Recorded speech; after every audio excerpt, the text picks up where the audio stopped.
Hello and welcome back to my channel. Make sure you like and subscribe to my channel. Let's begin. Guardians of Pokémon. Disclaimer: no, I don't own Pokémon or any of its characters. Any original characters are mine, however. 17 legendary guardians. Possessing powers far beyond comprehension. Will soon arise and protect the world from a deadly force. It was already 7 years since Ash Ketchum started his Pokémon journey. Now that he had grown up, he had usually stayed in Pallet Town with some of his best friends Misty, Brock, Tracy, and of course, Pikachu. Even though he was crowned a Pokémon Master years ago, he regularly trained his Pokémon now and then. His team of Pokémon had grown since he had first started out. At the age of his travels had taken him to places like Kanto, Johto, and Hoenn, not to mention a couple more places. A lot happened in Pallet Town as well. A man claiming to be Ash's twin, Dash, arrived into the scene a year ago. Additionally, Ash's mom gave birth to a new young girl, Chibi. Ash then spoke to the camera. Yeah, there are probably a bunch of plot holes and questions by now, but just wait it out, I swear. He winked. I won. Ash had just finished a battle against former gym leader Brock and won. Misty looked out of Ash's kitchen window and sighed. There he goes again, bragging about his victories. To everyone's surprise, Misty had started dating Ash. Ash's mom, Delia, looked out the window. Ah, my little boy is growing up. Misty's sweat dropped. He's only 16.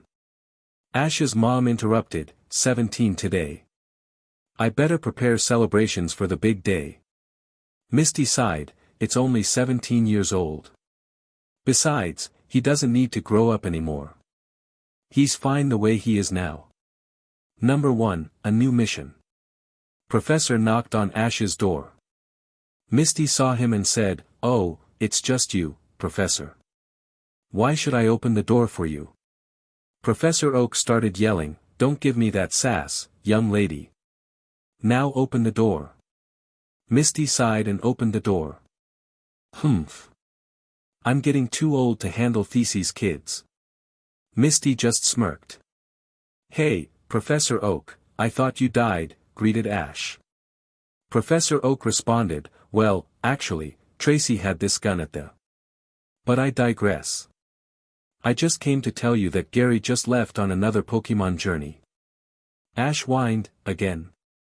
I thought he quit the training business. Professor Oak said, yeah, he decided that researching Pokémon was boring a while ago while he worked with me, but anyway. He then sighed, what is it that made these children hate me anyway? Well, that's all I had to tell you, Ash.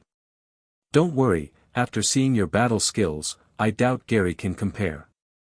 Who knows though? He cackled his way back to the lab. Chibi then came into the kitchen. She asked Ash, when do I get to have Pokémon? Ash replied, when you turn 10. Chibi counted, so, since I'm 7, that makes what, 3 years? Ash sweat dropped, wow, you're pretty gifted at a young age. Back at the lab, Professor Oak had made a discovery. Quick, Tracy. Come here. Tracy came and gasped, that looks like trouble coming. Professor Oak got worried, we'd better call Ash and the others. A voice was heard, I don't think we'll be doing that. Who are you? Cried Professor Oak. He was tied up and stashed in a corner of the room. Hey, don't take that. He yelled as the mysterious figure ran away, leaving behind Pokémon. Tracy secretly got away and ran to Ash's house. He rang the bell. Ash. I need he. Hey, do I smell cake? Delia smiled, you sure do, Tracy. Tracy chewed some pieces and said, that's good. Meanwhile, Professor Oak yelled, DMN you Tracy. You could have at least untied me first. Ash interrupted, so, what did you want to tell me? Tracy said, oh yeah. Some guy tied up Professor Oak and stole something from him. Misty yelled from another room, about time. Ash went with Tracy to the lab. I better go see what this is about. They ran to Professor Oak's lab. There were all these dark Pokémon inside. Ash sighed, it's pretty clever to use dark-type Pokémon in the dark. Inside were a Sneasel, a Murkrow, and Houndour. Ash yelled, Pikachu. Thunder attack. The dark Pokémon moved fast and attacked Ash and Pikachu with rays. Ash asked, what are those attacks? Ash was on the move trying to dodge the rays. Pikachu used Quick Attack and tried to use another Thunder attack on the dark Pokémon. Pikachu yelled, Pikachu. The dark Pokémon were shocked and ran off. Wait, yelled Ash as the mysterious figure saw the Pokémon running and tried to run as well. Ash yelled, who are you? The voice said, if I told you, it wouldn't be much of a surprise, would it? Ash closed his eyes and yelled, wait. Suddenly, the figure was enclosed in a blue flame. Ash gasped, what's going on? The flame then disappeared as the figure ran away. As the figure ran away, Tracy untied Professor Oak. He yelled, what took you so long, you idiot? Professor Oak then coughed and said, please call the others. I have an interesting discovery. Everyone else came as Professor Oak gave his announcement. The world is going to end. Silence filled the room. Following it was utter chaos. We're gonna die. Professor Oak started explaining, well, we need the Pokémon's power to stop the world from ending. Ash asked, but why is the world ending? Professor Oak laughed, oh, let me explain. Brock's sweat dropped, you're awfully jolly. Oak continued, well, you see, I had a mystical amulet, which was stolen by this group called the Evil Guardians. The Guardians can use the pendant, I mean amulet, to fulfill their wishes. Since they're evil, which I can assume from their name, they will use to create chaos in the world.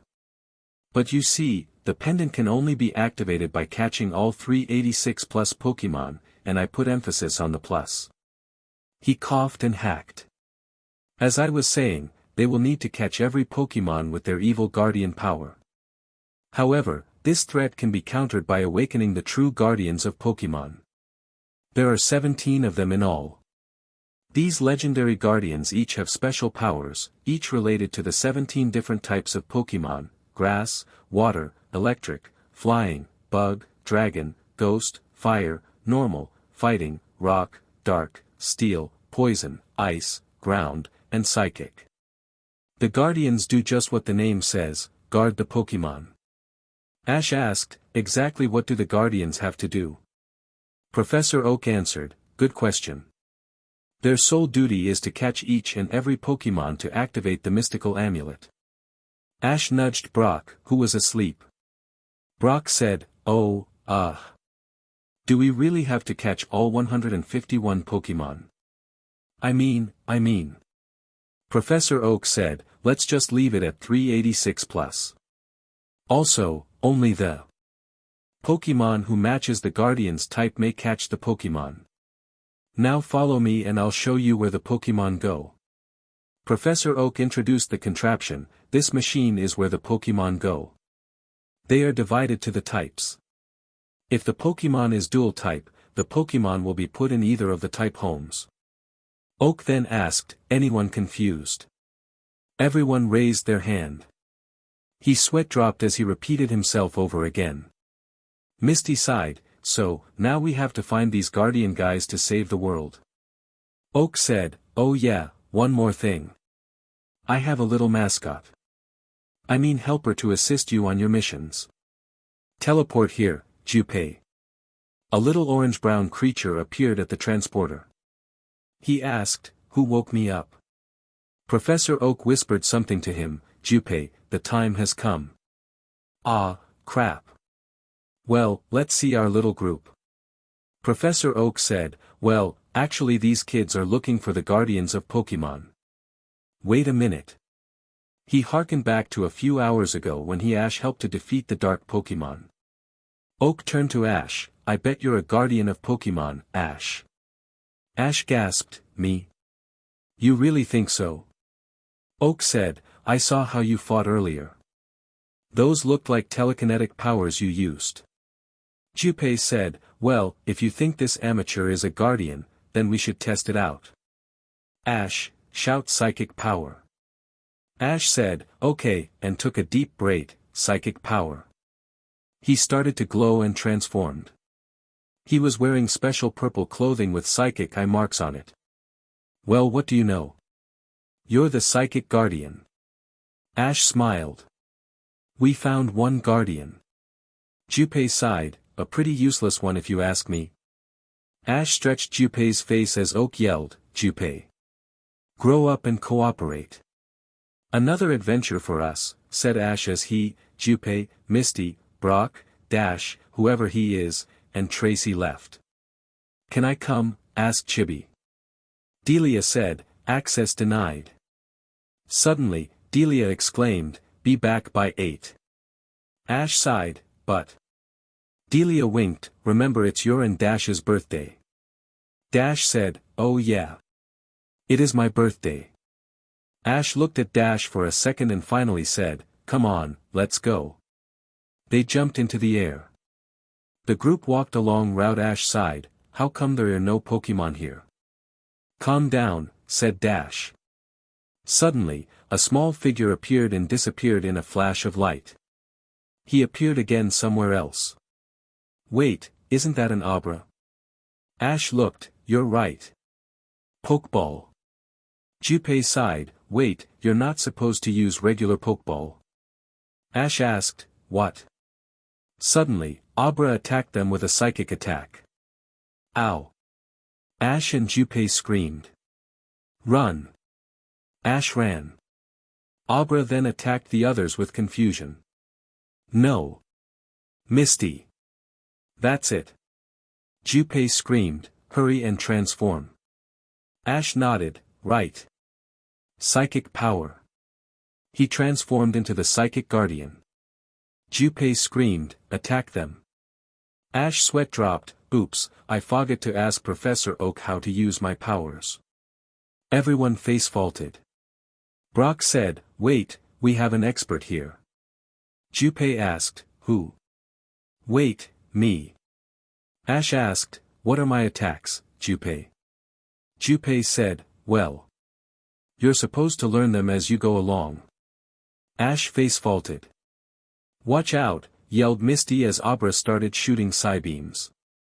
Pikachu took matters into its own hands and shocked Abra. Ash cheered, good job, Pikachu. Abra recovered itself. DMN. Abra continued using Psybeams randomly. One of the Psybeams hit Misty. Ash screamed, stop. He started chasing Abra. He teleported in front of Abra, stop this, Abra. Ash tried to catch Abra with his hands, but it teleported away. Tracy suggested, we should all try to catch it together. Ash said, you're right. They all tried to grab Abra together. Abra tried to teleport around, but the 5 hands had it pinned to the ground. Finally, Ash yelled, that's it. Psychic Blast. A powerful psychic beam came out of Ash's hands. How did I do that?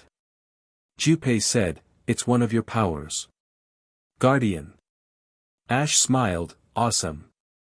Misty cheered, way to go, Ash. Abra was hit with the Psychic Blast. Junpei shouted, here's your chance. Say, Psychic Ball. Ash yelled, Psychic Ball, and a ball came out of nowhere and caught Abra. Ash cheered, I won. Everyone cheered. Junpei said, but this is only the beginning. Dash looked at his watch, hey, it's almost 8. Ash said, let's go home and celebrate my first victory as a guardian of Pokémon. Junpei stayed behind smiling and thought to himself, something tells me that this kid will make a great guardian. Come on, Junpei, shouted Ash. Coming, said Junpei as he flew to them. To be continued. Preview of next episode. Ash, well, it's finally my 17th birthday. Dash, mine too. Ash, quiet you. Anyway, I think we have another guest around somewhere. Misty, why am I getting so sleepy? Yawn. Ash, Misty, Junpei, looks like we got trouble. Ash, Guardians of Pokémon number 2, Heavy Sleepers. Author's notes, well, thanks for reading the first in a series of installments of the great world of Guardians of Pokémon. Seriously, there are so many episodes that I wrote for this series. Not all episodes are of this length, however. You can call this an hour-long special.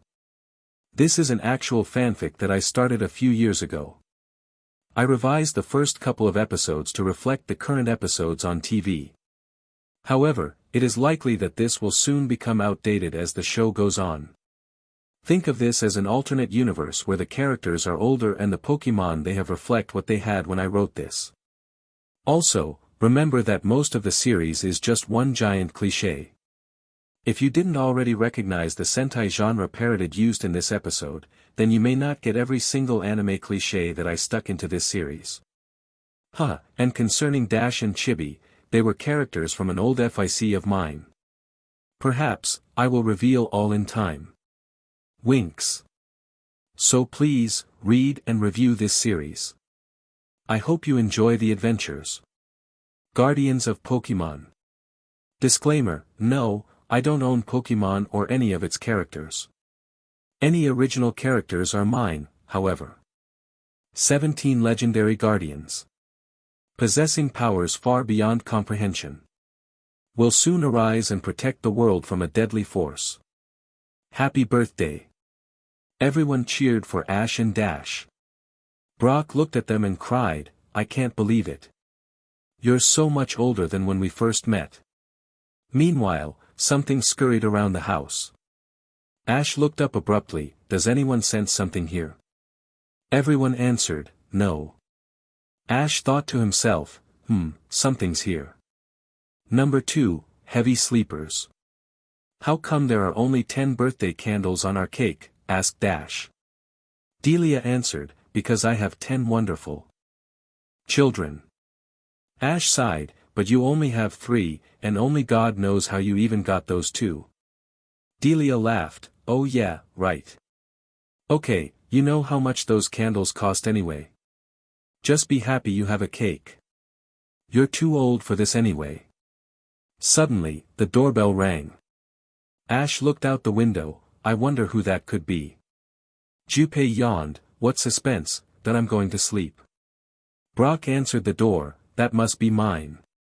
2 girls appeared at the door. We're here for the party.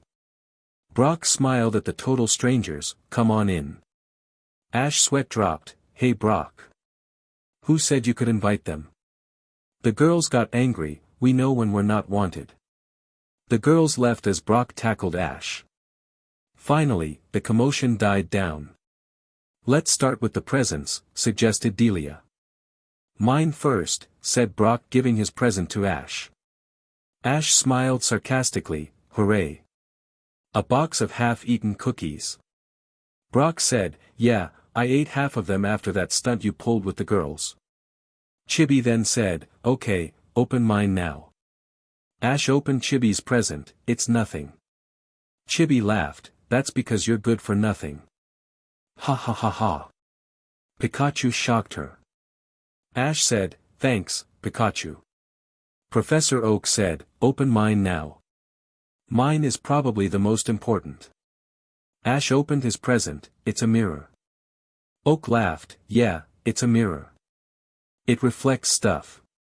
Ash sweat dropped, thanks for that tidbit.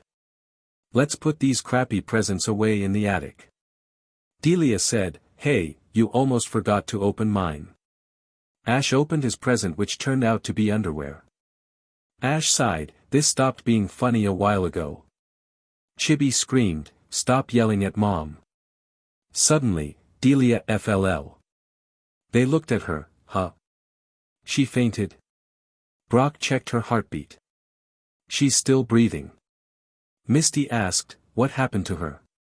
Suddenly, Tracy fell as well. Ah. What's happening, wondered Misty as she was the next to faint. Misty. Oak checked them and heard snoring. I think they're sleeping. Ash asked, why? I didn't think this shindig was that boring. Suddenly, Oak fell asleep. Ash sighed, well, there goes our information. Brock quickly followed the others and slept. Ash gasped, oh. They're dropping fast. Ash, Dash, and Chibi looked around the house for clues. I hear something coming from the roof, said Dash, let's check it out. Suddenly, he fell asleep. Chibi cried, oh. We better hurry or else we won't be able to help the others. They got a ladder and went to the roof. Nothing's there. Ash sighed, where else could it be? Wait a minute. The attic. Come on, Chibi. Chibi. Chibi was snoring. Ash sighed, some kind of sleep signal is coming from the attic. I hope I don't fall asleep by then. Why am I talking to myself? Ash rushed up the stairs to the attic and found a small figure enclosed in the shadows. Who are you? The Pokémon used hypnosis. Ash tried to stay awake, stop. Before I fall. As he said that, he fell asleep. Suddenly, Junpei flew up the attic. How come everyone's asleep? He spotted Ash sleeping on the floor and attempted to wake him up. Ash wouldn't budge. Junpei thought to himself, think fast. That's it. He flew downstairs and came back with a can of pop. He poured some into Ash's mouth as Ash woke up, my thirst has been quenched. He saw Junpei, hey, how come you woke up from the sleep waves? Junpei replied, what sleep waves? I was bored of your crappy party. What's everyone else doing just lying there? Ash said, they were affected by this thing. He pointed to the shadowy figure. Junpei said, it's probably some kind of Pokémon. You better transform. Ash responded, gotcha. Psychic power. Ash transformed. Okay Pokémon, you're mine. The shadowy figure used hypnosis. Ash tried to stay awake, okay, what now Junpei? He turned around and saw Junpei sleeping. Ash sweat dropped, guess I'll have to do this without Junpei's help. Psychic blast. The figure dashed out of the blast and ran into the light, revealing himself. Ash gasped, Drowsy. Drowsy yelled, Drowsy, and used hypnosis. Ash dodged it and thought, what do I do? He then spotted the mirror's Professor Oak. A familiar voice said in his head, it's a mirror. It reflects stuff. Ash sweat dropped, the irony. It hurts. Ash stood in front of the mirror as Drowsy aimed his hypnosis attack at Ash. Ash dodged at the last minute as the sleep waves hit Drowsy instead. Drowsy began to doze off, drow. Ash laughed, heh. Psychic ball. Drowsy was caught as Ash cheered, another Pokémon caught. Meanwhile, everyone woke up. Junpei looked up, huh? You caught him? Alright, Psychic Guardian. Ash Smealed looked at the Pokeball in his hand. They went downstairs as Delia asked, what happened? Ash laughed, you all fell asleep. Brock then asked, where's Chibi? Chibi looked around, how did I get on the roof? Somebody get me down from here. Ash said, well, I found the source of our little problem, he said holding the Pokeball with Drowsy. Delia suggested, let's open the rest of the gifts tomorrow. I need sleep. Misty then told Ash to outside with her. Ash asked, huh? Misty smealed, here's your birthday present. Ash smiled, finally, a good birthday present. As they were about to kiss, Dash came outside and asked, hey, what are you doing? Where's my birthday presents? It's my birthday too, or did you forget that we were twins, Ash? Ash and Misty face-faulted. Meanwhile, in a dark room, a voice talked, the other side is steadily progressing. Another Ovis asked, ahead of us? No, not yet. The voice laughed, excellent. MWA ha ha ha ha. 17 legendary guardians. Possessing powers far beyond comprehension. Will soon arise and protect the world from a deadly force. Ah, yawned Ash as he woke up the day after his birthday bash. Finding his mom, Delia, and her pet Mr. Mime, Mimi, downstairs, he asked, "What are you doing up so early, Mom?" Delia yelled, "Fine." "Huh," thought Ash. Judging from Mr. Mime's angry expression, Ash thought they were fighting. He asked his mother, "What happened?" Delia pouted, "Mimi and I had a fight. You see, Mimi here has stopped doing all his chores. Now, he doesn't do a thing but lie around the house all day. And he expects me to feed him." Ash replied, "So, it's like that for Dash. Besides, Mimi's getting old. You shouldn't make it work all the time. In fact, you shouldn't really be making him work at all." Suddenly, Delia started throwing plates at Mimi as Ash ran shouting, "Ah!" Number 3, a wall divided. Mimi went outside pouting, Mr. Mime. Unknowingly to Mimi, a person creeped up to him and whispered in his ear, "Are you feeling bad? I heard about how that crazy woman was treating you. You deserve better than this." Mr. Mime looked up with flashing eyes as the person laughed and disappeared. Misty went downstairs and whined, "What's with all the noise? Some people are trying to sleep." Ash answered, "You see, Mom and Mr. Mime." Delia interrupted, "Ahem. It's Mimi." Ash continued, "As I was saying, those two were having a fight." Misty whined, "That's it. What could you be so angry at Mimi for?" Delia then started crying, "I don't know why I'm so angry." "You're right. You know what, I'm going to make up with Mimi." Ash stretched, "I guess this episode will be pretty short." Just then, Mimi opened the door and entered. Delia cheered, "Mimi. I'm so glad you're back." She ran towards him until she bumped into an invisible wall. "Hey! What was that for?" yelled Ash as Mimi enclosed Delia in an invisible wall prison. Delia yelled, "Help!" Junpei, Dash, Brock, Chibi, and Pikachu ran down the stairs to see what the commotion was. Suddenly, Mimi pushed a barrier into them. "Ow!" they all said, fainting. They were all enclosed in their own invisible prison.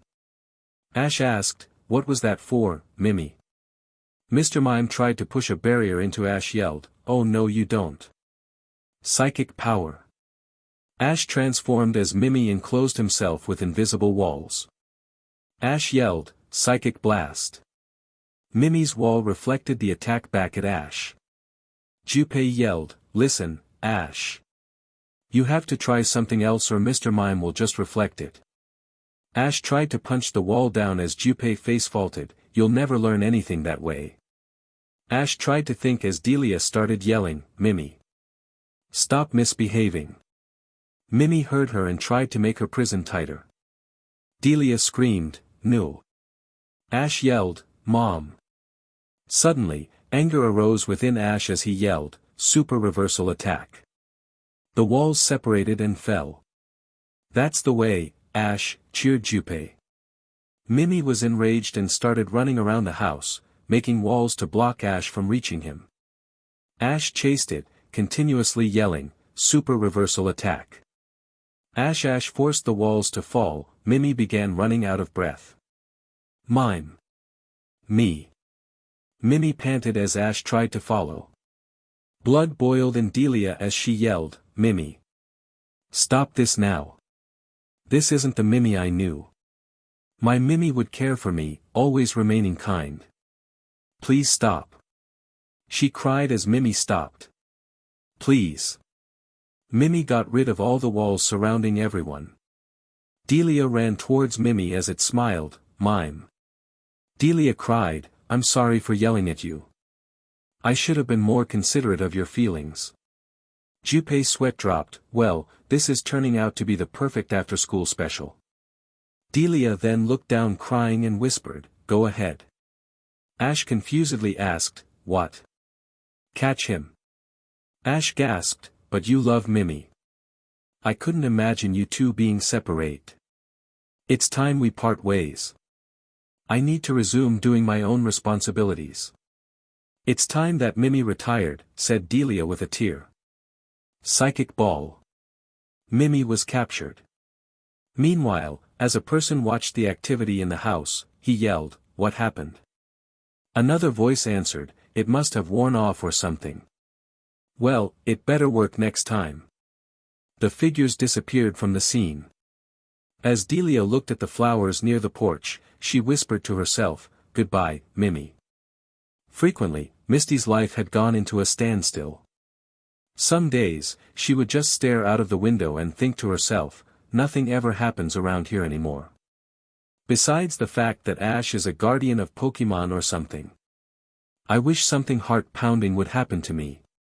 Suddenly, Lily's face appeared in front of the window. "Ah!" yelled Misty as she fell off the chair. Number 4, the water orb. Misty jumped out of the window and yelled at her older sister, "Lily, what did you do that for? Why are you here anyway?" Daisy and Violet, Misty's other sisters, ran to them saying, "No time for that now. Let's party." Brock came in with a rose. "Great idea, ladies. Might I say you three have matured very well." He handed Daisy the rose and laughed, "Sorry, but I didn't have any daisies."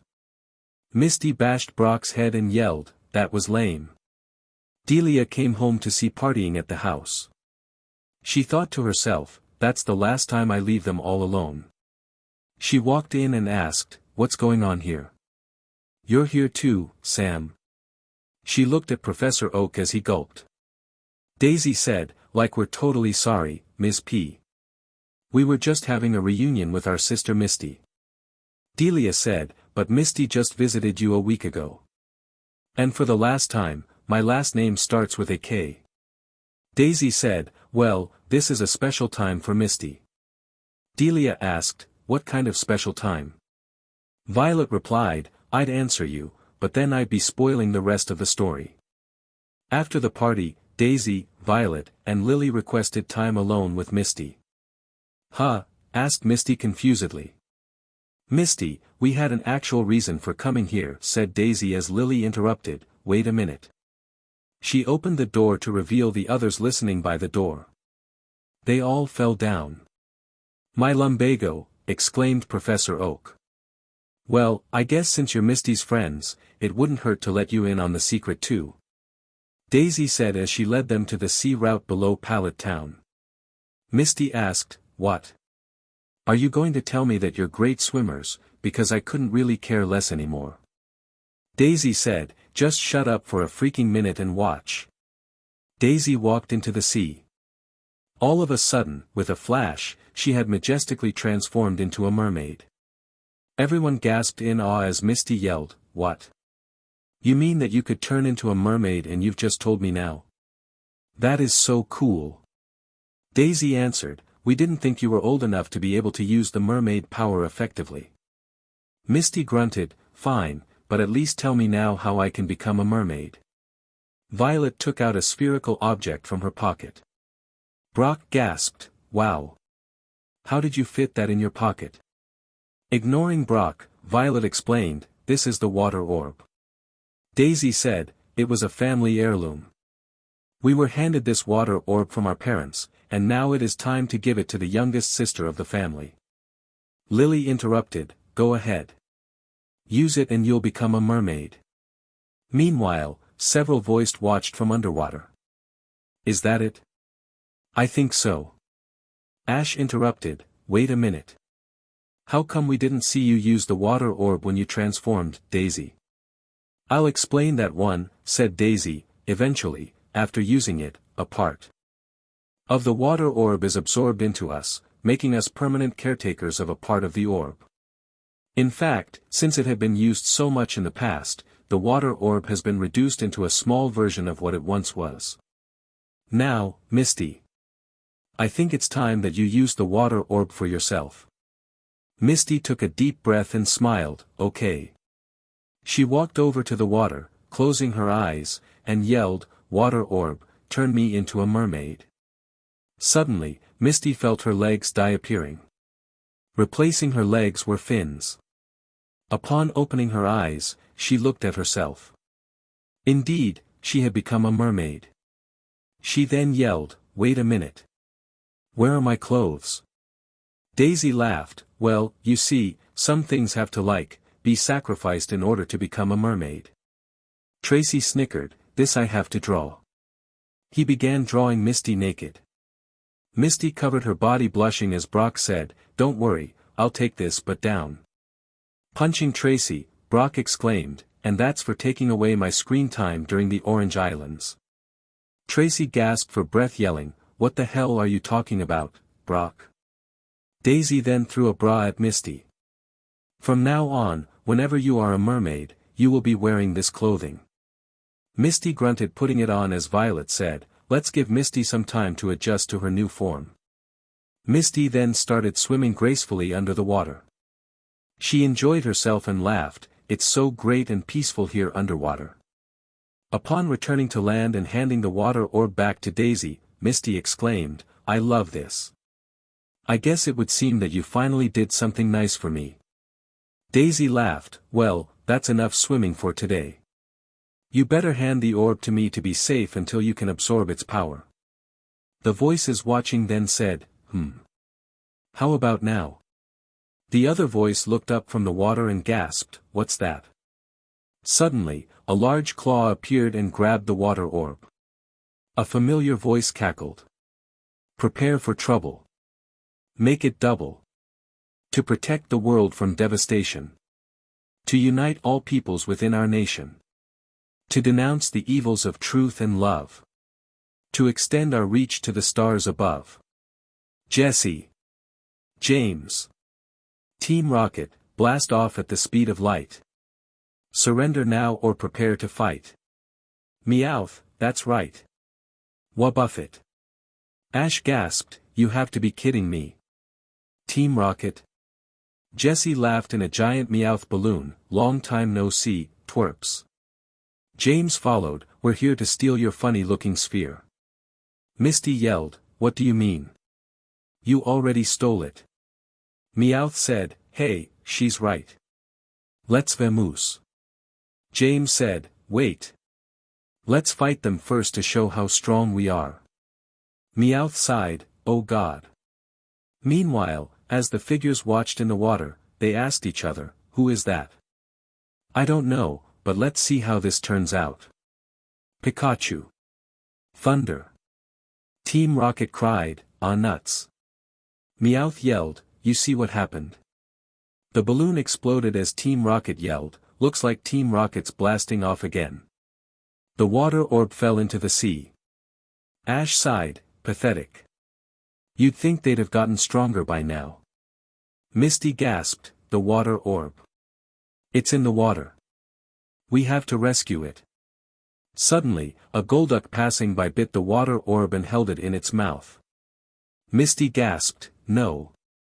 My one chance to become a mermaid. To have something exciting happen in my life. Gone. She was so worried that a light blue mystical aura surrounded her. Junpei watched this, then thought, the water guardian. Misty, called out Junpei, shout water power. Misty asked, what? Okay. Water power. Suddenly, a light enclosed her as she transformed into the water guardian. She had light blue water droplets on her light blue clothing. Junpei cheered, all right. Another guardian. Misty looked at herself in awe, wow. This day just keeps on getting better. Okay, Junpei. What do I do? Junpei yelled, you could start by chasing the Golduck. Misty sighed, if only I had some of the water orb with me now. Daisy said, Misty. You might have already absorbed the water orb. Junpei said, right. Think, Misty. Misty then yelled, mermaid transform. Once again, Misty transformed into a mermaid as Junpei cheered, alright, Misty. Misty tried to swim towards Golduck and couldn't keep up. Professor Oak sighed, it's not good. Golduck's a very good swimmer. No one paid attention to Oak as he said, ah, screw it. As Misty tried to swim after Golduck, it used Hyper Beam on her. Ah, yelled Misty as she fell into the bottom. Misty, yelled Ash. Misty thought to herself as she sank, no, you can't give up Misty. She then became enraged and swam to the top. As Golduck recharged from Hyper Beam, Misty yelled, "Mystical Wave." Suddenly, Misty released a powerful wave to hurt Golduck as it dropped the water orb. Water Ball. Golduck went into the Pokeball as Misty caught the water orb.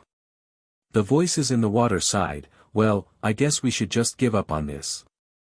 It shouldn't really matter to us anyway now that she knows how to use it." They mysterious figures disappeared. As Misty ran back to shore in human form, she exclaimed, "That was the best experience of my life." Even though at times, I was uncomfortable, Misty stared at Tracy, "I really think I'll enjoy becoming a mermaid." Lily said, "Way to go, little sis. Guess you're not as useless as we thought." Daisy interrupted, "And you don't even have to use the water orb to transform." Misty stared at the water orb, "But there's so little of the orb left." Daisy smiled, "Just enough to give some to your potential child." Ash blushed as Misty smiled looking at the orb, "I can't believe it. Now I'm a true guardian of Pokémon." "Well, I think it's time for us to go," said Daisy. "Thanks for letting me experience what it's like to be a mermaid. I wish I could repay you somehow." "Hey! How about an overdue visit to the Cerulean Gym?" "But didn't you just come last week?" asked Violet as Misty replied, "I mean, a visit by all of us." Misty's sisters thought about it for a minute and finally came to a decision. "All right. I guess you can come." Misty cheered, "All right." Delia said, "Well, I guess you can all go. I'll take care of Pikachu to keep me company." Pikachu waved to them as they left. Pika. Number 5, Train Trouble. Daisy asked, "How many tickets should I buy?" Misty started counting, "Let's see, there's Ash, Brock, Dash, Chibi, Violet, Lily, you and me. That's 8 tickets." Tracy yelled, "What about me?" "Misty. Misty." Tracy jumped in front of Misty as she sweat dropped, "Oh, that's right. You'd better make that 9. Tracy sighed. Daisy bought the tickets and waited for the train. "All aboard for Cerulean City," said the conductor. "That's our train." "Let's go," said Daisy leading the way as they got on the train. Chibi exclaimed, "This is exciting. Ash and Dash won't ever take me anywhere himself." Sitting behind Chibi, Ash and Dash sweat dropped. Chibi sighed, "But I am getting hungry." "I guess I'll check my bag," said Misty opening the bag to reveal a surprise guest. Junpei popped out as Misty gasped, "Junpei." Everyone started staring at her as she laughed, Nothing to see here." Ash yelled, "What are you doing here, Junpei? Don't you think your existence already creates some suspension?" Junpei said, "Hey, cut me some slack. I fell asleep in the bag. Besides, if electric rats can roam freely, I have every right to as well." Misty sighed, "What will we ever do with you, Junpei?" Chibi sighed, "This trip is taking forever. When are we going to get there?" Tracy answered, "We should be near Cerulean train station." Suddenly, the train screeched to a stop. Junpei bumped into the seat in front of him. "What was that for?" Lily complained to the conductor, "Like what's happening? We were just trying to get home, then all of a sudden you stopped so quickly. What's with that?" Brock came up, "Yeah, the lovely lady wants an explanation. Then afterwards, we can perhaps go out for dinner." Lily kicked Brock and yelled, "Keep out of this, Brock." Brock cringed from the pain and laughed, a kick of love. Lily sweat dropped. Ash looked outside and saw a lot of rocks. Where did all the rocks come from? Ash and Misty went outside to find the tracks surrounded by boulders. "Well, I guess there's nothing to do but erode these rocks." "Water power," yelled Misty as she transformed. Mystical Wave. The wave destroyed some of the rocks as Ash cheered her on, "Good, keep on going." Brock then followed them and yelled, "What happened? My precious Lily wants to know." Ash and Misty yelled in unison, "Oh, please. Mystical Wave." Well, that's the last of them. Misty smiled after her accomplishment. Suddenly, more rocks were dropped. Misty sighed, what? There's more. Meanwhile, Chibi yelled from inside the train, will you please hurry up so we can get to Cerulean City? Tracy sighed, let's occupy ourselves with a game. Chibi calmed down, okay. Junpei looked at all the rocks and thought, what's with the new rocks? Misty sighed, someone's obviously throwing rocks. Junpei then exclaimed, someone's using rock throw. Misty sweat dropped looking at Junpei. Ash closed his eyes, maybe if I close my eyes and meditate, I can sense whoever's throwing the rocks. He then pointed at the top of a high cliff and yelled, there. At the top of the cliff stood a graveler using rock throw. Misty yelled, all right. I've got him in my sights. Mystical wave. Graveler rolled down a hill and tried to roll over Misty. Misty jumped out of the way and sighed, arg. This thing has an attitude.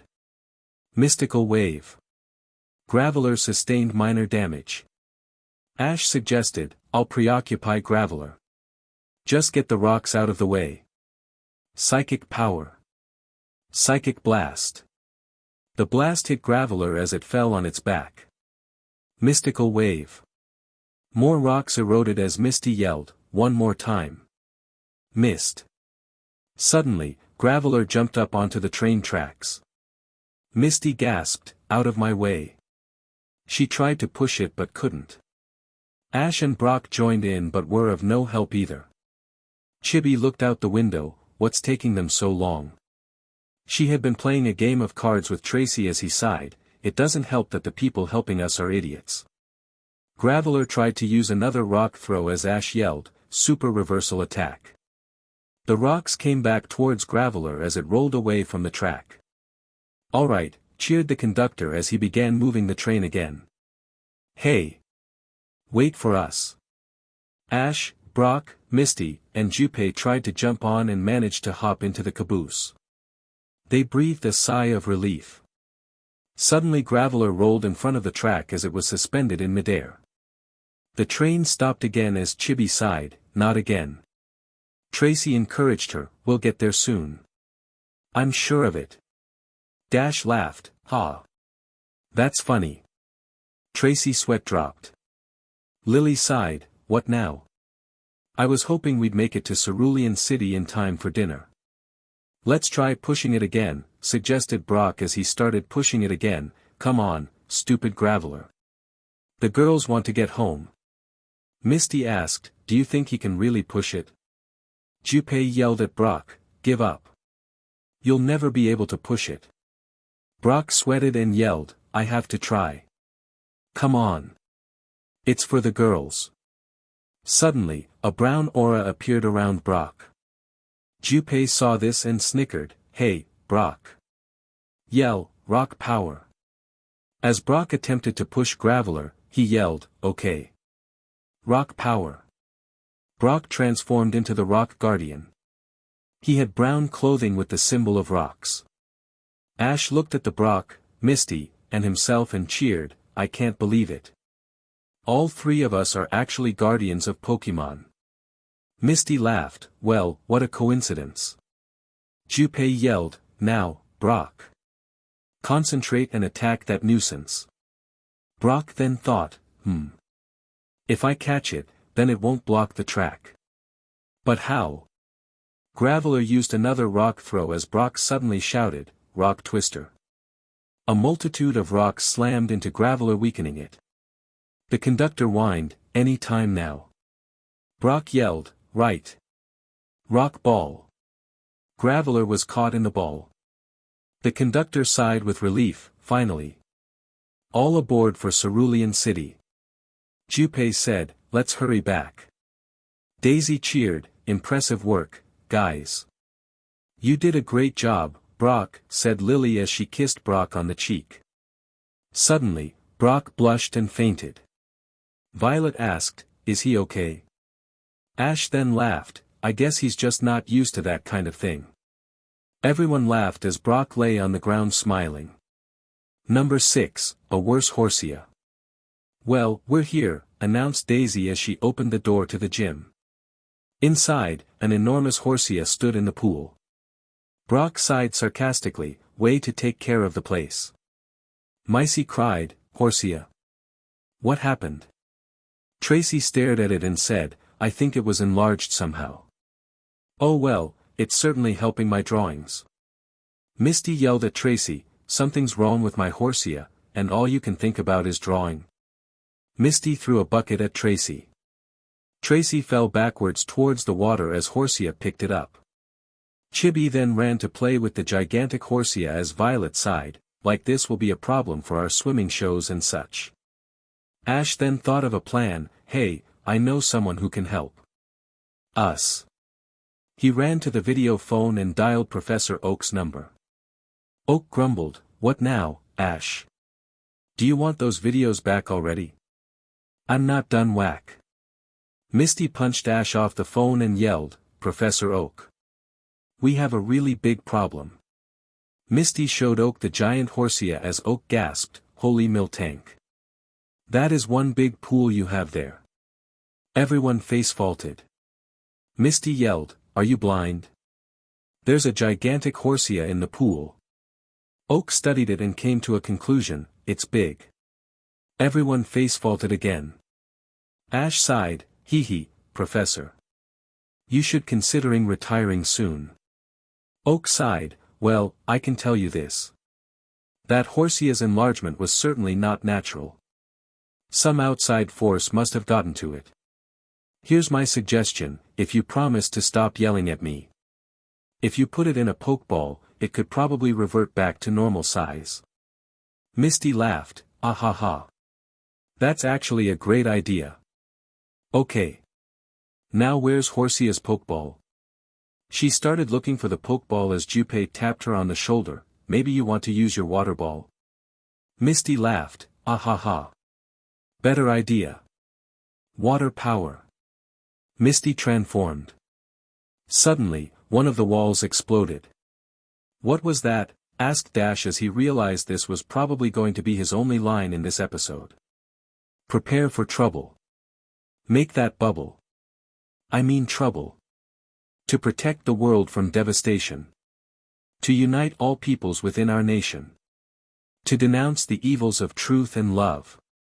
To extend our reach to the stars above. Jesse. James. Team Rocket, blast off at the speed of light. Surrender now or prepare to fight. Meowth. That's right. Misty angrily yelled, it's Team Rocket. Did you do this to my Horsia? Jessie asked, did what? She turned around and gasped to see a giant Horsia. Whoa. What's with King Kong? Misty yelled, hey, I'm watching my weight. Jessie yelled, I was talking about the Horsia. Fat ass.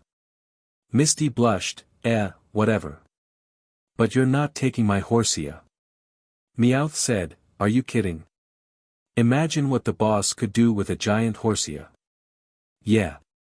Nothing. But that doesn't mean we won't steal it. Team Rocket released missile launchers and laughed, first, we'll gun the precious thing down. Ash and Brock yelled, oh no you don't. Psychic power. Psychic blast. Rock power. Rock twister. Team Rocket fell down, then got back up. James laughed. Ha. You think that we'll go down that easily? We're used to this kind of suffering. We're probably invincible as far as you're concerned. Team Rocket fired the missiles at Horsia as it bounced off its huge body. Horsia cried and attempted to escape, but was too large to escape the pool. As Horsia moved and the missiles fired aimlessly, the gym started to fall apart. Daisy cried, no. Our gym. Hurry, Misty. Catch Horsia before someone's hurt, signaled Ash as Misty nodded, right. Water ball. The ball hit Horsia, but it didn't capture it. What? Wondered Misty as Tracy answered, it's probably too strong and powerful. Misty then shouted, well, I'm going to help Horsia. Mermaid transform. She went into the water and swam towards her giant Horsia. Alright, Team Rocket. If you're going to hurt Horsia, then you had better hurt me first. Jesse and James laughed. Okay. No problem. They fired the missiles at Misty and yelled, "This is your last chance to escape, twerp. You surely don't want to die for a Pokémon, do you?" Misty remained in front of Horsia as Horsia suddenly released a giant water gun at Team Rocket. They went flying off sighing. I guess, when it comes down to things, they had a bigger gun. Looks like Team Rocket's blasting off again. Daisy then warned Misty, all the moving Horsia did is causing the gym to collapse. We better escape while we can. Misty sighed, but I have to save Horsia first. She turned towards Horsia and asked, "Please, Horsia. Will you try to go in the ball?" The ceiling was about to fall on Misty as Ash yelled, "Hurry up, Misty." Misty took a deep breath and yelled, "Water ball." The ball hit Horsia as it began to shrink. Finally, Horsia was captured in the water ball. Misty smiled, "Thanks, Horsia." Suddenly, the ceiling was about to hurt Misty as Ash ran in and grabbed her hand. As they escaped, the Cerulean City gym collapsed. Daisy cried, "Our gym." Violet comforted her, like, "It's okay. We have insurance on it." "So how did you get Horsia in?" asked Chibi as Misty answered, "It just takes a lot of care for your Pokémon." Chibi sighed, "Sounds pretty corny to me." Misty sighed, "Heh, you're just too young to understand." "Well, you had better be going home," said Daisy holding their train tickets. "Don't worry about us. We'll make it with what we have and try to rebuild the gym." Misty said, "Thanks, Daisy. If you're sure you'll be alright." Ash and the others boarded the train suddenly. The train went to a stop. "Now what?" asked Chibi as the conductor announced, "We are having technical difficulties." He sighed at what he saw in the window. "Why me?" Number 7, stopped in our tracks. The conductor yelled, "Will somebody please tell me what a giant tree is doing standing in front of the train?" Ash suggested, "Maybe I can nudge it out of the way." He kicked it as it wiggled, pushing Ash away. Everyone's sweat dropped. Brock then yelled, "Wait a minute. Did that tree just wiggle?" Tracy sighed, "Well, whatever tree that is, it's no ordinary one."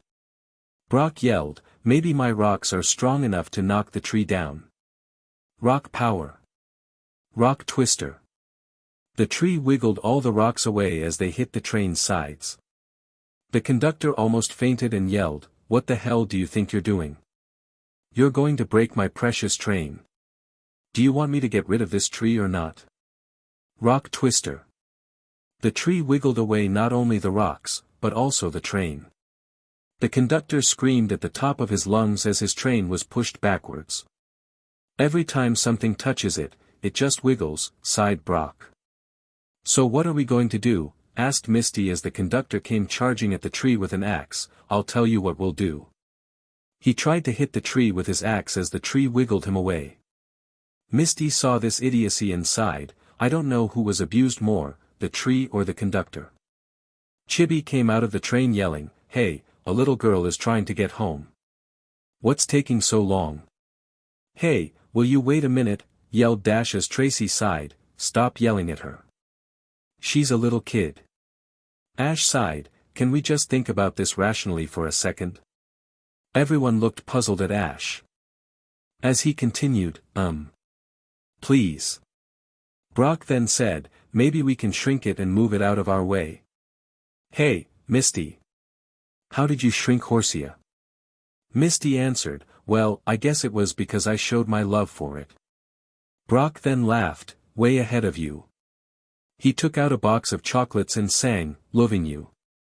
The others sweat dropped watching Brock sing. Misty grabbed his ear and yelled, "I don't know how to tell you this.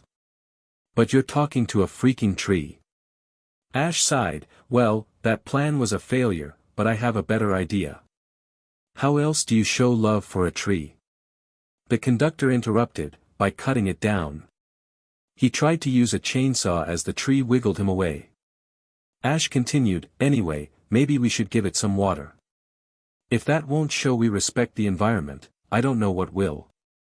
Dash sweat dropped, you want to water a tree, especially that one? We might as well walk home to Pallet. Everyone stood silent for a second while Chibi jumped up and slapped Dash.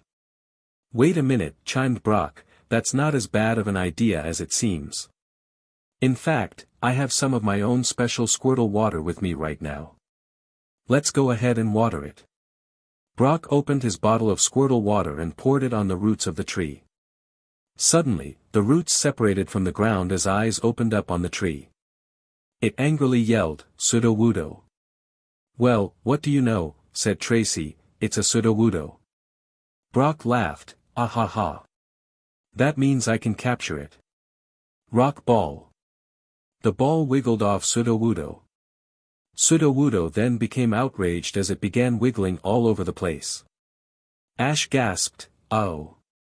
We made it mad. Ah.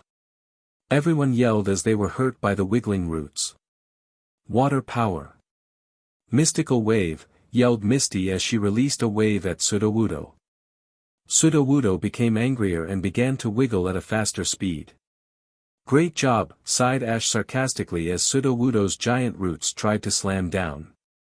I don't get it, sighed Misty, it's a rock type, not a grass type. It should be weak to water. Ash interrupted, well, we did see the Squirtle water anger it. Sudowoodo's roots then slammed the conductor as he cried, no. Somebody help me. I'm going to die. Misty sweat dropped, shall we help him? Brock sighed, might as well. Ash then got an idea and yelled, psychic power. Hey, guys. I'm pretty sure Sudowoodo shouldn't even have real roots. Everyone became confused as Ash laughed, watch and learn. He yelled at Sudowoodo to hit him as Sudowoodo became outraged and tried to slam him with his giant roots. Before the roots hit Ash, he yelled, super reversal attack. The roots slammed backwards into Sudowoodo as it began to tip over. Towards the train. The conductor almost began to cry as Brock yelled, rock ball. Sudowoodo shrank and was caught just in time before it could hit the train. Everyone breathed a sigh of relief as the conductor stood up and shook Brock's hand, thank you. You've helped my train twice. You deserve a gift for your gratitude. He handed Brock a medal. Brock stared at the medal happily as the conductor continued, in fact. Here's another one of my prized possessions. Brock saw this gift and threw away the medal. Later on the train, Brock stared at his gift. He smiled, I guess being a guardian finally paid off somehow. He snickered at his rather revealing picture of Officer Jenny. 8. The House of Mirrors. After exiting the train station, Ash and the others headed for home. As they entered, they were surrounded by their reflections. Ash sweat dropped, Mom must have gone shopping again. Dash then looked in the mirror and laughed, hey, it's me. Misty bashed his head and yelled, of course it's you. It's a mirror. Chibi gasped, there shouldn't be all these mirrors everywhere. What if Mom's in trouble? Dash said, maybe she did buy all these mirrors. And why is that, sighed Misty. To buy a mirror farm. Misty bashed Dash's head with a mallet. Ash then suggested, let's start by looking for Mom. Tracy bumped into a mirror and said, we'll never find her as long as we're trapped in this mirror maze. Ash thought, as long as we all walk slowly and hug a mirror, we can. He then sweat dropped as he saw everyone faint from bumping into a mirror. Suddenly, they heard a scream. Ash gasped, I know that voice from somewhere. Ash and the others ran towards the scream and found a familiar face. May, gasped Ash as May was on the floor. May then cried, Ash. My head hurts from bumping into these mirrors. Misty then looked at May and sighed, May. May looked at her and followed, ugh. Misty. Ash sweat dropped, whatever. What are you doing in Pallet Town anyway? It's pretty far from Hoenn. May answered, I was going to visit my brother. Ash asked, Max? He's not here. May answered, no, my other brother. Ash then sighed, he's not here either. Really, he isn't. Suddenly, they heard yet another scream. Ash recognized the voice again, it's Mom. Hurry. He ran into a mirror as Misty sighed, how quickly we forget. They found Ash's house surrounded by many mirrors. Dyla continued screaming as Ash gasped, Mom. I'm coming. They ran into the house and found another maze of mirrors within. A shadowed figure ran around quickly as its reflection appeared through the mirrors. Tracy noticed this and thought to himself. Eventually, Ash and the others found Delia's reflection. Ash cried, Mom. He ran towards Delia's reflection and bumped into a mirror. Ash yelled, okay. This bumping bit is getting old. Can we just get to our mom? Delia then heard him and gasped, Ash. You're back. Ash finally found Delia and Pikachu sitting on the couch as Delia laughed, why hello, Ash. Ash then hugged her, don't worry, you'll be okay. Why were you screaming? Delia then said, oh, I was just watching this soap opera on TV and... Hey, where did all these mirrors come from? Ash let go of Delia and face faulted. The shadowy figure ran around again as a mirror appeared. Tracy then said, hey, something's here. Maybe it's creating all these mirrors. Ash saw the shadowy figure and laughed, I'll bet you anything that it's a Pokémon. May became confused and asked, is there something I'm missing?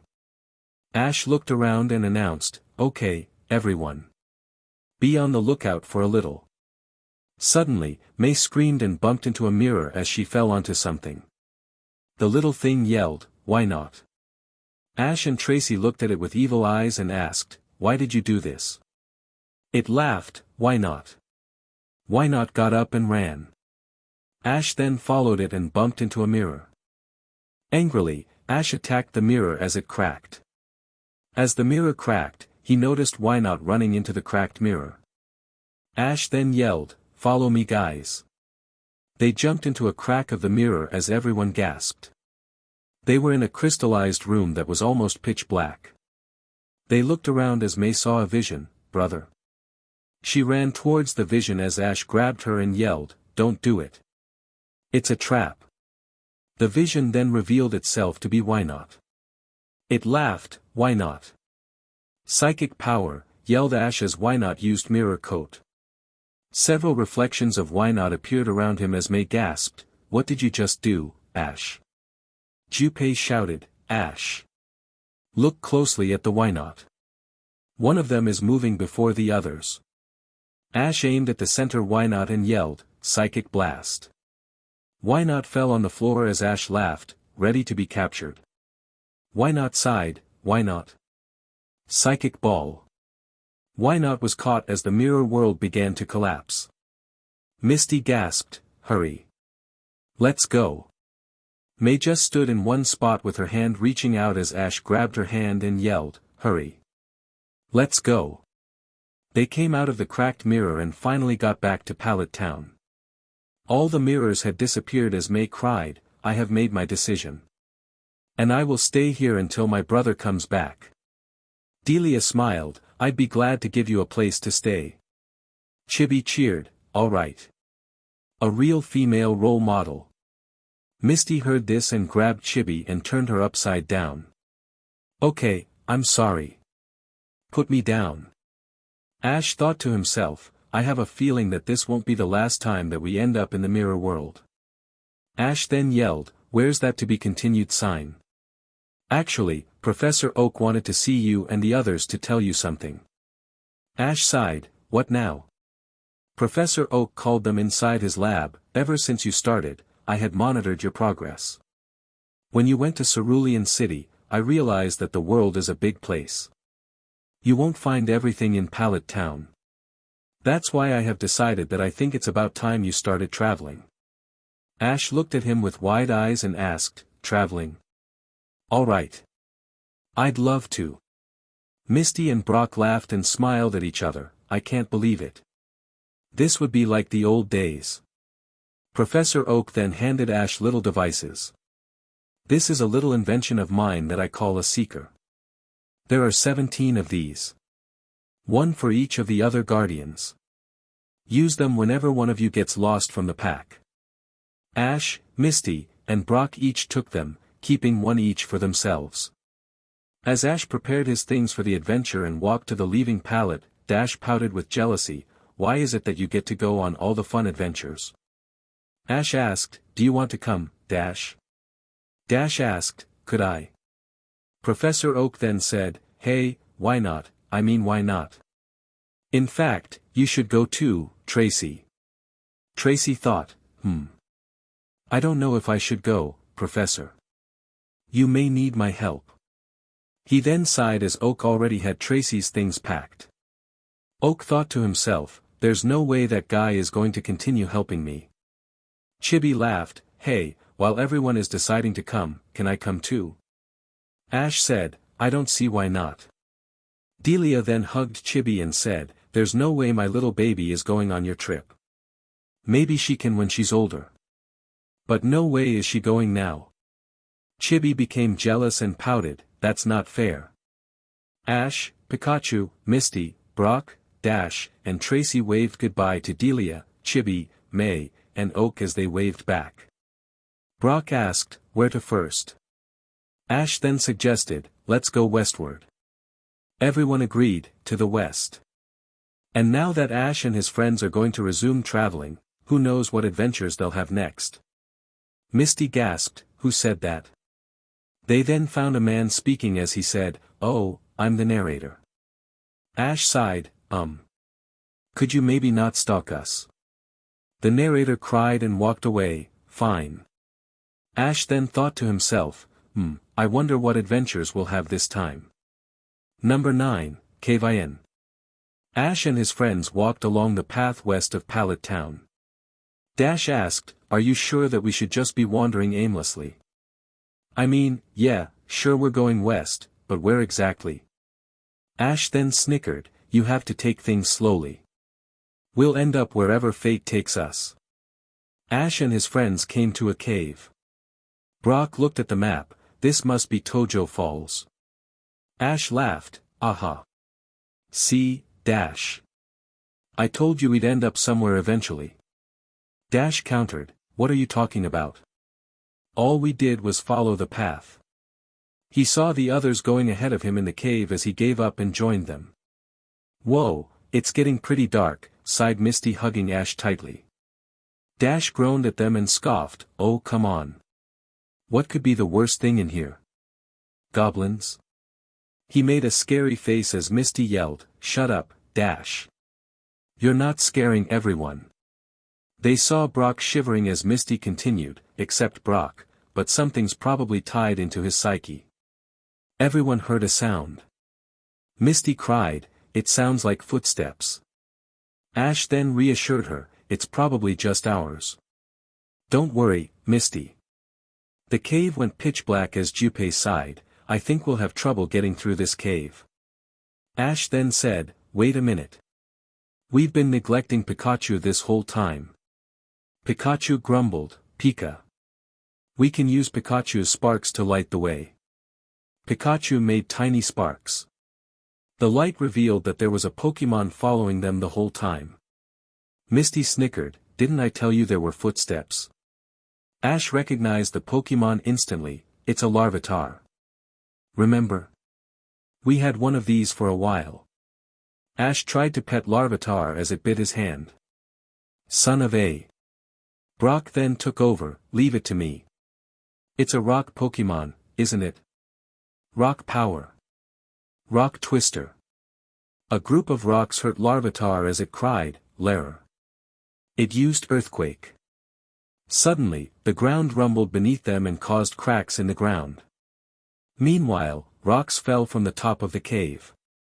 I don't think this cave can take any more earthquakes. You should capture it before it uses Earthquake again, yelled Tracy. Brock nodded and yelled, Rock Ball.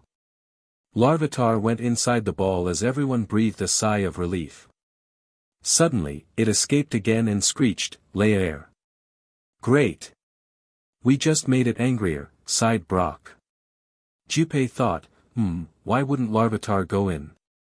Well, maybe I should continue pelting it with rocks. Rock. Misty interrupted him, alerting him, wait. Look at Larvitar. You of all people should know that it can't take any more damage. Brock noticed Larvitar's bruises and cuts and gasped. Horrible. Who could do such a thing to it?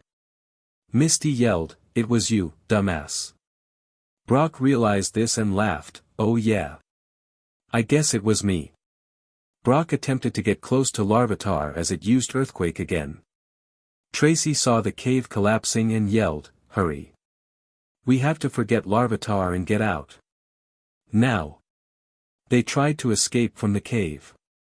Before reaching the entrance, rocks from the ceiling fell, blocking their escape. They were trapped in between a blocked exit and Larvitar. Well, we're screwed, sighed Junpei as an angry Larvitar came towards them and used Earthquake. The ground cracked beneath them as they fell through a hole. Ash woke up after their fall to find everyone else down on the ground. He looked around, where am I? What happened? Ash woke up the others. We have to get out of here.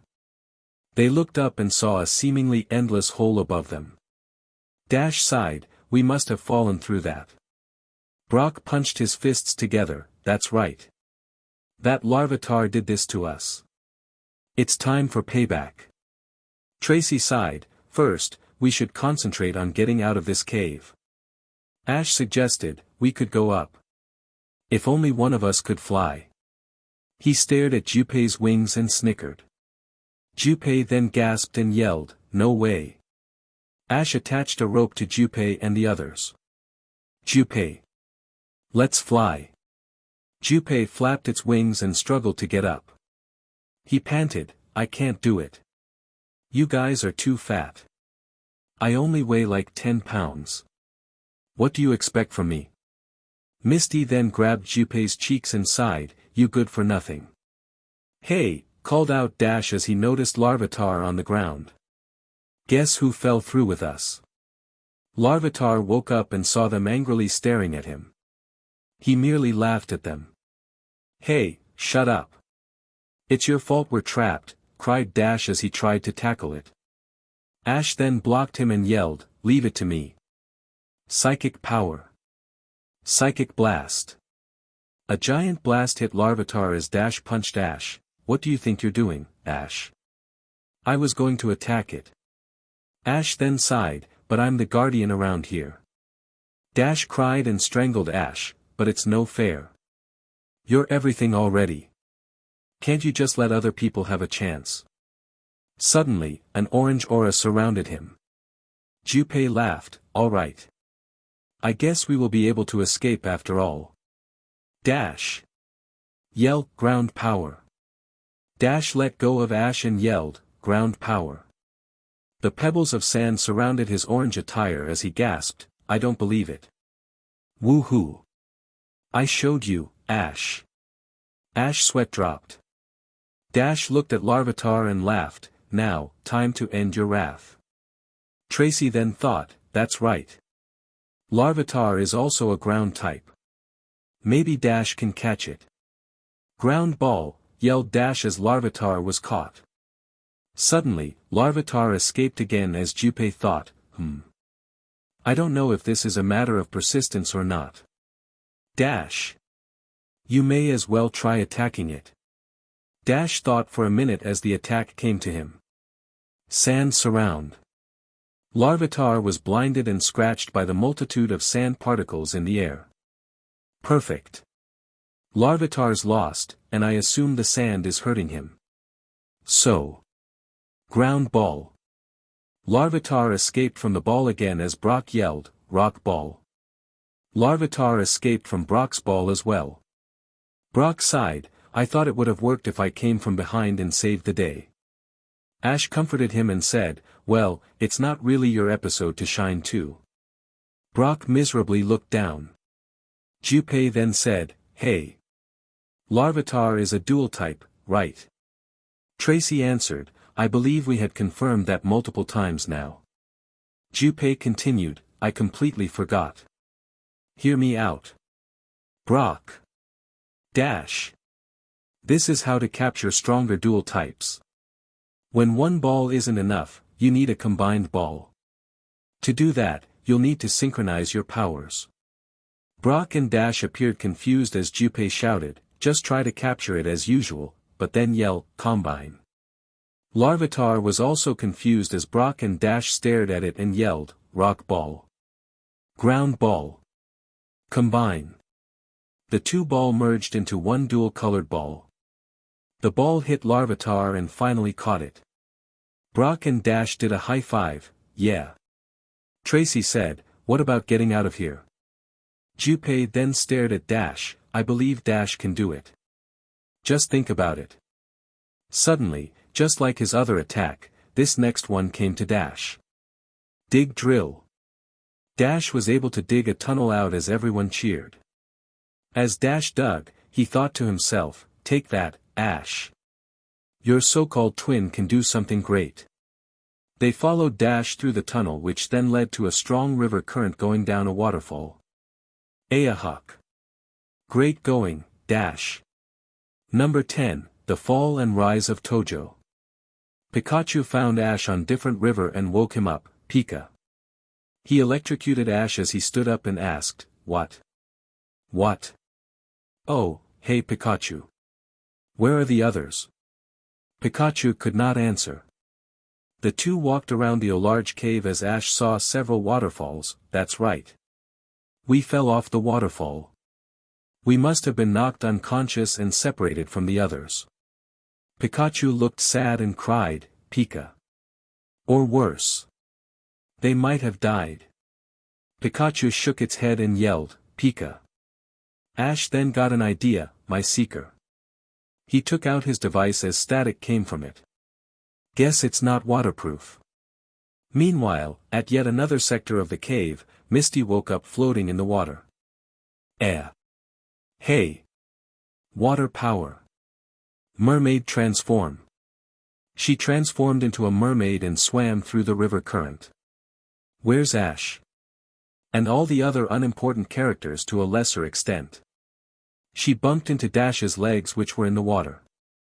Dash looked down and asked, who's unimportant? Misty gulped and said, oh, it's just you Dash. Jenny, Joy, Jenny, Joy. Brock dreamt at another river as he woke up and yelled, Ivy. He then looked around and pondered, where am I? He found Tracy sleeping right next to him and gasped, no. I couldn't. I wouldn't. It would have been a first for me, but no. Tracy stood right behind him and asked, what are you mumbling about, Brock? Brock gasped and backed away, nothing Tracy. Mind your own business. Tracy's sweat dropped, right. Hey, look at all these waterfalls. Who knew Tojo Falls was full of them? Dash stared at Misty as a mermaid as Misty yelled at him, what are you staring at? Look, we better look for the others. I'll swim around. You dig a hole. Dash blanked out for a minute then said, yeah, okay. Ground power. Dig drill. He dug a tunnel through a rock barrier. Meanwhile, Misty noticed a splash in the water and asked, huh? Ash? She followed the splashes. Ash ran to the top of a waterfall and sighed, no, it's a dead end. Suddenly, something had climbed the waterfall as Misty realized she couldn't climb the waterfall. The thing then knocked Ash down into the waterfall as Ash shouted, not again. Misty saw Ash falling and gasped, Ash. She rescued him from the water and brought him to land. As she was about to give Ash CPR, he woke up and gasped, Misty. Misty yelled and swam back. What happened, Ash? Something attacked me at the top of the waterfall. Misty gasped, it must have been the same thing that attacked me. Meanwhile, someone had been watching them from a distance. She pushed the thing back down the waterfall as Ash gasped, it's coming back down. Brock and Tracy continued walking around aimlessly. We'll never find them. Brock said as Dash came up from beneath him. Brock held his crotch and gasped, "Ooh." Tracy cheered, "It's Dash. We're saved." He looked at Brock on the floor and sighed, "Well, at least most of us." Dash then said, "Follow my tunnel. It leads to the base of the waterfall." Psychic power. "Psychic blast," yelled Ash as he tried to hit the splashing nuisance. His attack missed as Misty chased it in the water. She caught up with it and grabbed it. Recognizing its face, she gasped, "A Sea King." Sea King used waterfall and traversed the waterfall. Misty attempted to keep hold of its slimy body. However, the pressure of the waterfall attempted to bring her down. Ash cheered her on, "Keep your grip." "I can't hold on to it any longer," yelled Misty as the waterfall continued pouring on her. Meanwhile, Dash found a dead end in his tunnel. Brock and Tracy sighed, "What's the hold up?"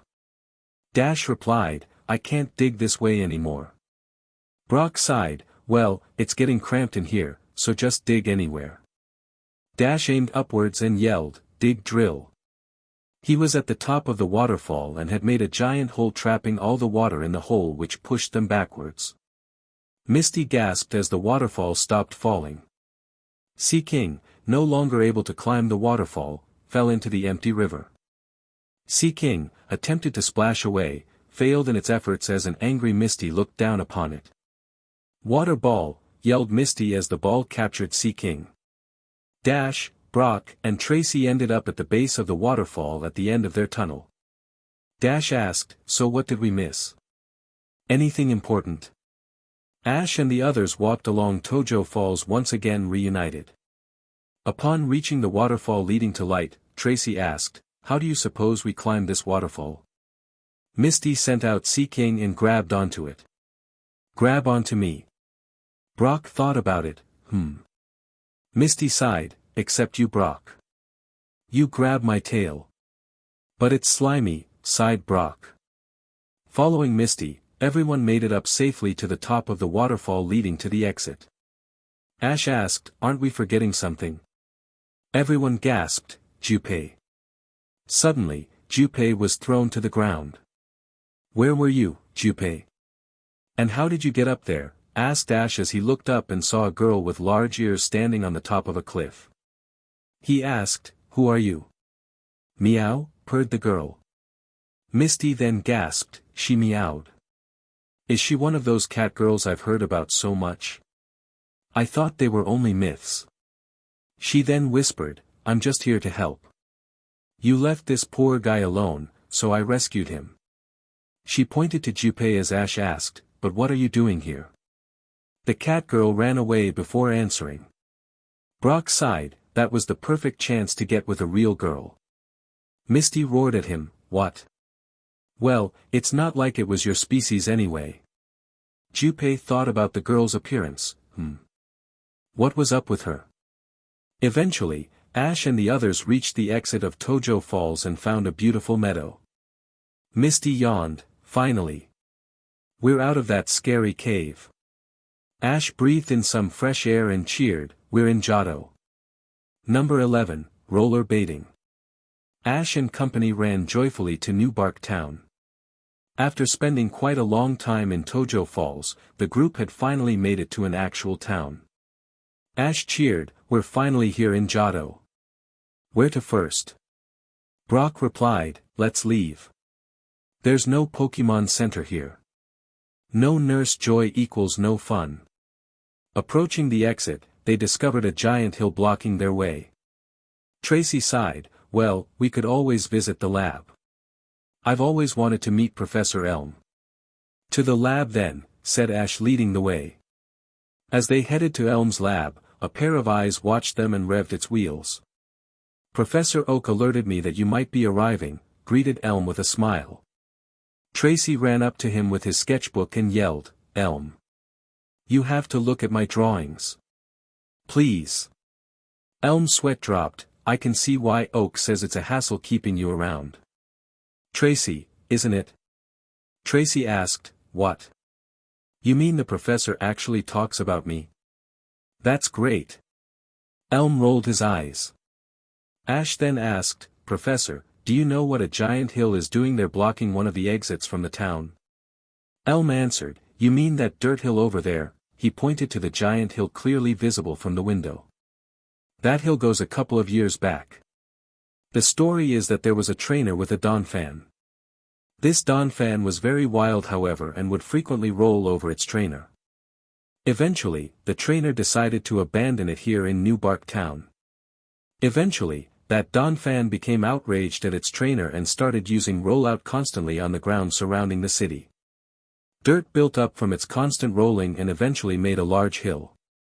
To this day, it is rumored that the Donphan is still on that hill using rollout.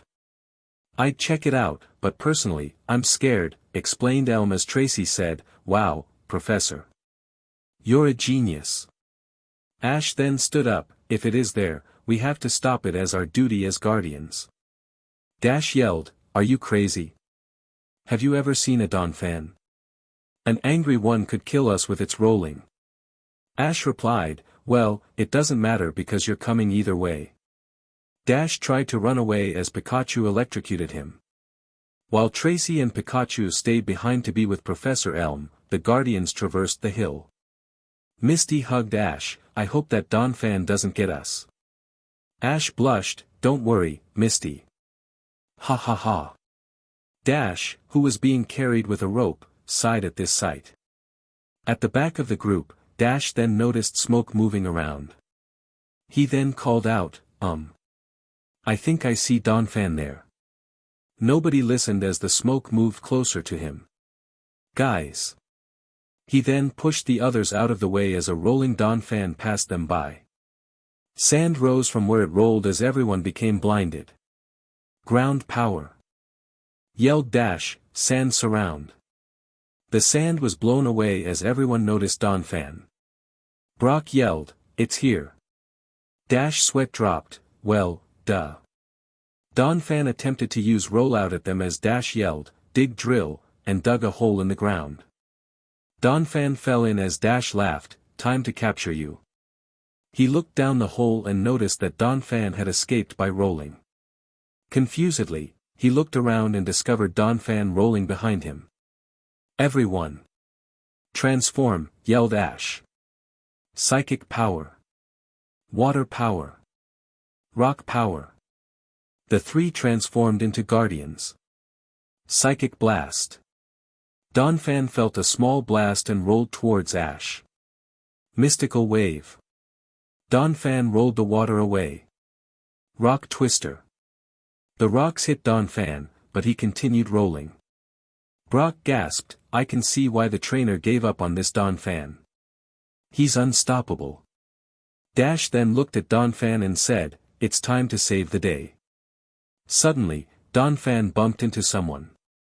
This someone cackled, ha ha ha.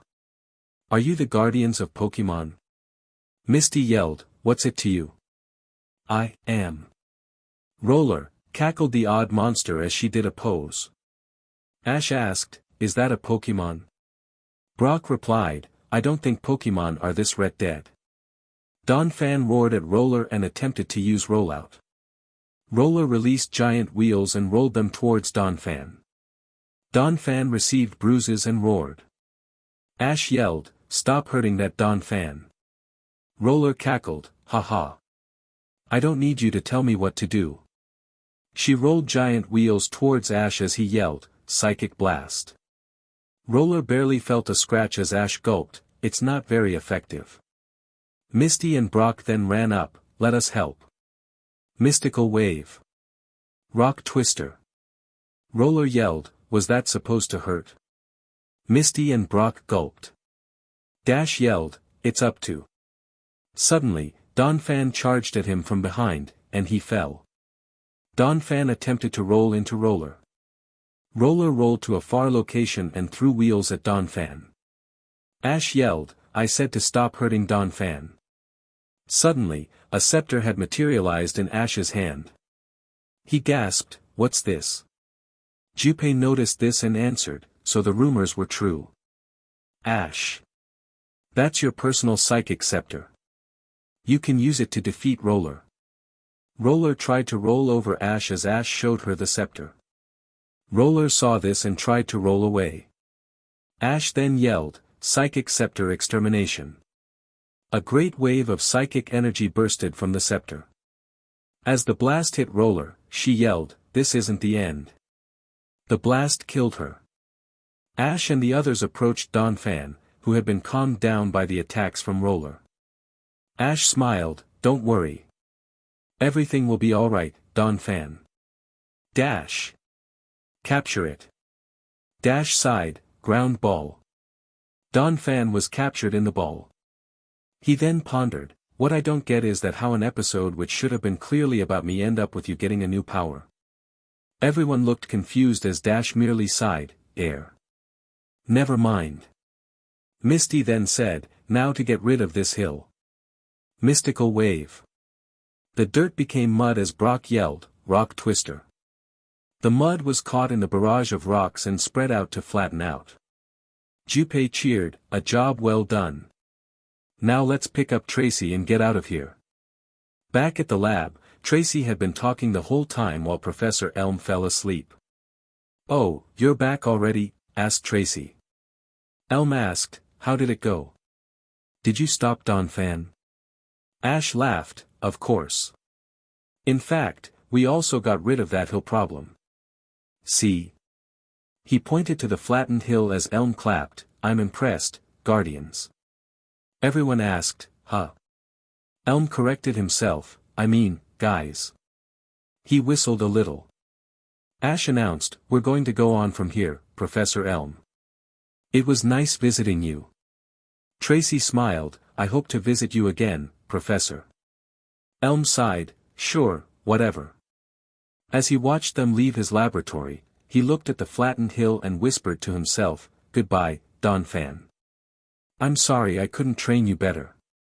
Number 12, Birds in the Brain. Ash and the others left from a Pokémon Center they had stayed at on their way to Cherry Grove City. Dash then suggested, "Hey, if there's so many places on the map, then why did you choose to go straight to Cherry Grove City?" Ash replied, "But that would be like filler, wouldn't it?" Dash confusedly backed away, "Never mind." Something rustled in the trees as Junpei looked up, "I think something's up there watching us." Everyone looked up and saw nothing. Ash laughed, "Looks like someone's being overly suspicious."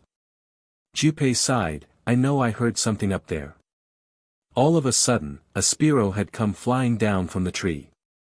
Ash gasped, "A Spearow." Spearow aimed its peck at Ash as he gasped, "Don't hurt me." He tried to run from the Spearow. As Spearow was about to use peck, Ash screamed, "Pikachu." However, Pikachu was not there. Ash's heart beat as he looked around. Nobody was there to help him. Images of the first day that he left on his Pokémon journey appeared. He remembered how the flock of Spearow had attacked him and Pikachu. His first adventure was one of the biggest adventures of his life. Images of that moment flashed before his eyes. Suddenly, as Spearow pecked Ash, he blanked out and fainted. Brock asked, "Do you think Ash is alright?" Tracy replied, "Yeah, probably." Misty then felt a chill up her spine, "Something tells me that Ash is in trouble. Let's go after him." They gasped at the sight of Ash on the floor with a Spearow walking around it. Misty ran over to Ash and yelled, "Ash! Wake up!" She cried, "Come on, Ash. This isn't funny." She became angry and yelled, "Water power! Mystical wave!" Attempting to drown the Spearow flew up and began to call its fellow Spearow for battle. A flock of Spearow arrived as Junpei yelled, "What are you doing? Run!" The flock of Spearow chased them. Misty carried Ash and yelled, "Dash! Any special cities that you'd recommend us to visit?" Dash looked at the map and said, "Well, there is a medical school around here." Brock stared at the map, "No way." I guess you're right. How unusually convenient." On the way to the hospital and the school, Brock stopped to look at a spa for Nurse Joyce. "Ooh la la," said Brock looking in. Misty grabbed Brock by the ear and yelled, "No time." They found a hospital for doctors in training and ran inside. Inside, Misty gasped, "Wait a minute. I've seen you before." The doctor smiled, "Well, I don't believe I've met you before, little missy. My name is Dr. Proctor." Misty then recalled, "Yes, we have met. Once, when there was a Pokémon emergency." Dr. Proctor laughed, "Oh, that must have been one of my many cousins." Meanwhile, another Dr. Proctor ran through the entrance where they stood. Everyone's sweat dropped. "Anyway, what seems to be the problem, Missy?" Misty yelled, "Can't you see? There's someone who needs help, and he's on my back." Dr. Proctor saw a faint Ash and gasped, "Oh no. We have to take him to the hospital." Everyone stared at him as he corrected himself, "I mean the emergency room." "Yeah." Dr. Proctor examined Ash as everyone waited in the waiting room patiently. Dr. Proctor then came out and said, "Bad news. Ash is dead." "Just kidding." He laughed as Misty punched him in the stomach. "How dare you toy with our emotions?" She kicked him multiple times as the boy's sweat dropped and backed away. Dr. Proctor then got up and brushed his coat. "Anyway, Ash is still in serious condition. I'm afraid he is in a coma." "Is there anything that has been haunting him recently?" "Well, he did have a nightmare this morning," replied Misty as Dr. Proctor asked, "What was it about?" "I don't think he told us. But I do recall him yelling out Spearow." Dr. Proctor thought, maybe we should call in a psychologist to find out what's wrong.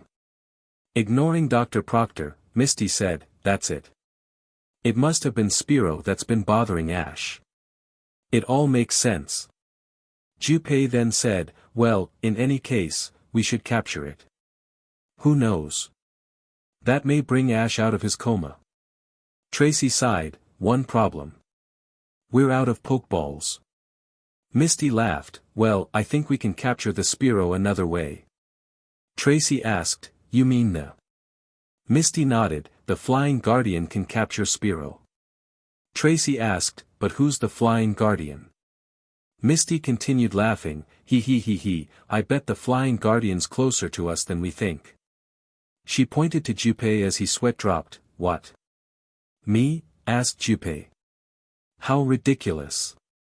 Misty said, "Let me reason it out. Look, you can fly, right? So, why shouldn't you be the Flying Guardian?" Junpei yelled, "Look at me. I'm a freaking stuffed animal." They went outside towards the trees near the Spearow. The Spearow watched them with vigil eyes and were ready to swoop down.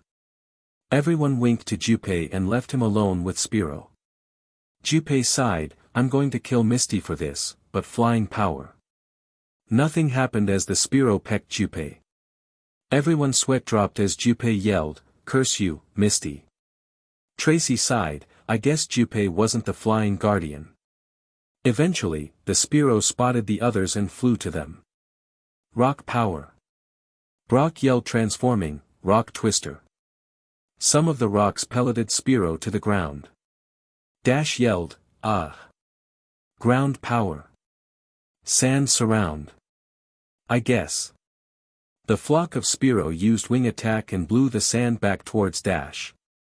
Tracy sighed, "What are you doing, everyone? You're supposed to be catching the Spearow for the professor." Misty then sighed, "I don't see you helping, Tracy." Tracy looked miserably at the ground, "You don't understand, Misty. If I could help, I would. I'd do anything for Professor Oak." Suddenly, a white aura surrounded him. Junpei breathed a sigh of relief, "Phew. I won't let you guys get away with letting Spearow attacking me." Tracy. Yell, "Flying power." Tracy nodded and yelled, "Flying power." The symbol for feather surrounded his white apparel as he gasped, "I can't believe it. This is so cool." Everyone continued holding the Spearow off as Tracy announced, "Leave it to me." "Ah. What do I do?" Junpei face faulted. "You're supposed to learn on your own," yelled Junpei as Tracy gasped, "That's ridiculous, isn't it?" Several Spearow then came after him as he suddenly yelled, "Wind blow." A mighty gust blew the Spearow into a tree. They bumped into the tree and were knocked unconscious as Tracy yelled, "Flying ball." He captured the Spearow. Misty smiled, "Hooray. We finally caught Spearow. Now Ash must be awake." Tracy then sighed, "Hey, aren't you going to thank me or something?" Meanwhile, at the base of the tree where the Spearow fell, one of the Spearows awoke to see that its fellow Spearow were down. It then cawed loudly as something awakened. Dr. Proctor sighed, "I'm sorry, Missy. Ash is still in a coma." Everyone gasped as Misty asked, "Why?" "We captured Spearow. That should have waken up Ash." Dr. Proctor yelled, "What? Do you think this is a magic trick?" "Well, it's not. He's in a coma because something's troubling him in his psyche. It's all in the mind." Misty left the hospital crying. Dash tried to cheer her up and said, "Hey, I bet that there's a higher form that's causing my brother to be this way." Misty asked, "Like what?" Suddenly, a giant flying thing in the distance came towards them. Tracy looked outside and gasped, "Is that who we have to defeat?" Misty saw the thing up close as it cawed fiercely. Misty gasped, "Of course we're supposed to capture this Pokémon. It's the evolved form of Spearow. Fearow. Number 13, The Fight for Fearow. Mystical Wave. Fearow saw the oncoming wave and flew over it. It cawed and called its fellow Spearow over.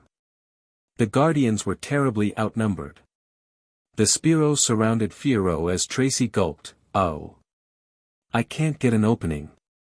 The Spearow have to go down first." Brock ran in and yelled, "This is where I come in. Rock Twister." The rocks hit several Spearow out of the way. Rock Twister. Fearow saw his shield disappearing quickly and decided to swoop downwards and try to peck them. Suddenly, it was stopped by an oncoming wing. A female demon came from the sky yelling, "Ahahaha. Only I will stop them, for I am Winger." Misty sighed, "No. What's going on? There are too many things happening at once." Brock sighed, "On top of it all, this monster is even more ret dead than the last one." Winger looked at them and yelled, "What did you say?" She swooped down and tried to throw wings at the Guardians. "Wind blow," yelled Tracy as the wings were blown towards Winger. Winger flew up and stuck her tongue out at them, "Naya Naya. You can't catch me." Suddenly, Fearow began pecking her as she punched it, "Stupid bird." Tracy then gasped, "I have to get up there and stop it." Junpei shouted, "Well, you are the Flying Guardian, aren't you? Fly." Tracy nodded and began meditating. He then screamed, "Fly wings." Wings grew from his body as everyone gasped. "Awesome," cheered Tracy as he flew up to stop Winger. Winger saw Tracy coming towards her and flew away, "Oh no you don't. You're not catching me." While Tracy chased Winger, Fearow tried to fly away. Tracy saw Fearow and yelled, "No. Fly." Winger purposely bumped into Tracy as Fearow made its escape. Tracy and Misty sighed, "DMN it." Misty tried to chase Fearow and yelled, "Come back. We need your help, Fearow." As Fearow flew away, it was pulled back by an unknown force. Misty saw this and became confused. "What now?" "We'll blow you away, so prepare for trouble. We have a vacuum, so make that double. To protect the world from devastation. To unite all peoples within our nation. To denounce the evils of truth and love. To extend our reach to the stars above. Jesse. James. Team Rocket, blast off at the speed of light. Surrender now or prepare to fight." Meowth, that's right. Team Rocket arrived in their balloon. Misty yelled, "What are you three doing here?" Jesse laughed, "With our vacuum, we can capture all these Spearow and Fearow." As if this scenario wasn't already hectic enough. James turned on the vacuum and sucked up all the Spearow. "There's no way you'll get away with this," screamed Misty, "Mystical Wave. James turned the vacuum to reverse and blew the wave back at Misty. Dash yelled, "Hey, quit that. Sand surround." The vacuum blew the sand back towards Dash. "Now to capture Fiero," said James as he attempted to SCK in the Fiero. All of a sudden, Winger swooped in and grabbed Fiero. Tracy flew over to Winger and yelled, "Wind blow." Fiero fell from Winger's grasp. Meowth yelled, "What the? Who the hell are you?" Winger said, "I am Y. Wind blow." Tracy blew her away, "We already heard you the first time." Team Rocket sweat dropped, "This is utter chaos." They spotted Pikachu and laughed, "Hey, there's something worth catching today." They tried to SCK Pikachu in as Pikachu used Thunderbolt. The shock destroyed Team Rocket's vacuum as all the Spearow were set free. Jesse and James gulped as the Spearow proceeded to peck them. Winger came towards Fiero again as Fiero became angry and used Whirlwind. A giant whirlwind appeared and blew everyone upwards. In the center of the whirlwind, Tracy tried to get too close to Fiero. He had been hurt from all the action. He flew towards it and petted it, "Don't worry, Fiero. Once I catch you, everything will be alright." Fiero nodded as Tracy yelled, "Flying ball." The ball caught Fiero. Winger gasped, so the Fiero disappeared. "I won't let you get away with this." She swooped down and grabbed Tracy with her hands. Attempting to fly away, she gasped as someone appeared and yelled, "Psychic Scepter Extermination." Ash killed Winger with his attack. Misty cried, "Ash. You're okay." She ran to Ash and hugged him. Ash blushed and said, "What happened?" "All I remember was a Spearow." Junpei said, "Well, you were in a coma. But Tracy, our flying guardian, fixed it." Ash looked at Tracy, who waved and smiled at him. Ash cheered, "All right, Tracy. Now we're all guardians." Ash then looked confused, "But why was I in a coma anyway?" Dr. Proctor arrived on the scene, "I can answer that. But I won't." Everyone face-faulted. Misty then said, "I'd tell you, but I don't want to lose you again like that again." Ash blushed again, "Don't worry, Misty. I promise that it won't happen again." Everyone else stood still crying as Ash laughed, "Well, are we going to continue our journey or not?" Everyone cheered, "Yeah." Meanwhile, in a remote part of the woods, Team Rocket's balloon had flown into a tree and became stuck. The Spearow continuously pecked them as they stood in the balloon. They sighed, "Looks like Team Rocket screwed again." Number 14, Mantine's Missiles. Misty swam gracefully underwater. She snickered to herself, "The others don't know what they're missing. It's so great being able to swim so freely underwater." Back on land, Ash and the others sat down on logs waiting for Misty. Brock sighed, "I'm telling you, we need a leash on that girl." In the water, Misty noticed a mantine and said, "While I'm here, I might as well." Water ball.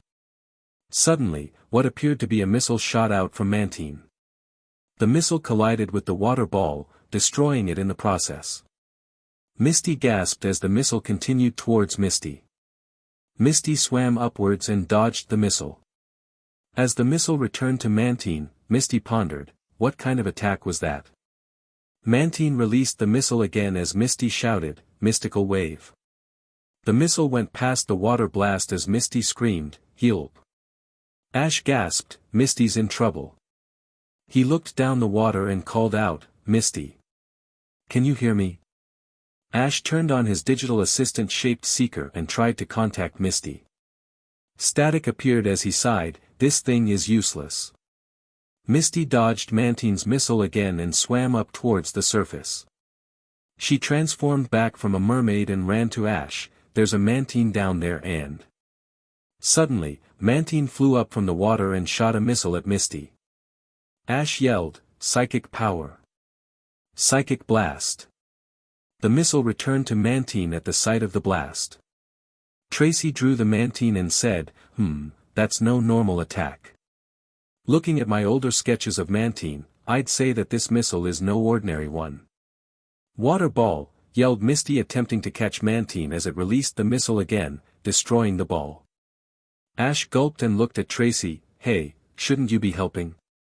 There's a reason Mantine can fly, you know. Tracy laughed. Oh yeah. Flying power. Misty, let's catch it together. Misty nodded. Water ball. Flying ball. Combine. Mantine shot its missile again and destroyed the combined ball. Tracy and Misty gulped. We better come up with a real plan or we'll never catch Mantine. While Mantine flew around, Misty walked over to the other side of the river and called Mantine over. Hey! Mantine! Misty caught Mantine's attention as it flew over to her. Misty then yelled, Water ball. Mantine shot the missile as it destroyed the water ball. Suddenly, from behind, Tracy had released the flying ball. The missile proceeded to destroy Tracy's ball as one. Tracy gasped. I was so sure that would have worked. It was so perfect too, and I would have ended up saving the day. Brock laughed. Doesn't it, SCK? Tracy yelled, Hey, stay out of this. You have no right to talk, mister. I can't catch a Larvitar on my own. Brock retorted, Hey, at least I caught it. Ash yelled, Hey. Shut up and watch out. A missile headed towards Brock and Tracy as they jumped away at the last minute. Junpei said, Ash. Try calling Professor Oak on your seeker. Ash asked, What? This thing has an actual use? Ash took out his seeker and called Professor Oak. A little video of Professor Oak answered and greeted him. Why hello Ash. Are you calling me from your seeker? Ash said, I'm a little angry that you didn't tell me how to use it sooner, but enough about that for now. We need help catching a Mantine. Professor Oak asked, What seems to be the problem? Ash showed Oak, from the seeker, the Mantine shooting missiles. Oak examined the Mantine closely and said, Are you sure that those are really missiles? You better look at it more closely. Overhearing Oak's conversation, he then screamed, I have an idea. He huddled with Misty, so we. Except that this time. The others watched them with confusion as Tracy laughed, haha. That Mantine is ours. Tracy called Mantine over. Mantine flew to Tracy. Tracy yelled, Flying ball, and aimed it at the Mantine. Mantine shot its missile and destroyed the flying ball. Suddenly, from behind, Misty yelled, Water ball, and aimed it at the missile. Before it went inside the ball, it called out, Remoraid. Ash gasped, so it was a Remoraid all along. Nice capture, Misty. Well, I have to thank it to Tracy's excellent diversion plan, said Misty as Tracy blushed. I knew from long ago when researching Pokémon that Remoraid tend to hang out under Mantine for nutrition and transportation. Junpei cheered, You're a bright one, Tracy. Tracy nodded, and now that Mantine has no defense, it's time to capture it. Water ball. Flying ball. Combine. Mantine let out a cry, Mantine, as it was captured in the combined ball. Brock applauded, Well, I have to say this much. You're an excellent strategist, Tracy. Tracy blushed, thanks Brock. Meanwhile, in a mysterious room, a shadowy figure asked, So, Winger died?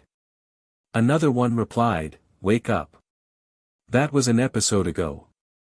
Well, then I'll have to take it into my own hands. Number 15, A Small World. Ash gasped, Misty. Why did you hurt that defenseless Caterpie? Misty cried, Oh please, Ash. Didn't we have this discussion a long time ago already? I can't stand bug Pokemon like Caterpie. They're sick and slimy. Ash sighed, Well, that's no excuse to kick the thing. Imagine what the people for the ethical treatment of Pokemon would say. Who cares what PTP thinks? It was just an insignificant bug. Hey, Ash, said a voice. Ash turned around to see a familiar face take a picture of him. I heard screaming and figured that it was Misty. So, what's up? Ash recognized him. It's been a long time, Todd. Todd laughed, holding his camera. You're right. It has been a long time. I see the gang's all here. What have you been up to lately? The last I recalled, you were a Pokémon master. Ash gloated. Well, that's not all. I'm also a guarantee. Junpei then shut his mouth and said, you want to tell the whole world about it? Todd then took a picture of Junpei as they both gasped, I've been caught.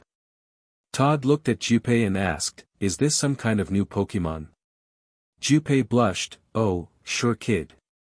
Todd gasped, wait, did you just talk? Junpei face faulted, foiled again. Ash then held on to Todd's shoulder and said, I guess it's about time we told someone about this. But first, lunch. Todd followed Ash and the others to a restaurant as they ordered food. Later, Todd gasped, hey. You didn't tell me what the deal was with that orange creature. They left the restaurant and headed to a large patch of grass in the middle of the city. Ash said, you know what, Todd?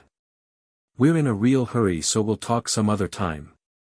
The Guardians attempted to run for it as Todd held up a picture of Junpei. You know, I still have the little tyke's picture. Ash stopped running and sighed, DMN.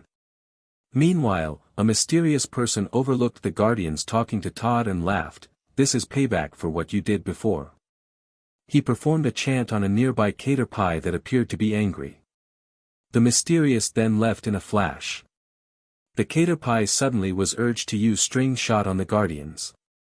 Ash, Todd, and the others began feeling different and were enclosed in a giant ball of string. As they emerged from the now different ball of string, Brock asked, hey, was Cherry Grove City always this big? They looked around as Tracy gasped at the sight of a large blade of grass, actually, I don't think we've ever been this small before. Todd cried seeing everything giant but the camera that he held, what happened? Tracy answered, if it were up to me, I'd say we shrank. Ash thought, who would do something like this?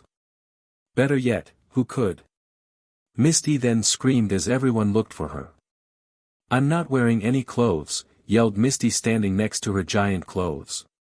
I know you perverts want to see more of my fine body, but there's no way I'll streak with you guys. Brock, Dash, Tracy, and Todd sighed, whatever, it's old news. Misty gasped and yelled, what did you mean by that? Ash sweat dropped, I think you should just ignore them, Misty. Ash then announced, listen everyone, just wear a leaf around you for clothing until we can find a way to enlarge ourselves. They traveled through the huge patch of grass to the entrance to a nearby path. Misty gasped, hey, there's no way we'll make it through the giant people's walking. I'm staying here. The others made their way through rows of giant feet walking around. Brock laughed, I've always wanted to know what it would be like to be a midget. Tracy sweat dropped, please tell me you're not always this stupid. Brock yelled, what was that about me, Tracy? Ash then asked, hey, where's Misty? Everyone looked around, I guess she's not here. Ash gasped, what? You guys let her stay alone as she is now? Dash snickered, well, she is your girlfriend, isn't she? Suddenly, Misty screamed as Ash yelled, no. Misty. They scurried through the people back to the patch of grass and found a giant cater pie in front of Misty. Ash then said, oh, it's a cater pie. A really big one. Its eyes were red as Ash continued, I'm betting that this is the same cater pie you kicked, Misty. Misty then blushed, oh yeah, that cater pie.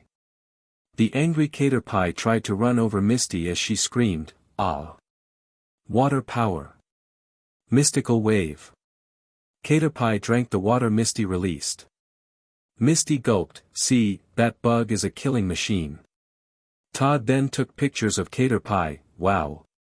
These pictures are turning out great. I could get used to this kind of size. A dark yellow aura surrounded him. Junpei then said, I bet if we caught cater pie, we could enlarge ourselves.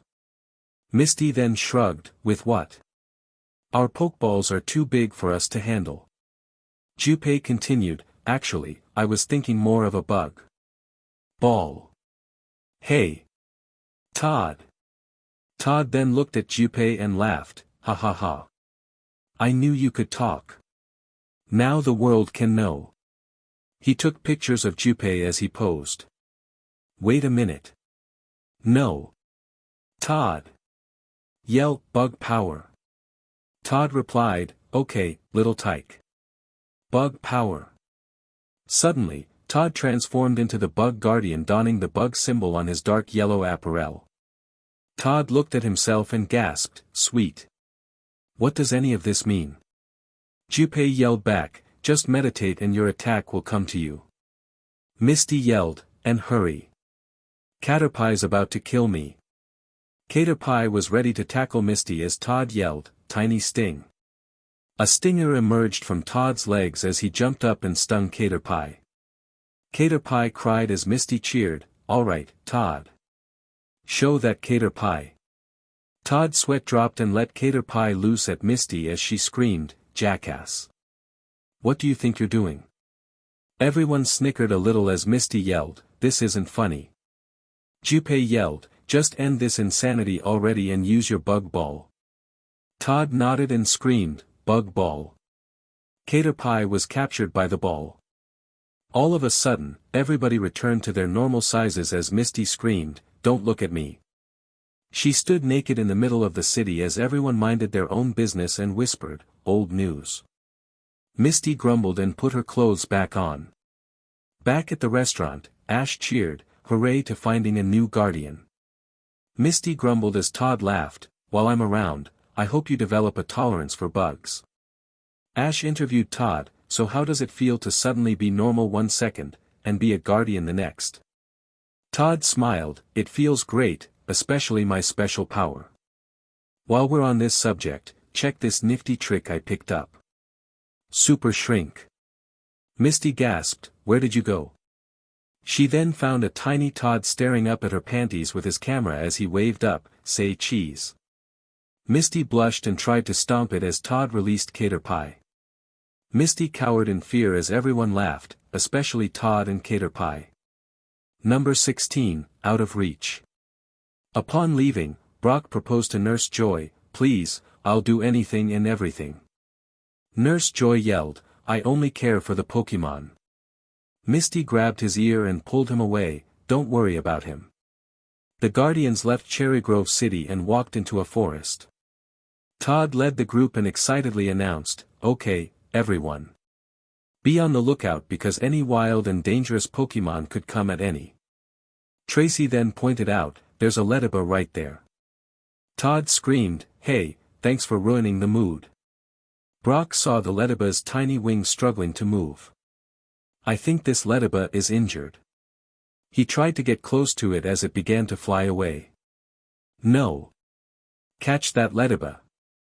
Todd yelled, bug power. Bug ball. Ledyba flew over the bug ball as Todd looked down in disappointment, oh well, I guess it got away. Junpei screamed at his ears, what are you doing? Follow it. They chased the Ledyba into a quaint log cabin. Ash thought, I wonder who lives here. The others had already went inside and replied, it doesn't matter. It's probably nobody. Besides, who would be careless enough to leave it unlocked? Ash shrugged and followed them in. Todd cornered the Ledyba and laughed, it looks like you're trapped. Bug ball. Ledyba flew up towards a hole in the ceiling as the ball hit the wall surrounding the hole. Todd sighed, no. The ball doesn't fit. Ledyba stuck its tongue out from the hole and rested in its new hiding spot. Brock laughed, leave it to me, guys. I'll send rocks flying all over this cabin. Ash shouted, no, Brock. We shouldn't destroy everything we find just to get what we want. Brock sighed, that's no fun. Misty yelled, think about it, idiot. If you destroyed the support for this cabin, we'd be crushed in the process. Ash sighed, well, I guess we can't capture it. Everyone gasped as Ash winked. Tracy laughed, oh, hee hee. I got you, Ash.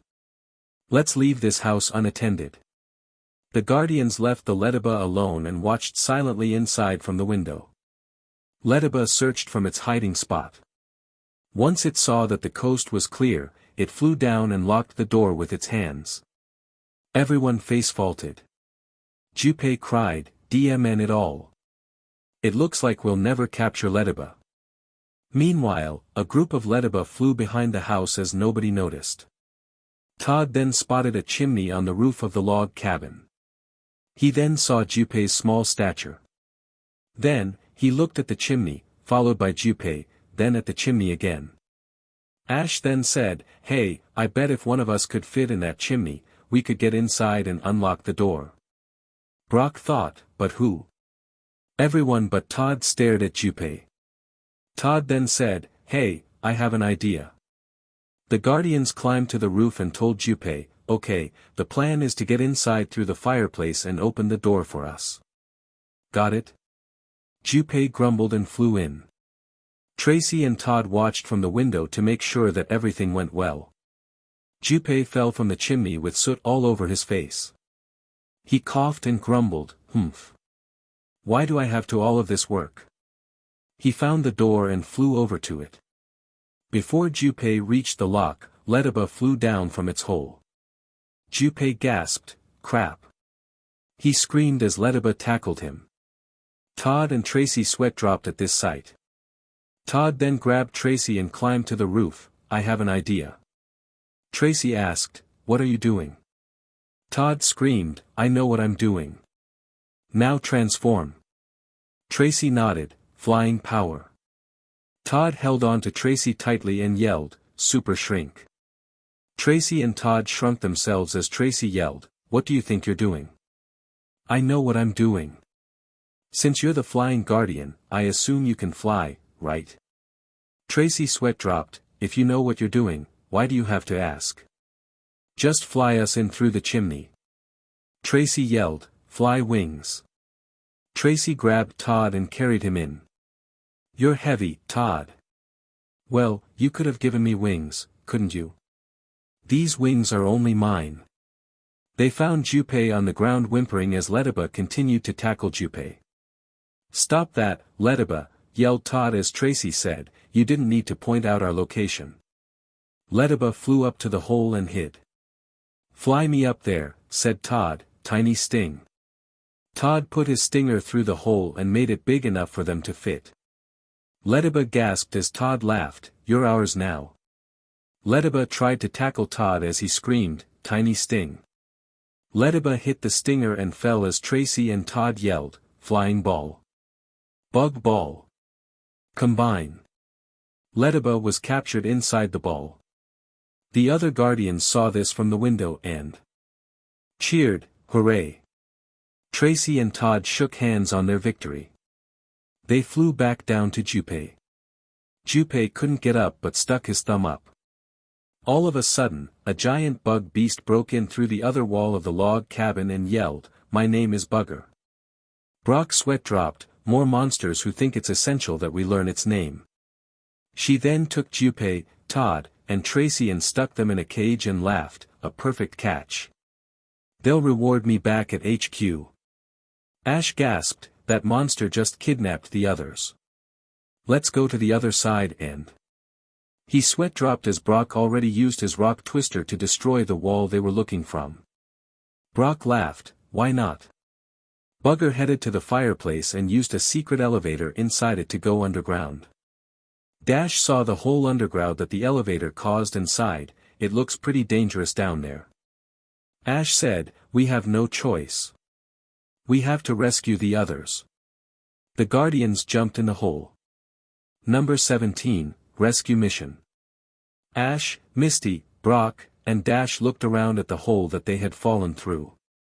The area had steel walls everywhere and was dark. Misty shivered, "This place looks really dangerous. We better transform."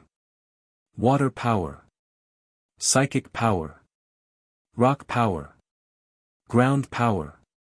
Everyone yelled out and transformed into guardians. Suddenly, they heard the sound of clanking. Ash sighed, "DMN, it seems like they heard us." Two men shined a flashlight on them and gasped, "How did you get here?" Misty yelled, "Mystical wave," and attempted to flood them. The Guardians then fled the scene. "Did we get them?" asked Dash. Misty yelled, "Does it matter? Just run." The men continued chasing them. Brock panted, "We can't run forever." Suddenly, a claw had grabbed Misty and the others into an opening in the wall.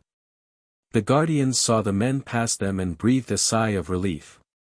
Misty looked for the mysterious claw that saved them and called out, "Hey, where did you go?" Brock asked, "What is it, Misty? Is there somebody there?" "I'm pretty sure someone with long nails saved us. But she disappeared." A pair of eyes watched them from above. The person saw a shadowy figure releasing Bugger behind the Guardians and thought, Ash said, "We better stick together in case anything happens." Brock looked around with worry, "I think something's following us." Misty laughed, "What are you so scared of?" They continued walking as Bugger slowly crept near them. Bugger then grabbed Brock's mouth and threatened to sting him if he talked. Brock sweated and mumbled, "MMPH." Ash asked, "What is it, Brock?" They turned around and saw that Brock disappeared. Misty's sweat dropped, "Do we really have to babysit you, Brock? Where did you go?" Dash thought, "It's weird that Brock just disappeared like that." Suddenly, Bugger had grabbed him too. Misty sighed, "Now we have to look for Brock on top of all of this." Ash said, "Well, he couldn't have gotten very far. I didn't hear him making noise on these steel platforms." Misty then sighed, "I guess we should look for Brock first then, right guys?" Guys? Where did you go? Ash? The eyes watched Bugger take Ash away. Ash woke up next to the other Guardians and asked, "Where are we?" Tracy said, "You finally woke up. We were apparently shrunk and placed in this cage." Ash asked, "Who did this?" Todd sighed, "We have no idea, but as long as we're in this cage, there's no enlarging for us." Ash then said, "Hey, wait a minute. Misty's not here. That means she can still save us." Tracy suggested, "You should use your seeker to contact Misty." Ash said, "Good idea." He turned on his seeker and tried to contact Misty. Junpei sighed, "The connection won't work unless your seekers are the same size." Ash sighed, "Blast. This stupid thing always manages to malfunction at the most inconvenient times." Meanwhile, Misty cried, "Where are you, guys?" The eyes of a mysterious girl watched as Bugger was about to grab Misty. She felt weird inside, "Why do I have a feeling that I have to save this girl?" Before Bugger could grab Misty, the mysterious girl jumped down and slashed Bugger. Bugger buzzed and tried to sting the girl. Misty recognized the girl as the same one who had rescued Junpei and Tojo and helped them escape the men earlier. Misty gasped, "The cat girl from before." She recognized the claws that grabbed her. "You've saved me twice, but why?" The cat girl yelled, "Just run. I can't hold this beast off any longer." Misty sighed, "But where do I go?" The cat girl yelled, "Your friends are in that large door up ahead." Misty thanked the cat girl and ran.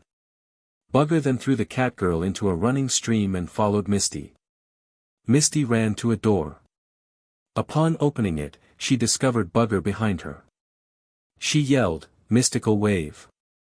Bugger was unaffected by the wave as she gasped and ran past the door. A weird man saw her running in and gasped, "How did you manage to escape, Bugger?" Bugger broke in through the wall and buzzed, "Oh, you're a dead girl." Ash saw Misty and cheered, "All right.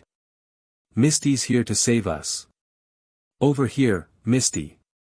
Misty spotted Ash and the others enclosed in a tiny cage. She ran over to the cage as Bugger flew up and landed in front of the cage. Misty gasped, "No." Bugger punched her in the stomach as she cried, "I have to save Ash." Suddenly, a rod materialized in her hand. Junpei sensed it and yelled, "That's your water rod. Hurry up and use it." Bugger tried to sting Misty as she yelled, "Water rod elimination." Bugger gasped and was killed by the rod's power. The man saw this and gasped.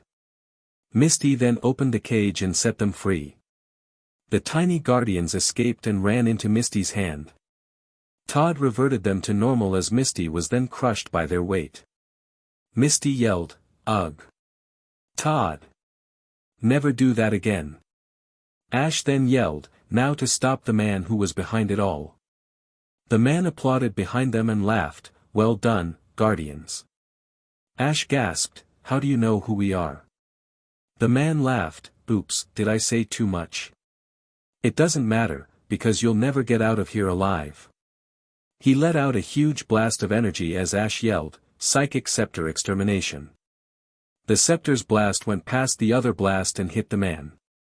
The man felt nothing and applauded again, "Impressive. I never thought you'd actually be able to destroy my blast, but you did." "Ha ha ha ha. Shut up. I don't see anything funny about us killing you." The man laughed even harder, "That's a riot. Go on. Give me your best shot." Ash yelled, "Psychic Scepter Extermination," followed by Misty who yelled, "Water Rod Elimination." The man stopped both blasts and laughed, "You guys are pathetic. Here's a real blast." He prepared another blast of energy and threw it at Ash as he yelled, "Super Reversal Attack." The blast was thrown back at the man as he gasped, "No." Ash said, "Well, I must admit. Your attacks are very strong. However, if you don't use it wisely, you'll end up being too strong for your own good." The man sweated and said, "You are worthy rivals yourselves." Ash then asked, "Rivals? Could you tell us your name?" The man then answered, "Why not? You may as well know the name of your killer. I am Shiga, the..." Suddenly, a voice yelled, "Fool!" Shiga gasped, "Master. Do you want to reveal everything? Now leave them and return to me." Shiga sighed, "Yes, Master." He turned to the guardians and whispered, "I'll be back again, so you better be ready." He disappeared in a flash, but not before pushing a button. Misty gasped, "That was a lot to digest." Brock then asked, "Say, how did you escape, Bugger?"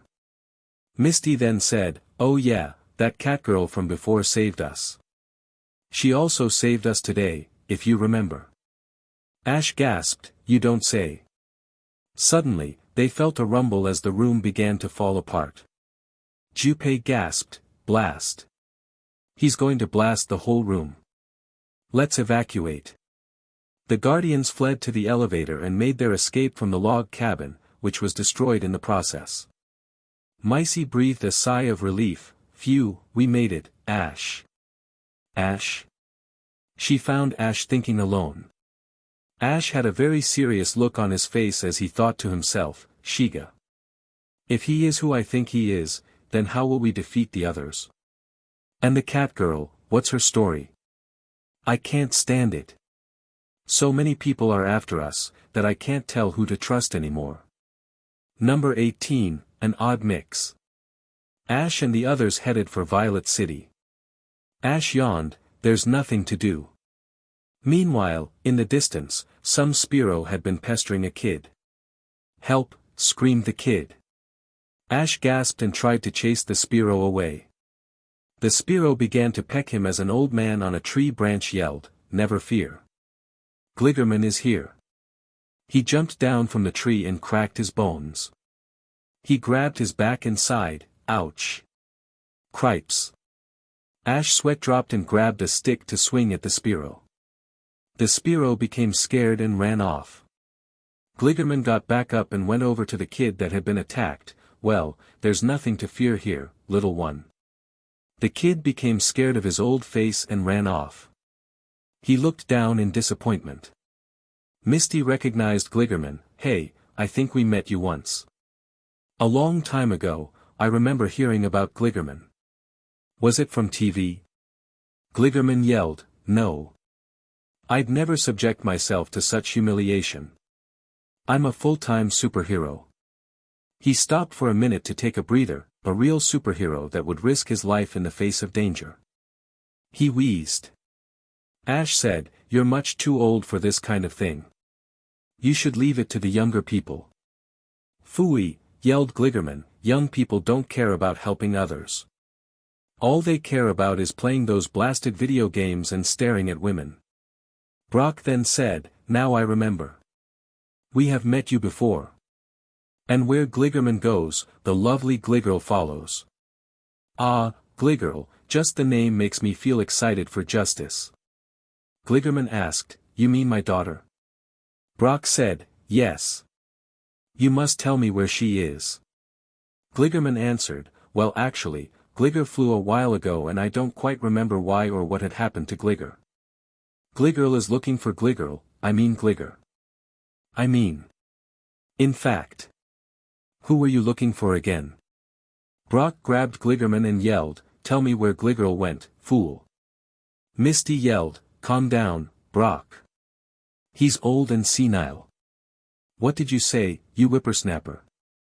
Suddenly, a Gligger-shaped person swooped into the scene. Brock instantly recognized her and fled to her. "Marry me, Gligirl." Gligirl punched Brock in the stomach and yelled, "Dad! What are you doing outside? The doctor recommended that you stayed inside. And did you take your medication?" Gligerman yelled, "Phooey. I don't need any medication to keep myself healthy. Also, how do you expect me to go inside when the world needs saving?" Gligirl yelled, "If this is about Gligger, then I told you that I'd look for it alone." Gligerman suddenly felt a crack in his bones and fell. Gligirl sighed, "Dad, what am I going to do with you? And I still have to look for Gligger." Brock then said, "Don't worry. We'll help you look for Gligger. In fact, Todd here will look after your dad for you." Todd yelled, "Hey, what?" Gligirl then said, "Oh, thank you. I think it fled somewhere here near the plains." Brock fluttered as Todd's sweat dropped looking at the old man. Gligirl called out, "Gligger. Where are you?" Brock yelled out, "Yeah, Gligger. Say, do you remember good old Brock by any chance?" Gligirl confusedly looked at him and said, "Not now. Gligger. Come back." She then sighed as Misty said, "Don't worry. I'm sure we'll find Gligger." Gligirl said, "It's not really that. I'm worried about my dad. He still seems to think that saving the world is his priority. He doesn't understand that neither he or I should continue being superheroes." Misty sighed, "If that's the way you feel, you should tell him." Suddenly, Gligirl spotted one of Gligger's wings on a tree branch and screamed, "Gligger. Come down from there." Gligger's eyes were red. Gligirl gasped, "Gligger." Suddenly, behind Gligger stood a creature yelling, "No, I'm Glider." "Gligger." Brock yelled, "Gligirl. No, Glider. Gligger." Gligger confusedly yelled, "Gligger," and swooped down. Gligirl yelled, "What are you doing here?" Glider followed Gligger, then attacked Gligirl as Brock yelled, "Hey, stop that." Gligirl yelled, "Who are you? What have you done to Gligger?" Gligerman appeared on a tree branch and yelled, "Be wary Gligirl, for she is our arch-nemesis, Glider." Gligirl yelled, "Dad. What are you doing? You should be resting. And we don't have an arch-nemesis." Ash sweat dropped, "I think it'd be best for you to play along." Meanwhile, in a forest, Todd woke to see Gligerman missing. He gasped and ran to the others. Tracy and Dash then whispered to Ash, "Help them fight Glider. We'll handle Gligger." Ash winked to them as Gligirl sighed and turned to Glider, "Well, whoever you are. Prepare to fight, I guess." Glider jumped in the air and glided down towards Gligirl as Gligerman ran down and blocked the attack. Gligirl gasped, "Daddy." Gligerman fell from the force as Gligirl cried, "Daddy. You fool. Do you think that all this saving the world business is really for us? You only think of the world as one giant crime wave after the other. That's not true. There are good people in the world, and they will protect us." Gligerman sighed, "But..." Gligirl yelled, "Listen, Dad. I don't want to be a superhero anymore. We're getting too old for this. Misty winked at Gliggle and said, good job. Ash? Ash nodded, let's roll. Psychic power. Water power. Glider flew up to a tree and got ready to swoop down. Misty yelled, mystical wave. Glider was splashed down as Ash yelled, psychic scepter extermination. The blast killed Glider as Gligerman watched and said, I'm happy that the world has heroes. He then closed his eyes. Gliggle said, Dad. Listen, guys. Will you please save Gligger? I don't care how, but its safety is the only way I know how to avenge my father. Meanwhile, Tracy and Dash had transformed and began battling Gligger.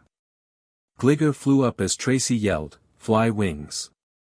He flew up and chased Gligger as he glided from tree to tree. Wind blow. As Gligger blew away, he swooped down and dug underground. Dash gasped, what? He digs too. Tracy said, well, he is both a flying and a ground type.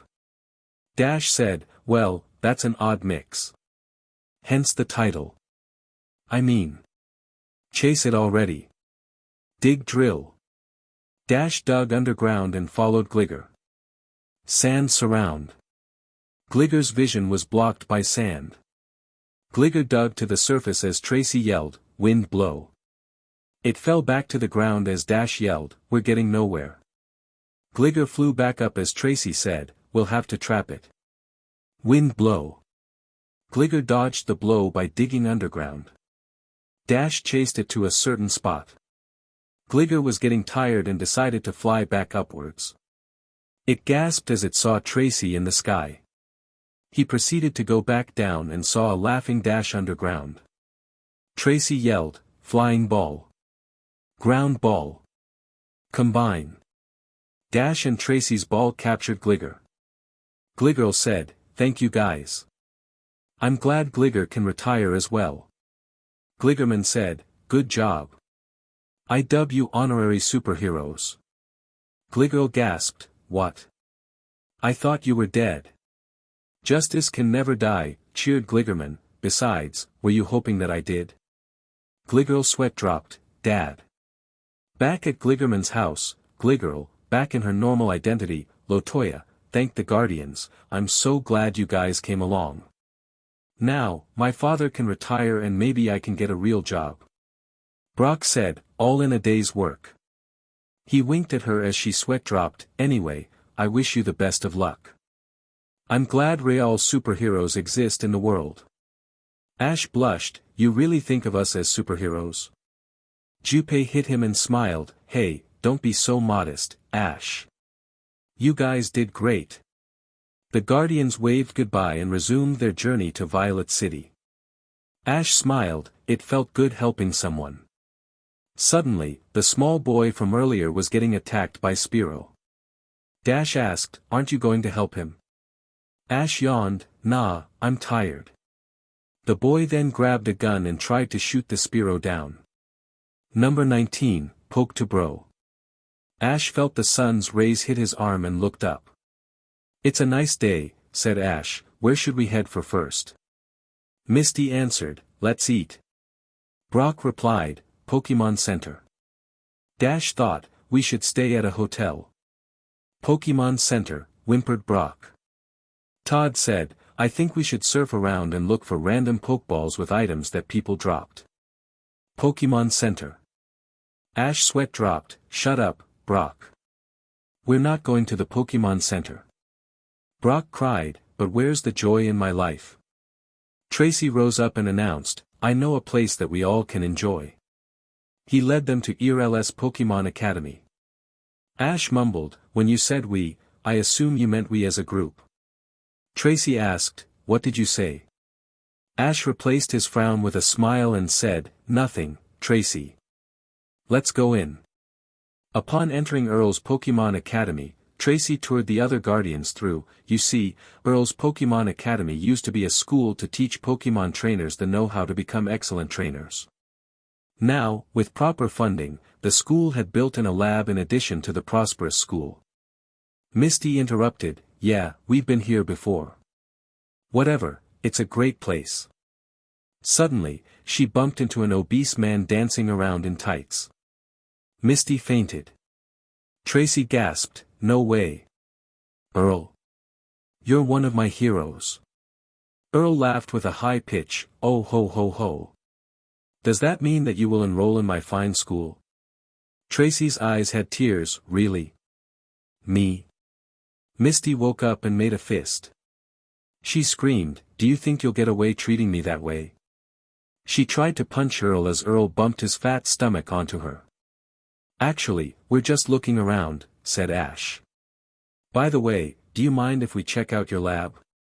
Earl danced towards the lab and said, sure thing, follow me. As scientists passed through the hallway, they were bumped by Earl's constant dancing. One of them mumbled, arg. You fat ass. The Guardians made it into the lab. Inside, scientists were stewing 2 Slowpoke and 2 Shelder. One of the scientists said, well, we don't have many chances to study this, so this one better count. The other replied, okay. Listen, everyone. We're going to have to attach Shelder to Slowpoke. Can we begin the tests? Earl said, right now, the scientists are conducting experiments to see why Shelder change shape when they attach to Slowpoke. This mystery has been debated over ever since people have witnessed the first evolution of Slowpoke to Slowbro. Tracy was confused and asked, wasn't this mystery already solved when? Earl interrupted, they're wrong. Only my lab can crack the case. Then, we can teach the students of the academy the correct answers. Tracy sighed, do you mind if we go in then? Earl laughed, oh ho ho ho ho. I don't see why not. You can see up close what makes my lab so great. Meanwhile, 2 scientists, one with red hair and the other purple, passed through the Shelder and Slowpoke. Both wore sunglasses to hide their identities. One of the scientists said, should we snatch it now? No, then it will be obvious. A Meowth popped up from inside the man with purple hair's lab coat and said, hurry. It's getting hot in this coat. I'm heading to Jessie's coat. The girl with red hair punched Meowth. Earl led Ash into the lab. The 2 scientists gasped, DMN. It's those twerps. Meowth yelled, hurry. Let's swipe the Slowpokes and make a break for it. The 2 scientists crept over near the Slowpoke and Shelder and stuck the Pokémon into a bag. Ash gasped, hey. Those 2 are getting away with the Pokémon. The 2 scientists fled with the bag. Running through the hallways, the 2 scientists threw the bag to each other. You hold it. No. You hold it. They were forced into a dead end as Ash said, you're trapped. Now tell us who you are. The scientist's sweat dropped as Meowth popped out and yelled, what? You don't know who we are by now? Misty gasped, a talking Meowth. It must be. The scientists laughed and took off their lab jackets and sunglasses. Prepare for trouble. Make it double. To protect the world from devastation. To unite all peoples within our nation. As Jessie and James recited their Team Rocket motto, Ash stole the bag they were holding. Ash ran towards the lab. Meowth slashed Jessie and James yelling, look what your babbling did. Now let's chase those twerps. James ran over to Ash and swiped the bag. He cheered, victory goes to Team Rocket, as he bumped into Brock, who took the bag in turn. Brock threw the bag to Ash. Suddenly, someone had stolen the bag from Ash. Ash looked at Team Rocket, who were confused as well. The person who had stolen the bag laughed was a girl. She laughed, MWA haha. It's too late. Shiga already told me about you guys. So here it goes. She dropped the bag. Team Rocket ran towards the girl yelling, what are you doing with the Pokémon we stole? The mysterious girl then put up her finger as a blast hit Team Rocket. They went flying through the roof yelling, looks like we're blasting off again. Earl cried, my lab. Ash gasped, that power. Who are you? Before the girl could answer, she disappeared in a blinding flash. Tracy said, let's rescue the Slowpoke and Shelder. He looked into the bag and found that the Slowpoke and Shelder had disappeared. Meanwhile, a fast blur of pink and gray passed him. Tracy said, I think I know where the Pokémon went. While a pink blur passed, Tracy put his foot in front of it. The blur slowed down enough for Tracy to recognize it as Slowpoke. Everyone looked at the Slowpoke, then stared at Tracy. Tracy said, all right, I have an idea. Finally, said Misty, I was tired of doing nothing while you thought of something. Tracy blushed, wait a minute. Anyway, here's what happened. A blackboard appeared out of nowhere as Tracy put on a professor suit. For some reason, the encounter with the girl from earlier had given Slowpoke and Shelder super speed. I don't know how, but it's pretty obvious that Slowpoke shouldn't be traveling this fast, and that Shelder shouldn't really be traveling at all. Here's how we'll capture them. Tracy posted a map of the lab on the blackboard. According to this map, we are located in the center lab. There are 4 smaller labs, each placed in the 4 corners of the lab. 2 hallways lead to and from each small laboratory. As for the plan, he wrote some names on the map and said, Ash will go in the bottom left corner. Misty goes in the top left corner. We block off the hallway leading from the midpoint of the 2 labs that Ash and Misty are stationed at. Then, the rest of us will just chase the Slowpoke and Shelder into Ash and Misty's rooms. That way, they will be able to capture them. Earl thought, that is one unusually bright kid there. He then rose up and spoke, however, I think that your plan is too simple. Tracy rebutted, well, how you built your lab was simple. Now, is everybody ready? Let's go.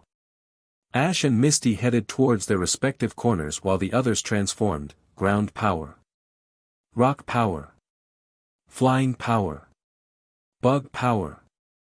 The quick Slowpoke and Shelder just ran past the Guardians. Brock and Tracy followed Slowpoke while Dash and Todd searched for Shelder. The Slowpoke outran Brock and Tracy through the small hallways. Brock yelled, Rock Twister. The rocks injured Slowpoke.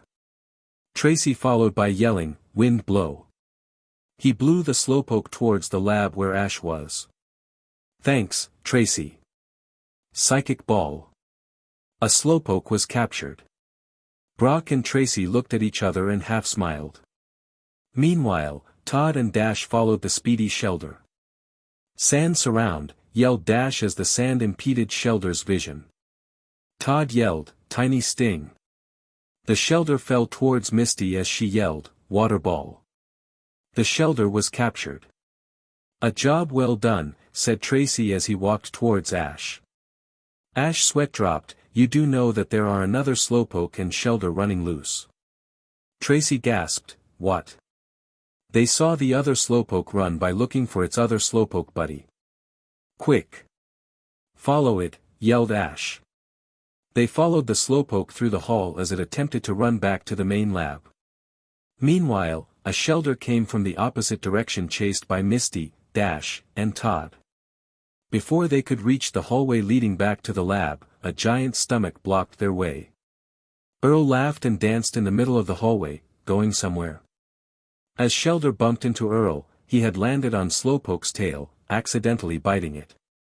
In a flash, Slowpoke had evolved into Slowbro. Scientists watching from glass windows appeared amazed. Slowbro turned around and saw the Guardians behind it. It was trapped. Psychic Ball. Water Ball. Combine. Slowbro was captured. Ash and Misty breathed a sigh. 3 Pokémon in one day. Phew. Later, Earl congratulated the Guardians, stupendous work. My scientists couldn't be happier that you allowed that Slowpoke to evolve. Tracy sweat dropped at his once hero, your work is outdated, Earl. Other professors have figured out much more quickly what happens with Slowpoke and Slowbro. Shelder allows the Slowpoke to have balance so it can stand. Earl said, I once thought that my lab could use a smart fellow like you, Tracy. It seems that I was wrong. Tracy gasped, wait a minute. I can change. Let me work here. Earl shook his head. Ash's sweat dropped. What purpose did that conversation serve to the overall story? Misty replied, not much. It must just be filler. Ash's seeker suddenly rang as he gasped, what? Who could be calling? Professor Oak's face showed up on the screen as he alerted them to come to Pallet Town. It's an emergency, cried Professor Oak. Ash gasped, what happened? What's wrong with Pallet Town? Professor Oak sighed, you better just come here yourself. Ash had a worried look on his face. What could be so important that we have to go all the way back to Pallet? Number 20, Emergency in Pallet. The Guardians left the train and looked for Pallet Town. Dash gasped, it's like our home suddenly disappeared. Ash looked down in misery and gasped, where could Mom and the others have gone? He then saw what appeared to be a dull village in the ground. Confused, he walked towards the town and accidentally stepped on something. What's this? He asked, looking at the object he stepped on. It was a miniature tree. A voice then called out, Ash. Ash recognized the voice as his mom's and yelled out, Mom. Where are you? The voice tried to scream louder, down here. Looking down, Ash saw a shrunken version of his mom, Delia. Ash looked down and picked up his tiny mother. Ash whispered, who could have done this to you? He then recalled his underground adventure and gasped, it couldn't be Shiga. Mom. How about the others? Are they safe? Asked Ash. A tiny May and Chibi walked out of Ash's house. May yawned, what's the commotion? I'm trying to sleep. She saw Ash and almost fainted, gasping, oh my god. It's an ash monster. Chibi ignored her and said, so, how are you, Tracy? Why is it that you're all suddenly so big? I want to be big too. Professor Oak walked outside from his lab and looked up. He said, wonderful. It looks like you did decide to come. Ash yelled at the professor, tell me how we can help you return to your normal size. I wouldn't want you accidentally getting stepped on by some person and or Pokémon. Meanwhile, near the tiny Pallet Town, a duo began talking. Prepare for trouble. And make that double. A Meowth scratched their faces and yelled, who are you talking to? And why are we here anyway? I thought we were back in Johto a while ago. James said, I know, but it's our duty as plot devices to follow the twerps and make their world a living hell. Jesse cheered, you tell him, James. Meowth's sweat dropped, and while we're here, let's steal that group of Venusaur that are coincidentally lying there. In a field, a group of Venusaur slept peacefully. Team Rocket then said, prepare for trouble. And make.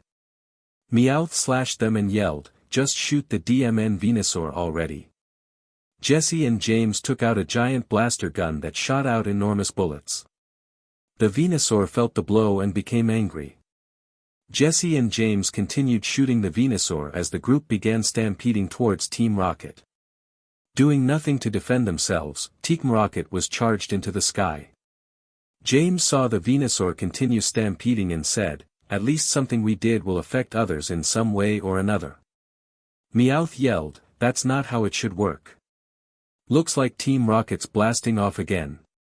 There is a way that you can enlarge us, said Professor Oak. We'll need your help, Todd. Todd asked, me? But why? Professor Oak replied, well, you are the bug guardian, aren't you? Todd gasped, but how did you know? Professor Oak shivered and said, never mind that. Will you please shrink for me? Junpei's sweat dropped at the professor's actions and said, just shrink already, Todd. Todd yelled, bug power. Super shrink. Todd shrunk to the same size as the residents of Pallet Town. Professor Oak walked him into the lab and showed him a chair with a helmet and some wires attached to it. What is it? Asked Todd. Professor Oak began laughing, ha ha ha ha. This is one of the newest breakthroughs in technology. It will magnify someone's power significantly. What you will need to do is sit right there and put the helmet on. Then you must attempt to enlarge the city. He looked for Todd and found that he was already sitting on the chair. Well, start it up already. Meanwhile, back outside, Ash had spotted a stampede of Venusaur heading towards Pallet Town. Brock gasped, "Oh no. If that Venusaur keeps on coming, then they'll destroy Pallet Town." Misty screamed, "Well, duh. Let's transform already. Water power. Psychic power. Rock power. Ground power. Flying power." "Rock Twister," yelled Brock as Venusaur used Vine Whip at the rocks he released. Tracy laughed, "Haha, Brock. It was a waste of breath for you to transform. Wind blow." The Venusaur were blown back a little by a gust as Brock grumbled. Ash yelled, "Psychic blast." The blast was strong enough to make several Venusaur faint for a while. He thought to himself, "We can't hold back the Venusaur for long. And I find it a little weird that we're being pitted against Pokémon that we can't capture. It makes me wonder." Meanwhile, back at the lab, Todd had already began the process of returning Pallet Town to its normal size. The helmet had been electrocuting him during the whole process. He tried to endure the electric waves and concentrated on enlarging the town.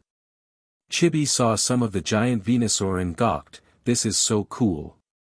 An actual adventure in Pallet Town. I want to fight it too."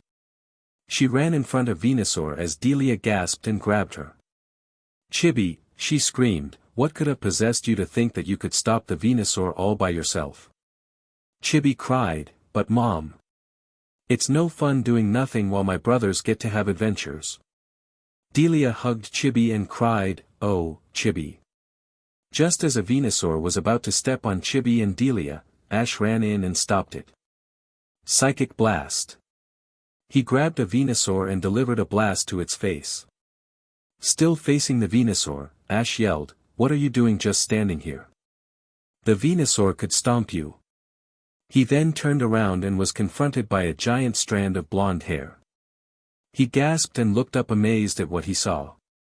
A giant Chibi, Delia, and May stood in the middle of the field as Ash gasped, "Why did you all suddenly turn big?"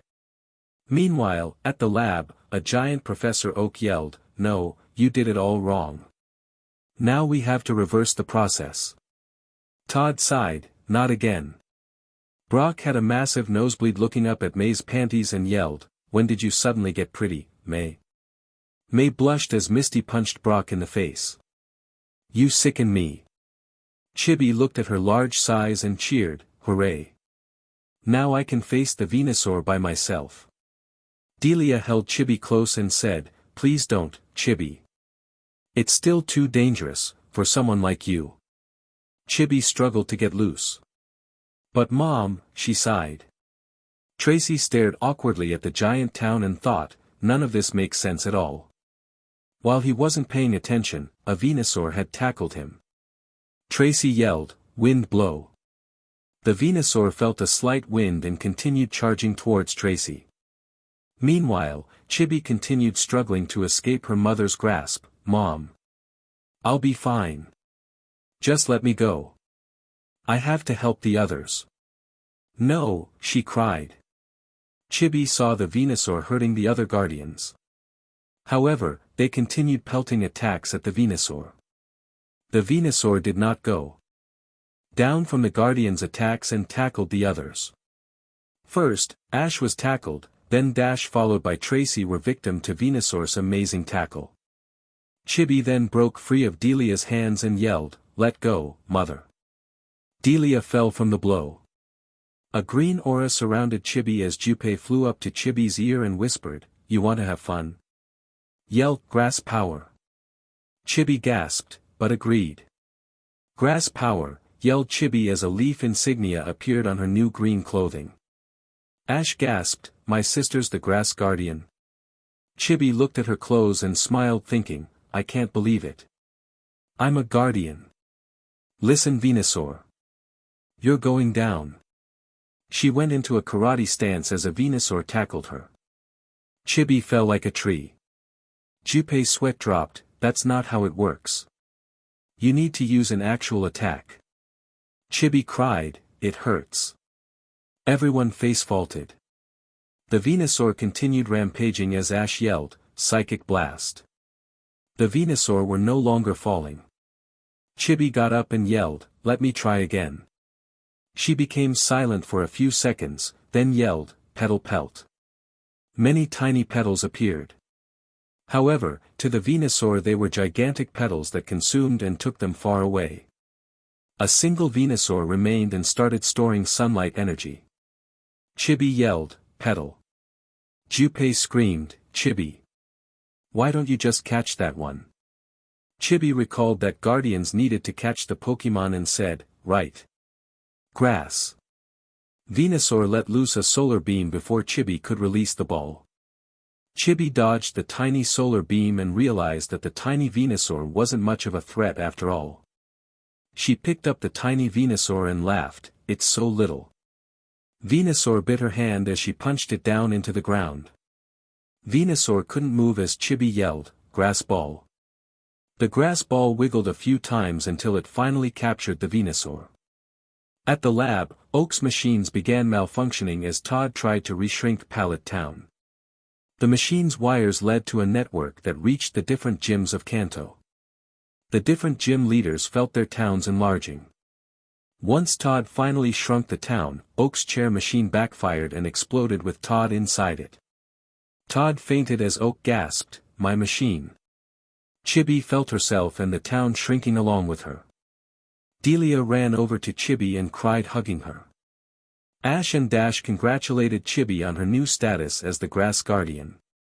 Hey, that means that the 3 Ketchum siblings are all guardians, cheered Ash and Chibi as Dash sweat dropped and said, who? Oak came out of his lab to greet the guardians. He carried an unconscious Todd and said, I have bad news and good news. The bad news is that the machine I used to shrink the town caused an entire network of Pokémon gyms in Kanto to accidentally enlarge. Rebuilding the network of wires that brought the gyms together may take a while, so we, and by we I mean the Guardians, will need to manually visit the gyms and shrink them on your own. The good news, continued Professor Oak, is that this provides a perfect plot device to cause you to go the different gyms of Kanto. So, get moving already. Ash gasped, this is all so sudden. We were just at Johto, and now you're telling us to go around Kanto. Brock put his hand over Ash's shoulder and laughed, haha, as long as we're traveling, you don't care where we go, right? Ash nodded, alright, Professor. We'll accept your little mission. Let's start north. Oak then gasped, north? No, I suggest you don't go to Viridian City just yet. Dash suggested, how about west? Misty yelled, we were just there an episode ago. Ash said, the only way to go is south. Everyone cheered. Chibi walked towards the Guardians, then looked at Mom. Chibi was having second thoughts about leaving her mom to travel with the Guardians. She pleaded, can I go, Mom? Delia cried and hugged Chibi, you know you're my only daughter. But if it's your destiny to leave, then I can't stop you. Just promise me you'll come back. Chibi hugged her mother tightly and said, I promise. Ash then said, bye, Mom. Are you coming, Chibi? Chibi ran towards the Guardians and took a final look at Delia. She was excited that she could finally travel with the Guardians. Meanwhile, Delia found May sleeping on the couch and yelled, why don't you leave with them too? Maybe you'll find that brother of yours. May drooled and said, nah, I'm too sleepy. Number 21, The Weird Girl. The Guardians continued their journey south of Pallet Town. Chibi said, wow. We actually get to go past the ocean. How cool. Misty sighed, how will we get past the ocean? I mean, I can use my mermaid powers to swim through just fine. But what are we going to do with the rest of you? Ash said, maybe we should rent a boat or something. Suddenly, he heard the voice of a girl scream out, hey, you. With the black hair. I bet you'd like to buy something from me. Ash looked around and pointed at himself confusedly. Yes, you. Would you like to buy something, handsome? Dash said, it depends what you're selling. The girl yelled, shut up. I wasn't talking to you. Dash sighed, why couldn't we be identical twins? Ash said, actually, I'm looking for a. The girl interrupted him, hey. I haven't introduced myself. I am the lovely Green. I know you'd like to check my measurements, but I assure you that you can already tell just by looking at them. Misty mumbled, look at her. She's just showing herself off to Ash. That hussy. Ash sweat dropped, nice to meet you. The name's Ash. The man with the skitty earlier came charging at Green with a knife. Green held his hand and gasped, hold it, pal. The man yelled, I can't believe I ever trusted you. You tell me to buy one of your stupid TMs. So I open it and what do I find? There's nothing but a bunch of paper hearts inside the box. I spent $3,000 on this crap, and I want it back. Green replied, sorry, no refunds. Besides, if you were smarter, you wouldn't have spent so much money buying from a young girl. The man threatened Green with his knife as Ash, who had been ignoring the conversation until now, gasped and yelled, psychic power. Psychic blast. The man was blown back by a blast of energy. He screamed, what the? You're all crazy. He then ran off with his skitty. Green gasped, what in the hell was that? Junpei hit Ash on the head, as if we didn't need anyone else knowing our secret. Ash sighed, but this was an emergency. We had to help that girl. Meanwhile, Green thought to herself and said, that power. It could come in handy. Hey, Ash. She noticed that Ash had already left. She found him and the other guardians walking along the beach. You're not getting away, shouted Green as she put all her things in a giant sack. Ash looked in the ocean and said, the next boat doesn't come for a few hours. Misty said, so let's relax. Misty grabbed Ash's arm and whispered something to him. Ash sweat dropped as Misty tried to lead him away from the group. Suddenly, Green jumped in and posed in front of Ash in a swimsuit. She bent over and asked, you'd like to join me, wouldn't you? Ash replied, well, actually. Misty yelled, what are you doing? Can't you see we're trying to spend time together? Green stared at Misty and said, oh please. You're telling me to believe that Ash is hanging around with some scrawny tomboy.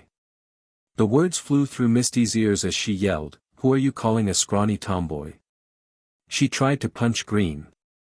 Green grabbed Misty and knocked her into the sand. Ash sweat dropped, will you two please stop fighting? He gasped as he saw the others sitting next to him eating popcorn. Brock said, we might as well watch. Dash said, nothing like a good catfight. Chibi then spoke, this is probably not very appropriate for me. Later, after the bickering was over, Misty brought Ash to a quiet spot on the beach. She grabbed him and said, now while we're alone, let's kiss. Before Misty could kiss Ash, Green popped up and kissed Misty instead. She laughed, no way that you're kissing Ash.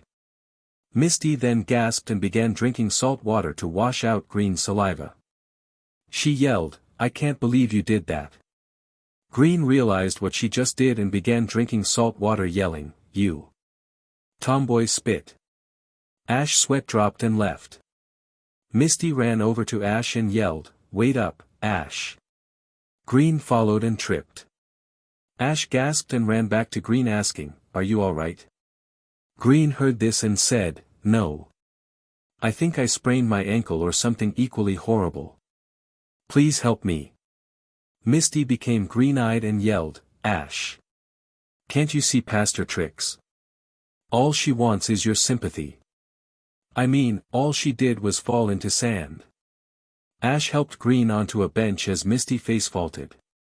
Green blushed, you truly are the nicest guy I've ever met. Please be mine. Ash answered, I'm sorry, Green. But I already have someone whom I love. Green became angry and yelled, "Don't tell me. It's that stupid red-haired jackass." Ash yelled, "Hey, you have no right to talk about her like that." Green cried, "I'm sorry. I'm just so alone. Do you know why I have to sell all this crap? It's because I have no real chance to make a living on my own." She looked up to see if Ash was listening and continued, "Please forgive me. All I ever wanted was for you to like me." Ash felt sympathy for Green and said, "You know what? I think I will buy whatever you have to offer." Green thought about how she could use this to her advantage. She noticed that Ash was holding the tickets for the boat ride to Cinnabar Island and said, "Okay, here's a TM for Dragon Rage. You probably know by now that Dragon Rage is an exceptionally strong move. Teach it to your Pokémon and you'll be unstoppable. How much do you want?" Green replied, "What I really want is a ride to Cinnabar. It would be nice if I could take a boat there one day and enjoy the sights." Ash looked at his tickets and sighed, "Well, Brock did buy an extra ticket thinking that Pikachu would need one. Okay, Green. I'll let you have a ticket to Cinnabar." Green hugged him and said, "Thank you. You're so cool." She handed him the TM and snickered, "This day is turning out to be pretty good. I stole a free ride to Cinnabar Island, and I get to keep a close eye on Ash." She hummed as she walked back to her stand. She then gasped seeing an angry mob in front of her stand. Ash walked back to the other guardians who were just sitting around and said, "That nice girl just gave me a TM for Dragon Rage and all I had to was give her a ticket." Misty yelled, "You gave that beach a ticket?" "Well, she does have some issues," said Ash, "but she's really a nice girl who just needs a home." Misty sighed, "She's playing you for a fool. And I don't like it at all." Ash said to Pikachu, "Would you like to learn Dragon Rage?" Pikachu became confused and asked, "Pika?" Ash opened the TM and found nothing but stickers with the words, "Dragon Rage," on them. He gasped, "No way. I've been gypped." Misty screamed, "That filthy con artist. I knew it all along. Hurry. We have to show her what happens when you mess with the Guardians." The Guardians walked towards Green's stand and gasped at the sight of the angry mob. Several people yelled, "You tricked me. You said that it was a special discount for me. I'm broke because of you." Ash yelled, "That TM you gave us is fake." Looking at the mob, he then asked, "What happened?" Green smiled and said, "It's good that you're here, Ash." She grabbed him and put him in charge of the stand. "Listen. All complaints go to this guy," announced Green as the mob of people began attacking Ash. Ash then yelled, "What are you doing, everyone? Sure, this girl may have tricked you out of a little money. But is it necessary to hurt her? She's trying to make a living because of her unfortunate lifestyle. And all you care about is a little cash. You should feel ashamed of yourselves." Green's heart beat as she gasped, "Ash." The people in the mob yelled, "No deal. We want our money back now." They continued attacking Ash as Green gasped, "You're helping me even after I ripped you off. Please, you don't have to do this, Ash." As Green watched the angry mob, a dark green aura surrounded her. Junpei sighed, "I guess that girl does actually have a heart." Junpei flew over to Green and said, "If you want to help Ash out, yell, Dragon Power." Green grabbed Junpei and said, "What the? You can talk." Junpei screamed, "Just say it already." Green yelled, "Dragon Power." The symbol of a dragon appeared on her dark green guardian clothing. Green saw Ash and said, "I have to help him. Giant and large." Green felt her body changing as she felt herself getting bigger. She enlarged into a giant version of herself. The people gasped as they stared at the giant Green. She punched the ground next to them as a wave of sand flew up. Green gasped, "Wow. Look at my power." The people gasped and ran. "That girl's nuts. Keep your DMN money." Ash looked up and gasped, "I don't believe it. I guess you should come with us since you are a guardian after all." Green grabbed Ash and brought him close to her giant face. "Thank you so much," said Green as she snuggled him. Misty yelled, "Hey, bring him back, you slut." Green heard the words repeat itself over and over. She became outraged by Misty's words and yelled, "I'll never let Ash come back to a jackass like you." Ash gasped, "Hey, put me down, Green." Green held Ash tightly and ran into a lighthouse, yelling, "Giant and large." The lighthouse became gigantic as she ran into the top with Ash. Junpei gasped, "I don't get it. Was she really an evil guardian after all?" Misty yelled, "I don't care if she's really evil or not. That hussy has Ash and I won't let her get away with it." Number 22, Web of Guys. Junpei sulked, "I can't believe Green did that to Ash." Tracy looked at the enlarged lighthouse and said, "Now we have to climb that to get to Ash. I can't believe we trusted Green in the first place." Dash thought, "Maybe I can use Ash's absence to my advantage." He then stared at Misty as she roared, "What are you waiting for, everyone? We have to rescue Ash from that hussy." Dash gulped and thought, "Maybe another time." At the top of the lighthouse, Green had reverted back to normal size. Ash, who was tied to the wall with a rope, asked, "Green, why are you doing this? You're a guardian. You have a new mission now." Green came on to Ash and said, "Oh, Ash. Do you think all that matters to me? Ironically, I was able to use my powers for evil, but what I really want is you." She attempted to grab Ash's clothes and remove them as Ash blasted her off with telekinesis from his guardian powers. Ash yelled, "The other guardians will come for me." Green snickered, "Heh, I don't think they'll make it to the top. I noticed something death-threatening on my way up here." The guardians looked for a way inside the giant lighthouse. Todd thought, "Maybe if I shrank." Tracy stopped him and said, "No need to." He showed the others that they could easily fit in the space under the door. "Bend backwards a little and limbo your way in." As the others bent themselves into the lighthouse, Brock hurt his back as he bent backwards and cried, "I guess I'm not used to bending in this position." Upon making it into the lighthouse, Dash pointed out, "We can't get up to the top." Brock cried, "All that work for nothing. We're screwed." Meanwhile, Tracy laughed, "Ha ha ha ha ha ha. Here's where my skills come into play. Flying power. Fly wings." Misty cheered, "All right. You can use your wings to fly upwards." Tracy sarcastically said, "No, really." Brock yawned, "Well, I guess Tracy's good for something. It's not all that impressive." Tracy used his wings to fly up as high as he could until he became stuck in some substance. He struggled to fly up, but failed in his attempt. He looked around and pondered what had happened. As soon as he realized it, he gasped, "DMN it. I'm trapped in a giant web." Brock started to crack up in laughter. "Ha ha ha. I guess you weren't too useful after all." Tracy yelled, "Hey. How do you think you're going to get up here?" Junpei's sweat dropped. "Look, Tracy has a point. We have to help him escape." Everyone stared at Junpei as he sweat dropped and sighed, "Fine. I guess you're just going to depend on the stuffed animal to save you." Junpei flew up into the web and became stuck. Everyone face-faulted. Misty yelled, "I can't believe it, you dumbass." Tracy and Junpei looked disappointed. Chibi then said, "Hey. I think this is one of those times when what's the word?" Dash asked, "Save the others." Chibi continued, "Right. Grass power.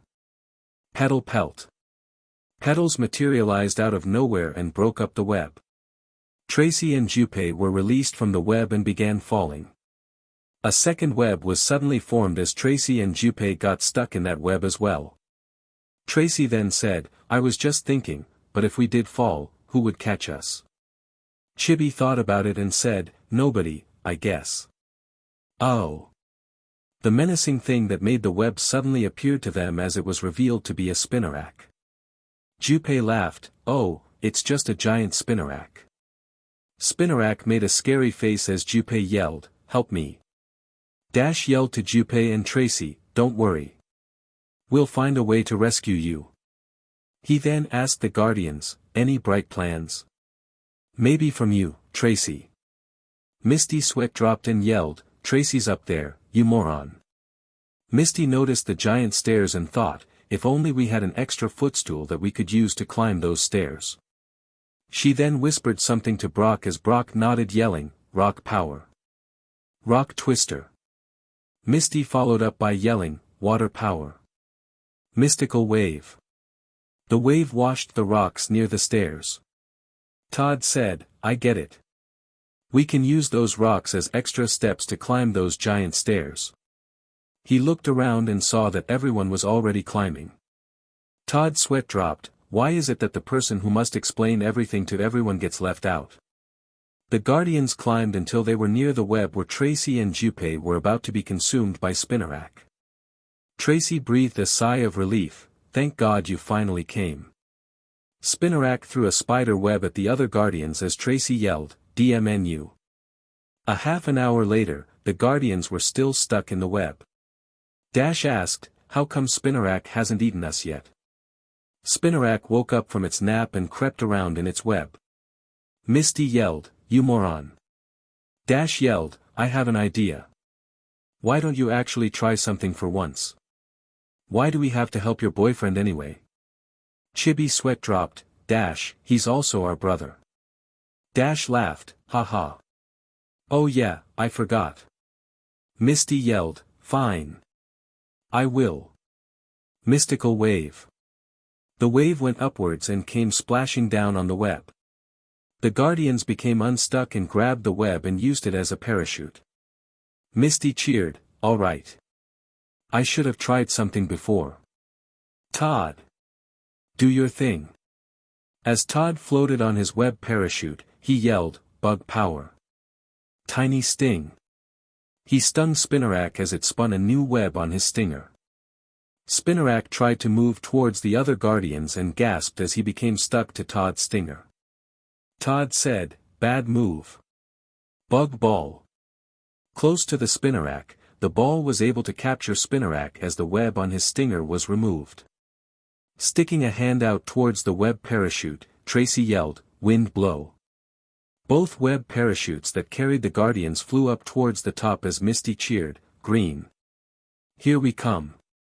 Green saw what was happening and gasped, "DMN. They're coming. Ash. Whatever happens, I won't let you go." Ash rolled his eyes and screamed, "I have no idea why you're doing this, but you'll never succeed. I don't even know what you see in me." Green felt Ash's face and said, "Don't you see? At first, I was impressed by your power, but now, all I really want is to be with you. I want to keep you away from that evil slot." Ash yelled, "Misty isn't a slot and I know it." Green ignored Ash and laughed, "Ha ha ha. I'll show that stupid tomboy who gets the man." Number 23, Misty's rival. Green turned around and saw the Guardian standing right next to her. Misty grabbed Green and prepared to punch her in the face. Green dodged at the last second as Misty's blow hit Ash. Ash was knocked unconscious. Dash gasped, "It's super effective." Green comforted Ash by rubbing his wound. She said to Ash, "I can't believe that rotten girl did this to you. Let me help you, unlike your girlfriend over there who isn't doing a thing." Misty yelled, "Hey. I'll help Ash too." Misty and Green rubbed their hands over Ash's body. Brock cried, "What I'd give to be Ash right now. Why can't I have the girls?" Tracy replied, "I think there's a law preventing that." "Keep your hands off," yelled Misty as she slapped Green's hands away. Green slapped Misty back. With the constant noise, Ash woke up and screamed, "Will you quit your bickering?" Misty and Green simultaneously yelled, "Stay out of this." Ash sweat dropped and yelled, "Will you at least untie me?" Misty quickly began to untie Ash as Green followed. Both ended up making the rope tighter on Ash than before. Ash began sweating from the pressure applied by the ropes to his body. Chibi then yelled, "Stop." Misty and Green paused for a second as Chibi continued, "I know that I'm probably too young to understand your adult problems, which you're actually acting immature about. However, I think that small petty fighting will never get you anywhere." Brock interrupted, "What we need is a full one-on-one battle that will blow us away." Chibi face-faulted and said, "Actually, that wasn't what I was going for." "Good idea, Chibi," stated Brock. Green yelled, "All right. I'll take on your silly challenge. Then I'll prove once and for all that I deserve Ash." Misty replied, "You're on." Brock announced, "The duel will take place in the ocean. Feel free to wear as little as the weather permits." Tracy punched Brock and yelled, "Somehow, I feel that you don't really care about who wins." Brock answered, "Win or lose, it's how you play the game." Tracy rolled his eyes. Green shrunk the lighthouse back to its original size and said, "There's no need to have this in the way of our fight." Misty warmed up with stretches and crunches. Ash spoke to her in private, "Misty, there's really no need for you to fight her. If she's really a guardian, then we shouldn't concentrate on fighting her. We need to focus on catching the Pokémon." Misty responded, "Ash, I can't back out anymore. I love you, and I don't want Green taking our love away." Ash said, "Come on, Misty. Do you really think that Green could break us up? We've been dating for a year now." Misty thought, "You have a point there." Ash then spoke to Green, who was resting on the beach. Ash interrupted her rest and asked, "Wait a minute. Aren't you going to warm up?" Green stood up and hugged Ash, "You do care about me, Ash." She smiled as Ash sweat dropped. "What I meant to say was." Interrupting Green was Misty's yelling, "What do you think you're doing to my Ash?" Green screamed, "What does it look like?" Misty was outraged and yelled, "That's it. I was going to call the fight off because you had no chance to win Ash's love. But now, I'm going to fight you anyway just so I can kick your butt." Green let go of Ash and said, "If you had quit, I'd have called you a coward anyway. Let's start now." Meanwhile, Junpei seemed depressed. Looking down at the sand, he was greeted by Chibi, who innocently asked, "What's wrong?" Junpei sighed, "Did I make a mistake? What if Green really was an evil guardian all along? How could I not realize this? What menace have I unleashed by awakening an evil guardian, especially the Dragon Guardian?" Chibi hugged Junpei and said, "Don't worry, little thing. Green may be cocky and brash on the outside, but I bet she's a nice person at heart." Junpei asked, "Do you really think so?" "I'm young and innocent, so I'm basically programmed to think that," replied Chibi as Junpei cuddled in Chibi's arms. "I could get used to this," he thought. Brock announced, "Ladies, the fight will begin at the sound of the gong. The winner of the duel wins Ash's love, blah blah blah." Ash sweat dropped as he was once again tied to a pole. This time, he had a ribbon around his neck. Brock continued, "Anyway, no hitting below the belt. No weight, above the belt. Actually, just fight however you want. I could give less of a crap how you fight as long as it keeps us entertained." Misty and Green stood in the ocean and eyed each other.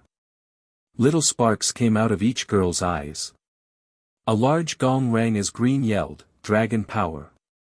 Giant enlarge." She became a giant in the middle of the ocean. Misty yelled, "No fair. You're going to use your guardian powers. Water power. Mermaid transform." Misty transformed into a mermaid and swam around the ocean. Green tried to punch Misty as she swam underwater. However, Misty was too quick a swimmer for Green. Misty taunted Green as she constantly dodged Green's punches at the last minute. Green began sweating and thought, "No. I have to do something to stop her." But what? She thought for a minute as Misty yelled, "If you're not going to do anything, then allow me." Mystical wave. A giant wave only reached to Green's knee as Misty gasped. Green felt a tiny splash and yelled, "I'll show you." Mega Twister Spin. A giant twister appeared and carried Misty upwards until it disappeared, leaving Misty to fall back into the ocean. Tracy snickered, "Hey, Brock. It looks like she's stealing your attack." Brock screamed, "Hey. At least my twister attack has rocks too. Her twister is just a regular life-threatening tornado." Ash gasped and struggled to break the ropes tying him. "No, Misty. Let me go. Brock. Untie me." Brock answered, "No can do, Ash. If I let you go, those two won't have a reason to fight." Ash sweat dropped as Brock handed him a bowl of popcorn. Ash yelled, "Where is it that you managed to get all of this popcorn?" Misty thought in the water, "Is this the end for me? No, I must think about Ash's undying love for me and take the giant out." She rammed Green's feet in the water. Green began to trip as she yelled, "Hey. Mega Twister Spin." Misty swam far from Green before the twister could hit her. She then yelled, "Mystical Wave." The wave collided with the twister and formed a giant whirlpool that trapped Green. Green gasped, "No. I must get loose." She struggled to escape the whirlpool, but it continued spinning. Misty laughed, "MWA ha ha ha. Mystical Wave." She added water to the whirlpool as Green cried, "Ash. I'm sorry that I let you down, Ash. However, I will not stop until you admit that you love me. So if you say those 3 words right now, I will stop this madness." Ash looked downwards and closed his eyes, proclaiming, "I'm sorry, Green. I don't love you. I love Misty." Green was love-struck and sighed, "I see." She began shrinking and was caught in a whirlpool too large for her to survive in. Green fainted in the stream of an endless circle. Misty laughed, "MWA ha ha ha ha ha. I win." "Ash? Did you see that?" She looked for Ash and noticed that he was missing from the pole. Brock looked at the ropes and noticed that they had been ripped apart. He gasped, "Ash." Meanwhile, a group of Dratini passed the giant whirlpool. A little one was accidentally pulled into the whirlpool as the other Dratini gasped and applied dragon rage into the whirlpool. The Guardians gasped as they saw the whirlpool fill with numerous flames that appeared resistant to the water. Brock said, "This is getting too way out of hand. Rock power. Rock Twister." Brock caused a tornado of rocks to attack the Dratini surrounding the whirlpool. They became scared and ran off. Brock then sighed, "Ash. You fool." Green opened her eyes and saw a flow of water with flames surrounding her. She gasped and thought to herself, "No. I'm caught in my own twister. Why did I ever believe that Ash and I were meant to be?" Suddenly, she saw Ash and his hand reach into the giant whirlpool. She gasped, "Ash. You came to save me. After all I've done." Caught in the whirlpool, Ash yelled, "Quick. Grab my hand." Green blushed as she tried to grab Ash. As soon as their hands reached, Green felt warm inside, as if it were the happiest day in her life. Meanwhile, the Dratini had fallen into the whirlpool was circling Ash and Green. Ash yelled, "Hurry. Before the flames reach us." Green swam towards the middle as Ash gasped, "What are you doing?" Green replied, "This is what you wanted me to do in the first place, isn't it?" As Green felt flames barely touch her in the whirlpool, Green aimed at the Dratini and yelled, "Dragon Ball." The ball was able to capture Dratini. Before the flames reached Green, Ash pulled her out and brought her back to dry land. As Green rested on the beach, a smile appeared on her face. Ash said, "She looks so peaceful when she's quiet." Junpei looked at Green and smiled, "I guess I was wrong about her. She truly deserves to be one of us." Back in the water, Misty overheard them and grumbled. On the boat towards Cinnabar, Ash stood outside on the deck and looked out at the beach they were departing from. Suddenly, Green crept up to his side and said, "About today. I know what you did and I just knew it. You do love me. Who else would risk their life to rescue a lovely girl? Ash sweat dropped. Haven't you learned anything from today's experience? Misty then crept up to the other side of Ash and yelled, "What are you doing, Green?" "Ash loves me." Green yelled, "Hell no. Do you expect me to believe that she loves a tomboy like yourself?" Misty yelled, "Who are you calling a tomboy?" Ash sighed, "All I'm asking is that none of the remaining guardians are girls." Brock crept up behind Ash and yelled, "If you ever say anything so blasphemous ever again, you won't live to see tomorrow." As the boat sailed towards Cinnabar Island, Misty and Green continued arguing. Number 24, Mission to Space. After Nurse Joy turned Brock down, Brock sighed, "Well, let's go to Seafoam." Tracy then spoke up, "Well. Actually." Brock's sweat dropped, "Let me guess. You want to go to the Space Center?" Tracy said, "I've always wanted to see what it was like. Also, I hear that they're going to send one of their rockets to space soon. I'd like to see that." Brock yelled, "We're not going to waste time on a space center." Tracy yelled back, "You don't want to try anything remotely scientific." Green stopped them and said, "Stop, guys. Ash will decide for us." Misty yelled, "You're just sking up to him."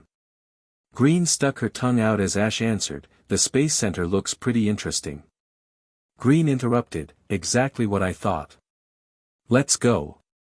She dragged Ash on the ground as Misty screamed, "You didn't say a thing." Ash sighed to himself, "I was going to say that we had to stick to the mission. Oh well."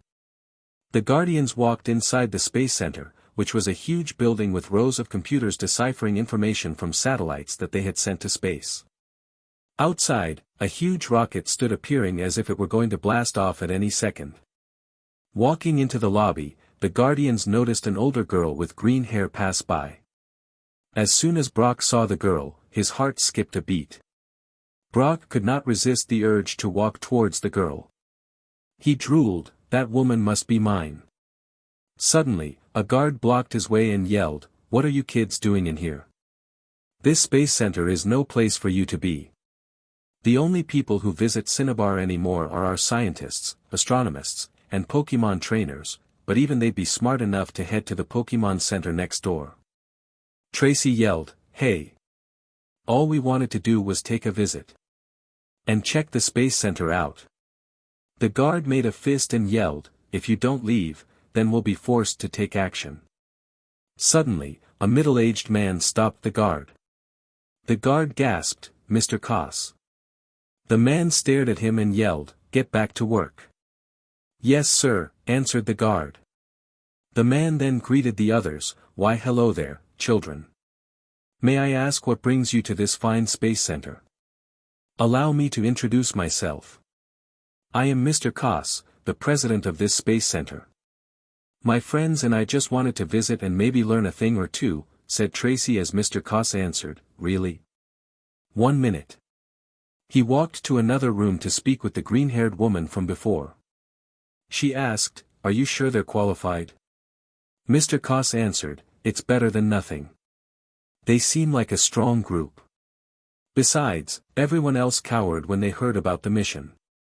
I'd like to test them first," requested the girl. Mr. Koss walked back to the Guardians again and said, "We're having this program that we think you may be interested in. Have you ever wanted to be astronauts? Here at the Cinnabar Space Center, we're looking for Vic. Air. Recruits to participate in our astronaut simulation program. You'd see what it would be like as an astronaut, without actually going to space." Tracy replied, "Well, as long as it's just a simulation, I don't think the others have a problem with it." The others responded, Whatever." Mr. Koss joyfully said, "Perfect. Here's your guide who will teach you the basics." The green-haired girl walked out again as Brock's eyes darted wide open. He drooled and walked towards the girl as she said, "Hello. I don't believe we've met before, but my name's Sakura." Ash said, "Hi, I'm Ash. Pika Pika. And I'm Misty. I'm green, superior to Misty in every way. My name's Dash. I'm Todd. Hi. I'm Chibi. Chibi held Junpei, who remained quiet, in her hands. Tracy said, and I'm Tracy. Sakura said, nice to meet you all. She then found Brock near her legs as he said, my name's Brock. Are all people in space as pretty as you?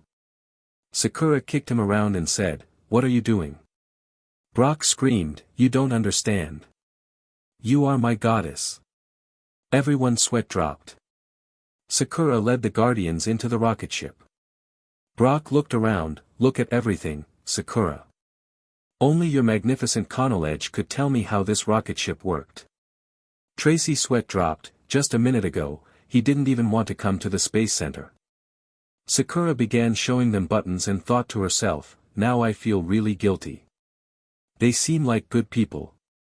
I don't want to trick them like this. Meanwhile, near the rocket, a girl began playing a flute. A man tried to take a flute and yelled, let me play it this time.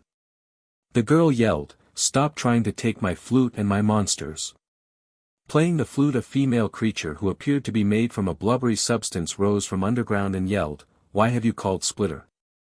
Back at the rocket, Sakura had taught the Guardians the basics of surviving in space. Tracy asked, when are we going to do actual simulating in the rocket? Are we going to have a simulated blast-off? Sakura looked disappointed as Brock yelled, what are you doing, Tracy? You're making her nervous. Sakura said, no, it's not that, it's just. Suddenly, Splitter jumped in through the open door of the rocket and said, are the Guardians in here? Sakura gulped, they're here. Brock gasped, it's one of those annoying creatures that attack us every other day or so. I'll protect you. Rock power. Sakura gasped, what the hell? Rock Twister, yelled Brock as rocks pummeled Splitter. Splitter then split into two miniature versions of herself and cackled, ha ha ha ha ha.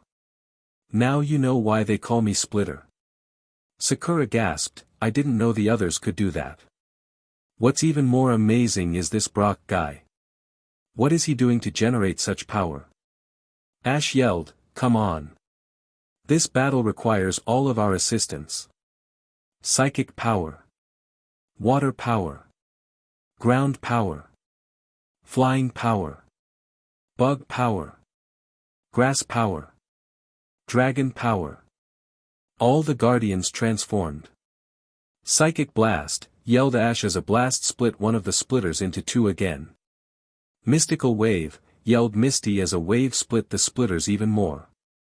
Petal PE. Before Chibi could attack, Tracy yelled, wait. We're not getting anywhere. All we're doing is helping Splitter duplicate. The multiple splitters then attacked each of the Guardians. As one of them hit Sakura, she yelled, hey. What's going on? You weren't supposed to hit me too. Suddenly, two men in costumes walked to the door and yelled, roar.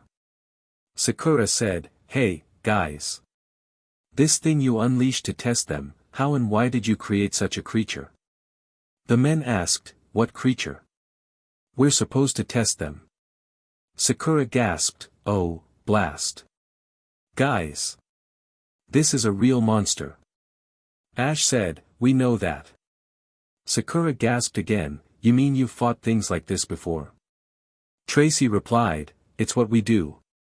Each of the tiny splitters messed with the buttons of the rockets as Sakura gasped, don't press that button. One of the splitters pressed a button as the Guardians began floating. Sakura yelled, no. You pressed the zero gravity button. All the tiny splitters crowded the rocket as they floated. Sakura yelled, I can't believe this is happening. She grabbed a gun from her pocket and inserted ammo. She shot a bullet at several splitters. It took several bullets before they finally began dying. Ash gasped, that's some gun you have there. It's wiping out the splitters. Sakura yelled, you're going down, monster. As Sakura shot at the splitters, she noticed that it was taking more bullets to kill them each time. She sighed, this gun isn't powerful enough. She shot at several splitter while the other Guardians remained stationary in the air. Sakura sweated and yelled, no. I won't be able to shoot them all. I need more fire power. Suddenly, Sakura became embedded in a red clothing with a symbol of a flame on it.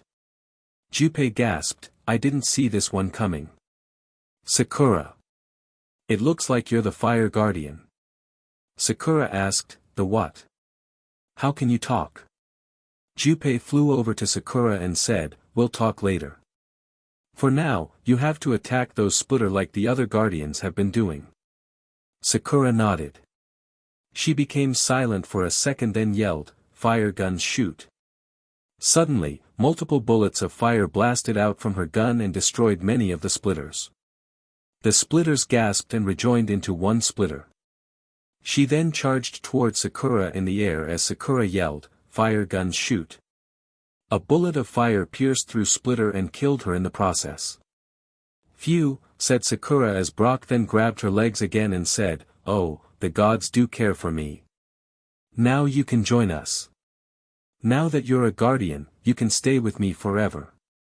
Sakura's sweat dropped as a transmission from Mr. Koss came in. Mr. Koss asked, are they perfect for the job? Sakura answered, yes, truly excellent people. Mr. Koss laughed, excellent. Suddenly, the guardians heard an automated voice say, T-20 seconds until blast off. Ash gasped, you mean this thing is really going into space? Sakura looked disappointed again and said, I'm sorry to trick you like this, but this program was really designed to pull in suckers to come with me on a dangerous mission in space. I am really a space detective employed by the Cinnabar Space Center. You see, I was sent to find this magical stone, of course, named the Stone of Magic. Its location lies in a very dangerous place, and whoever has it is probably using it to give themselves magical powers for evil. However, the rest of the astronauts did not want to take on the mission, and it left me alone. Now that I've seen your power and my own, I have decided that you will make the perfect crew for my mission. Tracy yelled, you can't just bring us up without telling us first. Come on, Ash. Let's abort this blast off. Ash shook his head and said, no. As guardians of Pokémon, we must also have the duty of helping others. So that means. Meanwhile, the voice said, blast off. The rocket began flying upwards towards space as Ash said, we must find the Stone of Magic. The rocket broke off several parts revealing its true identity as a spaceship. Mr. Koss looked at the spaceship's departure into space and said, Sakura, there's a chance that you may not come out of this alive. Good luck. Number 25, Slugmers. Why are we going to Mars anyway? Asked Todd as Sakura answered, we need some kind of lead to where the Stone of Magic is. So we'll just ask on Mars. Misty asked, who lives on Mars? Green came from behind and spooked Misty, why Martians of course. Misty yelled, don't do that, Green. Green cracked up in laughter. Grabbing spacesuits, the Guardians exited the spaceship and landed on Mars's surface. Tracy asked, are you sure that we'll be okay walking with just a spaceship on Mars? Brock replied, will you just lighten up? What could happen? Suddenly, the ground beneath the Guardians collapsed. The Guardians screamed as they fell through to an underground tunnel beneath Mars's surface. Green yelled, what the hell just happened? Sakura replied, I don't know. Fire then erupted from the ground beneath Sakura. Brock pushed Sakura away and said, wow. I just saved you. Will you date me? Sakura ignored Brock and said, there shouldn't be any fire here on Mars. Something's wrong and it's up to a detective to figure it out. Where are we going to find one? Asked Brock as Sakura face-faulted. Meanwhile, back at the Cinnabar Space Center, Mr. Koss had been tracking the Sakura's progress. Remember, everyone, he said, if Sakura's in trouble, we must quickly take the other spaceship and follow her. Two figures heard him and snickered running off. A guard ran to Mr. Koss and yelled, Mr. President. Terrible news. The spaceship just blasted off. Mr. Koss screamed, what? Meanwhile, on the spaceship, two people laughed. One of them was Shiga, who said, I can't believe we actually made it onto the spaceship. I'll get you Guardians once and for all. In the back of the spaceship, another shadowy figure hid watching them. The Guardians traversed the underground of tunnels until they came to a giant lava pit. Misty gasped, I see something in the lava. She tried to get close to the lava as a slugma popped up from the lava and aimed a flamethrower at Misty. Ash ran over to Misty and found a man pick her up. The man had short red hair and wore an eye patch on his left eye. He was a middle-aged man who sported a depressing frown. The man yelled in a deep voice, "Fool! Why do you go near the fire?" Misty said, "Well, I thought I saw something." The man asked, "You saw nothing?" Sakura then walked up to the man and said, "Excuse me." The man said, "My name is Rune." Sakura continued, "Yes, Rune. My name is Sakura from the Cinnabar Space Center. I was wondering why there was so much lava here before, and why a slugma was just there right now." Rune gasped, "The Cinnabar Space Center? I used to work as a scientist. About 25 years ago, a discovery on Mars by the Cinnabar Space Center took place. The whole discovery was kept under wraps for a long time, but I'll tell you now. As it had turned out, Mars was becoming blue. They had assigned me to solve the cause of the problem, and look for a way to fix it. Really, it didn't bother me whether Mars was red or blue, but they had urged me to go.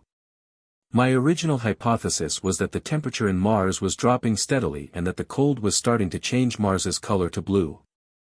To revert Mars to its original state, I was given a spaceship to test my hypothesis out. Bringing a large group of slugma, I traveled to Mars believing that I could raise the temperature using the slugma's body heat and its general fire abilities. Dash asked, "But why did you stay here on Mars?" Rune continued, "However, when I landed and had the slugma ember the planet, I hadn't expected that they would actually create a lava pit on Mars. Of course, I had exceeded in making Mars red again, but now the planet was on fire. I decided that I had to leave quickly. However, as I returned to my spaceship, I found it burnt by the lava. I tried to retrieve the parts, but was unsuccessful. Stranded, I live here with my only friends, the slugma." Sakura cried, "Wow, that's a seriously depressing story. Rune, if you would like, we could bring you back to Earth on our way back. In fact, you can come with us in our spaceship." Rune sighed, "That's kind of you, but what about the slugma?" Sakura said, "The slugma can come too. Now come on." Rune sadly looked at the slugma. Suddenly, a spaceship landed on Mars next to them. Shiga came out and laughed, "Ha ha. I finally reached you Guardians." Ash gasped, "It's Shiga." Shiga yelled to a girl in the spaceship, "Play it Suzuki." A girl inside played a flute as a monster rose from underground. It yelled, "I am Squirter." Chibi asked, "Squirtle?"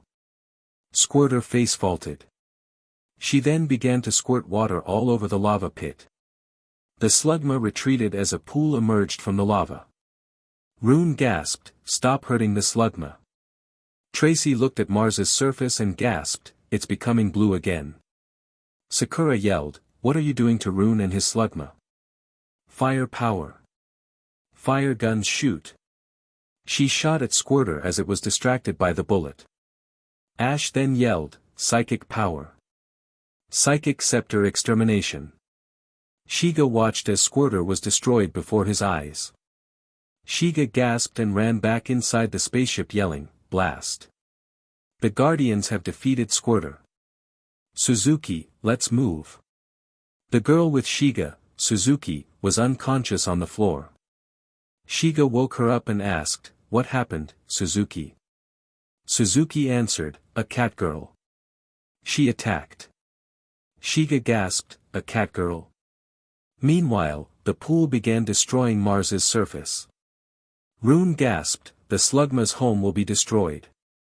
Sakura yelled, "Hurry. We must hurry back to the ship before it sinks." Rune ran towards the pool and felt the water. It was still very hot on Mars's surface. Ash yelled, "Didn't you hear Sakura? hurry back to our ship. We'll take you back to Earth. Rune yelled, no. I must stay for the slugma. Ash screamed, stop. Rune jumped into the pool on Mars and felt his body burning. Tracy gasped, the water is intensely hot here, especially after decades of lava flowing on Mars. Ash yelled, don't do it, Rune. Suddenly, Rune's spirit went to the center of Mars. His voice boomed, I am now the spirit of Mars. I must reflow the lava to return Mars's state to normal. All I ask is that you bring the slugma with you so that it may find a new home. There is no need for the slugma to remain here. Ash asked, but what will you do? Rune replied, there is nothing for me to do but protect Mars. Now go before the lava takes you. Sakura yelled to Ash, hurry up Ash. You heard Rune. You don't want to burn in the lava. Ash yelled, we have to save the slugma. Suddenly, Mars's surface started to become lava. Misty ran to Ash and yelled, let me help. Water power. Mystical wave. The wave brought many of the slugma near the spaceship. Sakura and Misty led the slugma to the cargo hold and yelled, there. Now let's go. A single slugma remained as Ash picked it up and said, I have to bring this one myself. Cracks appeared underground as Ash ran. Carrying the slugma, Ash tripped on a crack and dropped the slugma. Sakura gasped, Ash. Let me help. Fireball. The ball caught slugma as Sakura yelled, now hurry and come to the ship. Sakura began starting the ship up. Ash couldn't get out with the massive heat forcing him down. Suddenly, he saw a claw grab his hand. Seeing the identity of his rescuer, he gasped, the Catgirl. The Catgirl brought him to the spaceship and said, escape while you still can. Ash asked, but what about you? Don't worry about me, replied the Catgirl as Ash ran into the spaceship. The spaceship departed just as the lava had filled the planet. Sakura said, that was a close one. What happened back there? Ash answered, the Catgirl saved me back there. Misty gasped, the Catgirl. Ash thought, but how did the Catgirl get here? And how did she escape? Tracy looked at Mars and said, does it matter? Look outside. Mars sported a beautiful color of red as Sakura said, we must remember Rune's sacrifice. Now what are we going to do with all these slugma? Back at Shiga and Suzuki's spaceship, Shiga had already left Mars and sighed, I'll get you next time Guardians. Suzuki smiled at Shiga and said, you said it. Meanwhile, hiding in the back of the spaceship, the Catgirl watched the two. Shiga asked, do you hear something? Suddenly, the Catgirl slashed the two and hijacked the ship. Number 26, Pain in the Asteroids. Misty walked around the halls of the spaceship and looked for Ash. Oh, Ash. Where are you? Meanwhile, Ash crept around the ship trying to avoid Misty and Green. While Misty walked, she tripped on a slugma. Misty felt her bruised leg and continued searching for Ash. Opening the door to the cargo hold, she asked, are you in here? Suddenly, a bunch of slugma poured down on Misty as she yelled, hot. Hot. Hot. Green passed by the slugma and began laughing when she saw Misty under the slugma. Misty threw a slugma at Green as she grumbled, arg. Green grabbed a slugma, but before she could throw it, the ship had begun to shake. Green and Misty gasped as they felt the rumble. I didn't do it, said Green. Sakura felt the blow and said, oh no, we're reaching the asteroid belt. Brock. Turn the ship's main engine off. Brock stood near the buttons with a blank stare. Sakura shouted, hurry, Brock. Before we hit an asteroid. Brock pressed a button randomly. Suddenly, the spaceship overdrive and collided with a large asteroid. The ship's lights turned off as Brock asked, did I do it? Sakura looked at Brock angrily and handed him a toolbox. Brock grumbled and grabbed a spacesuit. He went outside the spaceship and, using a cord to keep him attached to the ship, floated to the damaged part of the spaceship. He mumbled, "Why do I have to fix it?" Tracy sat back in a chair and sighed, "I can't believe Brock. Because of him, we have to stay here with just auxiliary power until he fixes the DMN thing." Sakura said, "Yeah, I'm not too fond of that guy either. Whenever we pass each other, his eyes are always fixed directly at my BRSTS. If he weren't a guardian, I'd say that he'd be better off in space." Dash overheard their talking and said, "Don't you think you're being a little too hard on Brock? I mean, he is the horniest guy I know, but you're going too far in saying that you want to abandon him." "We're just saying," replied Sakura, "that sometimes Brock doesn't think before he acts. He needs more self-control." Suddenly, another asteroid hit the spaceship as Sakura gasped, "Why are there so many asteroids here? I mean, I know it's the asteroid belt, but look." She pointed out the window to the cluttered asteroids that took up all the space. "This can't be normal," said Sakura. Brock finally finished applying the final turn of the wrench on the damaged spaceship and made a thumbs up to the others. Sakura saw the lights return to the spaceship and cheered, speaking to Brock using a monitor, "All right, Brock. You finally did something useful." Brock said, "Really, Sakura? Does that mean you'll go on a date with me?" He headed towards the spaceship until an asteroid broke the cord keeping him connected to the spaceship. He gasped and yelled, "Guys!" Nobody heard Brock as he drifted off into space. Tracy asked, "Sakura, how will we get through the asteroids?"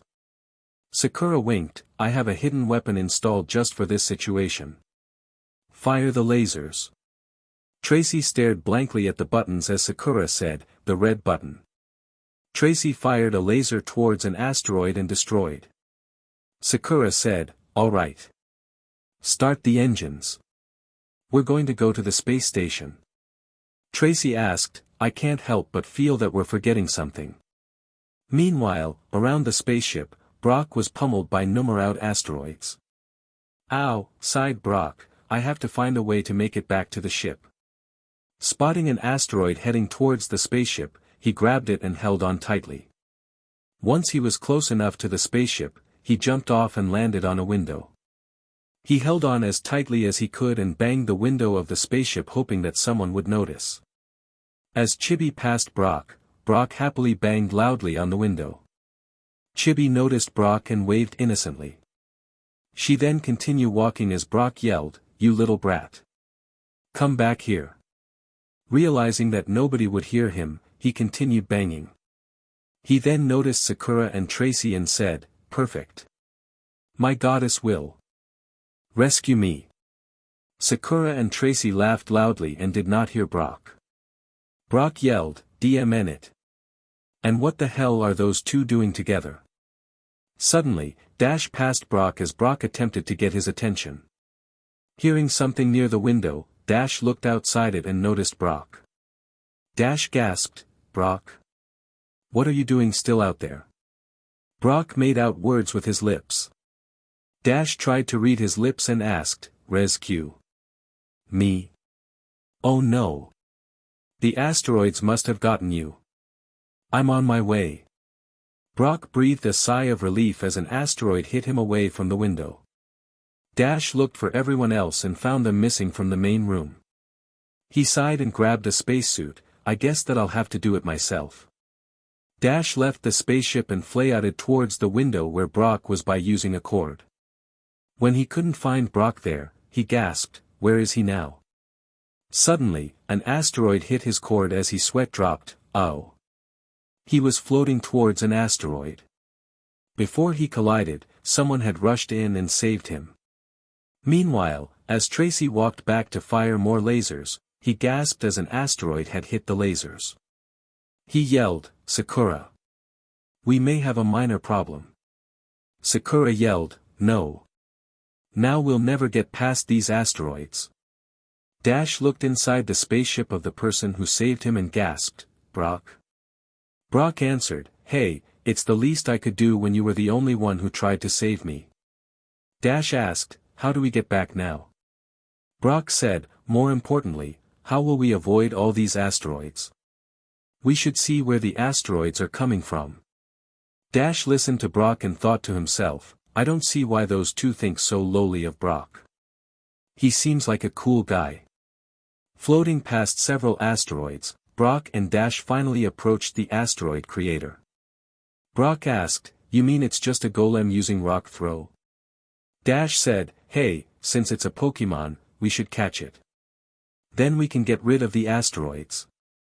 Brock said, good idea. Rock power. Ground power. Golem threw a giant asteroid rock at Brock as Dash yelled, sand surround. Golem's aim was off as he missed and hit the spaceship. Brock said, nice save. Rock twister. Golem spun around in circles in a twister as Brock yelled, now. While he's dizzy. Rock ball. Ground ball. Combine. The combined ball captured Golem as asteroids ceased appearing. Brock cheered, all right. Now that the asteroid's problem gone, let's head back to the ship. Dash asked, how will we get back? They then noticed a flying thing in the distance. Brock squinted at the flying object and said, wait a minute. I think something's coming. As the thing got closer, Brock realized what it was. It must be the space station. Dash cheered, hey, it can rescue us. Then we can wait there for the other Guardians. This is where we'll drop off the Slugma, isn't it? Brock and Dash waved their hands in unison to get the space station to notice them. Suddenly, they were beamed into the station. A man greeted them and said, you are the first visitor in over a decade. You must tell us what new changes have occurred on the planet Earth. Brock and Dash looked at each other and did a high five. The asteroids are gone, said Tracy as Sakura said, I don't know what happened but full speed ahead. The space station should be close. The Guardian's spaceship reached the space station. Upon entering the space station, the Guardians gawked at what everyone was doing. All the people had been waving around pictures of Officer Jenny and Nurse Joy. Others were bowing towards Brock and Dash. Sakura yelled, what the hell's going on here? Brock and Dash laughed on their thrones as Dash gulped, Sakura's here now. Brock said, oh, hello my goddess. As you can see, my space station is doing fine. Sakura yelled, your space station? You better come back here now. We have to go back. Brock said, Dash here told me that you didn't want me back. Dash nodded, Brock, you don't have to listen to her. We could stay here and enjoy an easy life. Sakura revealed a tiny bit of her cleavage as Brock rushed over to Sakura's legs. Dash face-faulted and said, I guess we have no choice but to leave. The people in the space station cried, Master Brock. Master Dash. What will we do without you? Sakura laughed, Master. Come on, you too. She dragged them onto the spaceship as the people sighed. Sakura then remembered to drop the Slugma off. Dropping the Slugma to the people, they cheered, new friends for us. Hail the Master's gifts. Sakura scolded, don't float off like that again. You could get hurt. Brock blushed, she does care about me. Now kiss me. Sakura kicked Brock as Dash thought, he may be horny, but he's still a pretty cool guy. Number 27, Power for a Princess. The other Guardians rushed to where Ash and Gunnar were dueling. Ash yelled, Psychic Power. Psychic Scepter Extermination. Gunnar gunned down Ash's energy blast. Sakura gasped, what's going on? Ash answered, this is a special DLVRY. Her name is Gunnar, and apparently she's a gift from Shiga. Brock looked at the Gunnar's chest where she held her guns and gawked, those are big guns. Sakura yelled, what are you talking about? Let's transform. Fire power. The other Guardians nodded, water power. Rock power. Ground power. Flying power. Bug power. Grass power. Dragon power. Gunnar grabbed Ash by the head and yelled, come any closer and I'll shoot him. Sakura ran behind Gunnar and yelled, fire guns shoot. Gunnar jumped while carrying Ash and shot Ash in the head. Everyone gasped in horror. Suddenly, Ash blacked out. Ash looked around. Everything around him was a plain white background. He saw a dark figure in the middle who said, "Ash. Wake up." Ash asked, "Who are you?" The figure replied, "In due time, you will meet me, but for now I will just tell you this. That scepter you have. It will be an essential tool for you in the future. As time passes, the enemies you fight will become stronger. You must use your scepter in more ways than you had ever thought possible." Ash asked, "But how?" Suddenly, Ash woke up in his normal form standing right next to Gunnar. Dash gasped, Ash woke up. That bullet should have killed him. Chibi's sweat dropped, "You sound unusually disappointed." The bullet that was supposed to shoot Ash had ricocheted off a mysterious barrier that had mysteriously materialized out of nowhere. Ash thought, it must have been that shadow figure. Looking at the scepter in his hand, he thought, what did that person mean? Use my scepter in a different way. Gunnar yelled, "I don't know how you survived my bullet last time, but you're going to die this time." Misty yelled, "I don't think so." Water rod elimination. Gunnar shot down the water blast as Misty gasped. Rock twister. Gunnar shot each of the rocks down and yelled, "That's it. Forget this guy. I'm going to shoot you pests." Aiming her gun at the Guardians, Ash suddenly yelled, "Psychic Scepter Power." Ash retransformed into the Psychic Guardian. Ash felt stronger, and everyone else could feel an increase in strength. Junpei, who watched the whole battle said, "Wow, Ash. I'm really impressed. You really outdid yourself this time. Learning the method of using weapons to enhance your power. How did you ever think of doing it?" Although something sounded convincing about Junpei's encouragement, Ash answered, "A weird figure came to me in a vision. The problem is that I don't know who he is or if he's dangerous in any way." Ash yelled, "Super Psychic Scepter Extermination."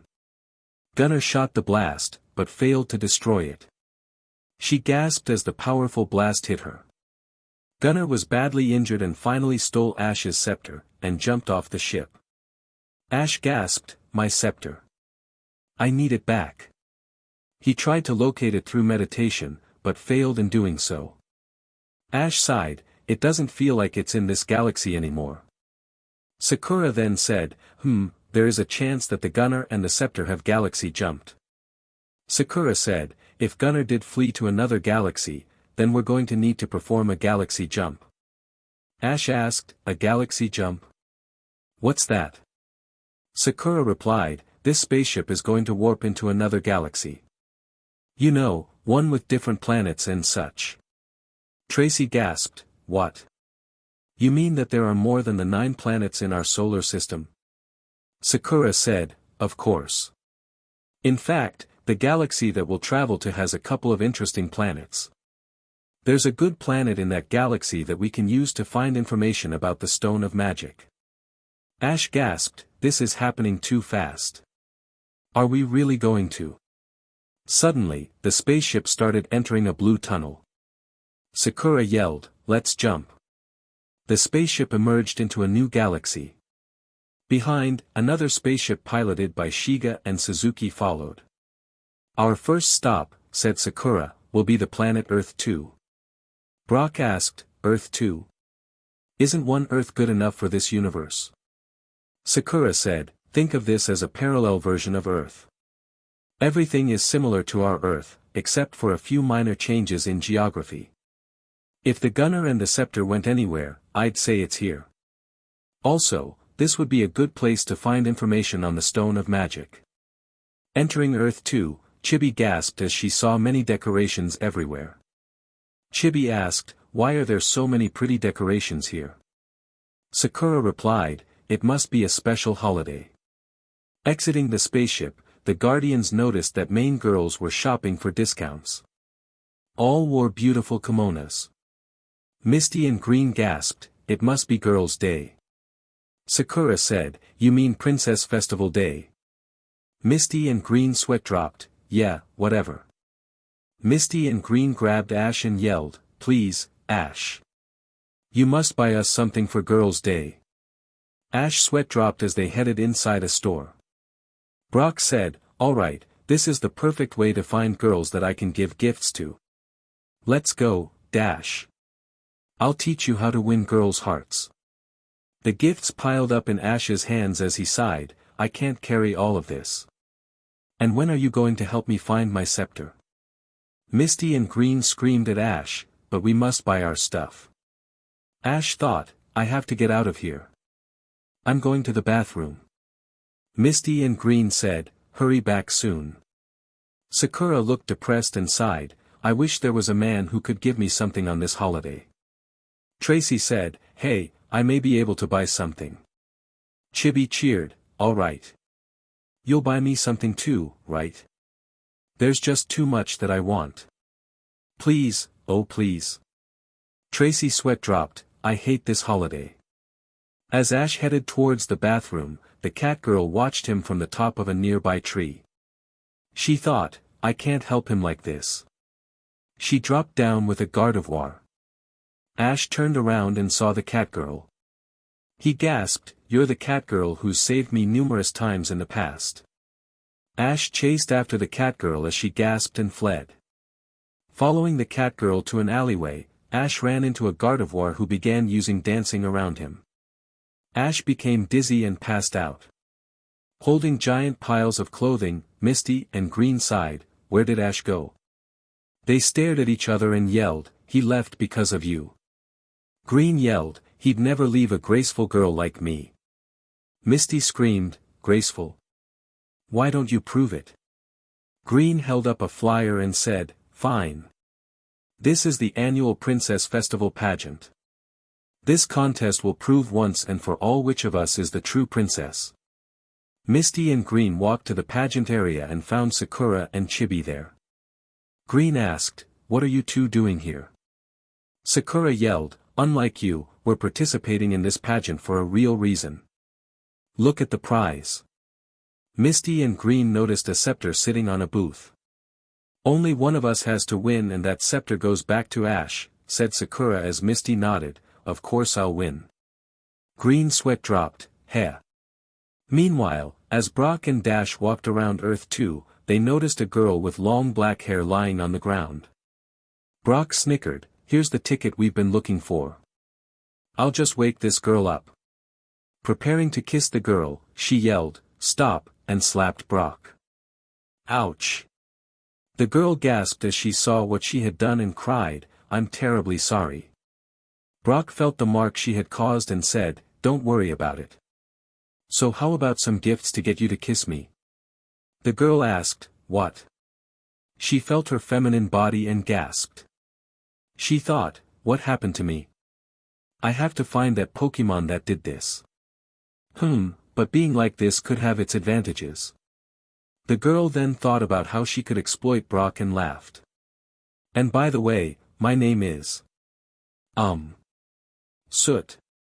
Brock asked, Soot? Isn't that a weird name for a girl? While Brock, Dash, and Soot walked along the stores holding presents, they came across the Princess Festival pageant. Soot saw the scepter and gasped, it's here. Brock said, hey, Soot. I bet you'd win if you participated. Soot whispered, I have no choice. Brock whispered to Dash, she's madly in love with me. Dash sweat dropped. The cat girl saw Soot walking to the pageant arena and smiled, the plan is going into fruition. Now, it's time to apply the final slide. She then whispered something to the announcer as he nodded. Soot walked past Misty, Green, Sakura, and Chibi as they watched her strut across the stage. Misty said, there's no way that she's going to win. For once, I agree with you, said Green. The announcer finally said, welcome to the annual Princess Festival pageant. The audience cheered including Tracy, Brock, Dash, and Todd who didn't know what the hell was going on. The announcer continued, the rules of this pageant will be a little different from previous years. Because you see, beautiful ladies such as these must be elegant. To be elegant, you must have an equally elegant role model. And an elegant lady can dance beautifully. So, this year's pageant will require these beautiful ladies to match the dance actions of one of the most elegant Pokémon of all, Gardevoir. The lady who clearly follows Gardevoir's lead in this dance of sorts will be declared princess. The girls participating had determined looks on their faces. "Begin," yelled the announcer as Gardevoir began strutting around the stage. All the girls followed Gardevoir on the stage. Meanwhile, Gardevoir had been eyeing Soot and tried to match her actions. Soot had trouble moving around and tripped. Gardevoir tripped purposely and the other girls followed. The cat girl slapped her forehead and sighed, "This is not working at all." "Ha ha ha ha. I'm back," said a mysterious creature in the sky. Dropping down, the others identified the creature as Gunner. Misty yelled, "What did you do to Ash's scepter?" Gunner's sweat dropped, "You mean that thing I dropped that's now a prize at some pageant for some reason?" Misty's sweat dropped, "I have to pay more attention to the story." Gunner yelled, "Now to finish what I started." Grabbing Gardevoir, Gunner aimed her gun at its head and said, "Anybody move and the Pokémon gets hurt." Soot sighed looking at the scepter which was out of reach, "If only I could reach the scepter." The cat girl then whispered to Misty, Green, Sakura, and Chibi who were on stage. "I need a diversion." Misty nodded and yelled, "Water power. Mystical wave." The others followed, "Dragon power. Mega twister spin. Fire power. Fire gun shoot. Grass power. Petal pelt." While the melee ensued, the cat girl had made a dash for the scepter. Gunner saw her and gasped, "No."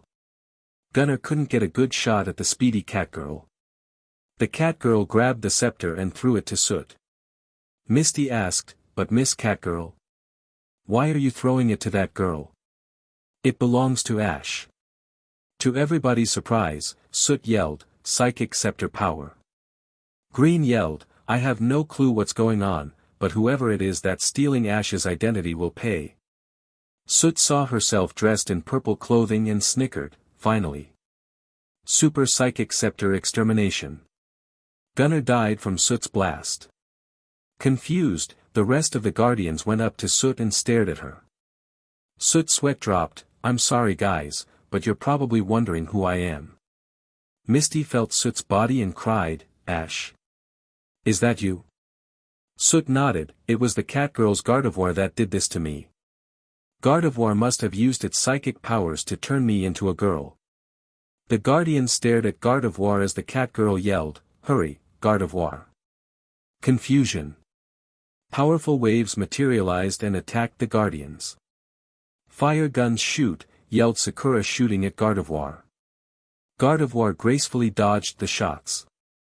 Chibi yelled, "Petal pelt." As with the bullets, Gardevoir gracefully danced around them. The cat girl yelled, "Hurry." Another confusion. "Don't let that girl turn back into a boy." Suddenly, Ash's heart began pumping wildly as she absorbed the waves and yelled, "Psywave confusion." Gardevoir was hit with confusion waves and became confused. Sakura yelled, "Fire guns shoot." Each of the bullets was able to hit Gardevoir. Ash yelled, "Psychic ball." The ball wiggled a few times then let Gardevoir escape. Ash gasped, "What happened?"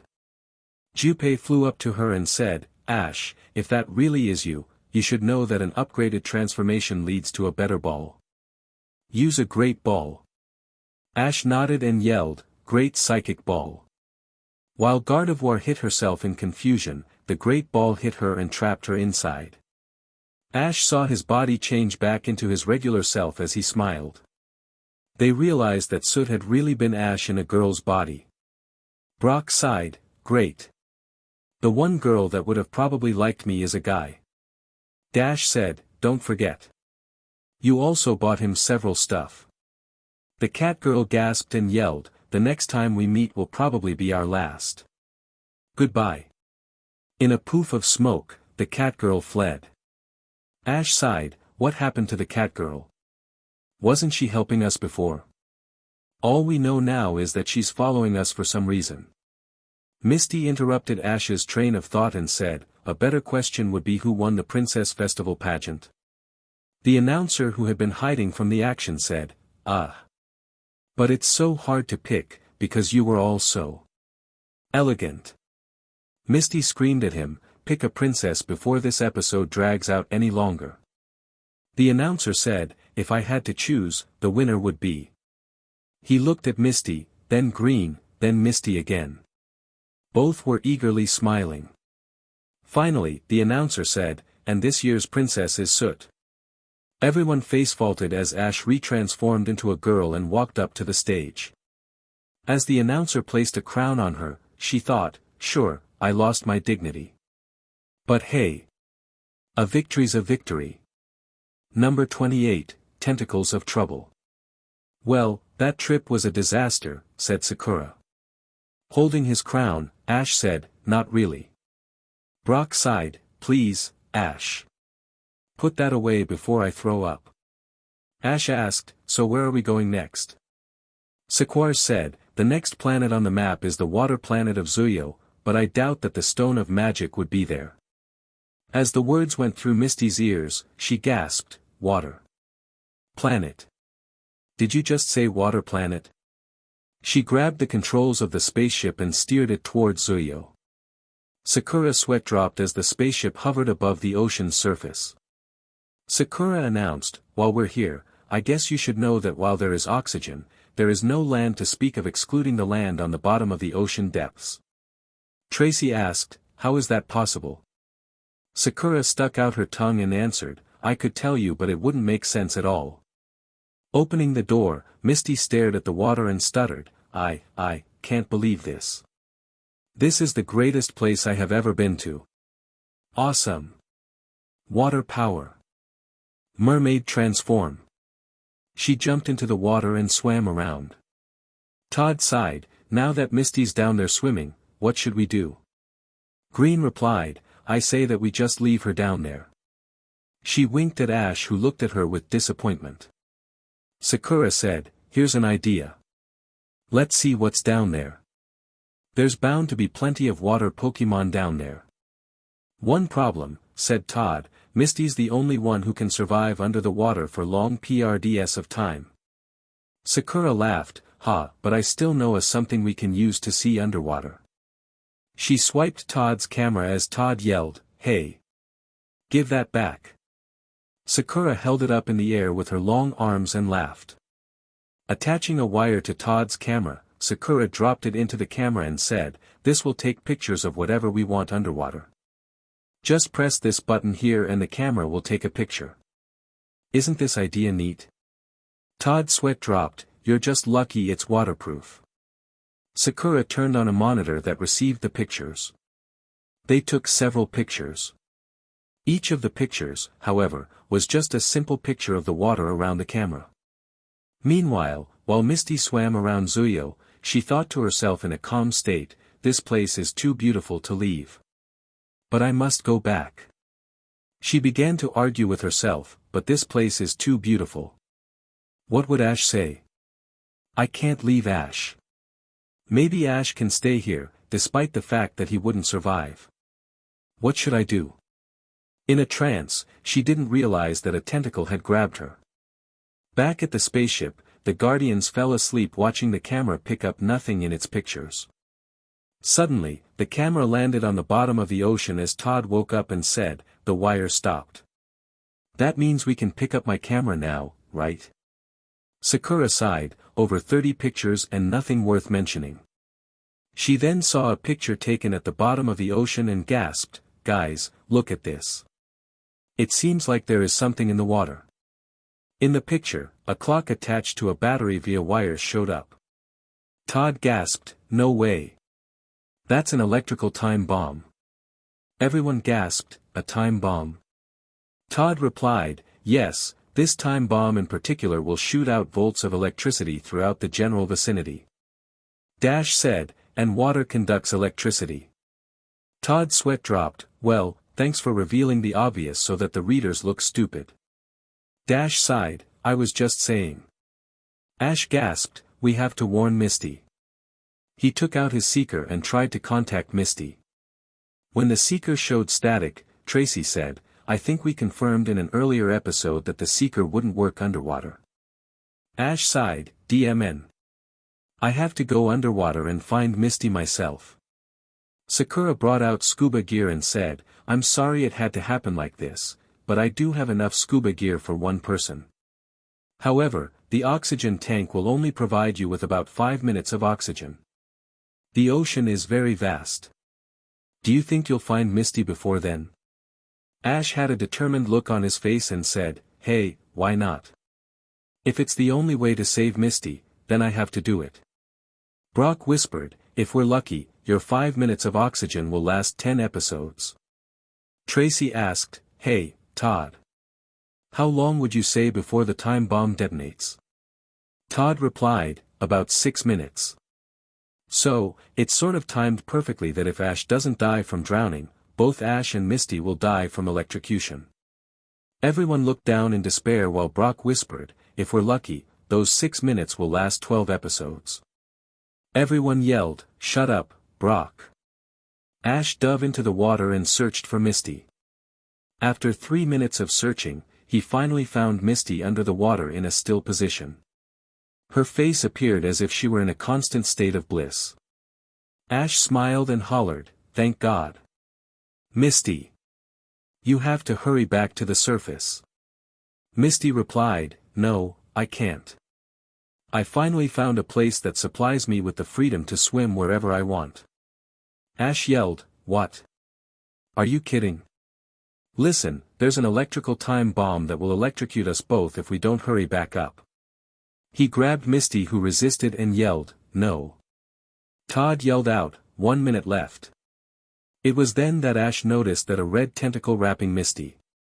Ash saw an octillery behind her and yelled, an octillery? Misty. You have to escape octillery's grasp and come back with me. No, yelled Misty, the water is my friend. Ash said, please, Misty. Before. Suddenly, Ash's oxygen tank ran out as Misty gasped, no. What am I doing? I don't belong here. Ash will die if I don't bring him up to some oxygen now. She tried to carry him to the surface, but found an octillery wrapping her with its tentacles. Todd yelled, Misty. Can you hear me? It's me, Todd. Misty heard Todd's voice above the surface and gasped, Todd. Todd replied, I hate to bring you bad news, Misty. However, there is an electrical time bomb that will blow in about less than a minute. Misty shouted, what? I have to get Ash and me back to safety. Octillery grumbled as Misty sighed, first, I have to take care of you. Water power. Water ball. The ball failed to capture Octillery and only made it madder. It used Octazooka on Misty's face as she screamed, I can't see. Octillery then wrapped Misty more tightly. Misty thought, crap. What do I do? She then noticed her rod and gasped, wait a minute. Ash used his scepter to transform, so. I hope this works. Octillery prepared to fire another Octazooka as Misty yelled, water rod power. She felt an increase in power as Octillery let go of Misty with its tentacles. Misty then yelled, great water ball. The ball wiggled a little after catching Octillery, but finally stopped. 15 minutes, cried Todd as Misty grabbed Ash and swam quickly to the surface. With just a second to spare, she jumped onto the spaceship as a human. The time bomb then detonated, leaving Zuyo's inhabitants electrocuted. The water was fried and polluted with whatever was electrocuted. Looking at Zuyo's surface, Misty was heartbroken. The Guardians saw what had happened to Zuyo and felt sorry for Misty. As the sunset loomed over the horizon, Misty cried, I can't believe my paradise was destroyed. If only there was something I could do to bring Zuyo back to its original glory. Green was going to make fun of her, but Ash stopped her and said, no, let her be. Misty then went to the other Guardians and said, well, let's go. Sakura sighed, but what about Zuyo? Misty said, even I understand that there are times when we must move on.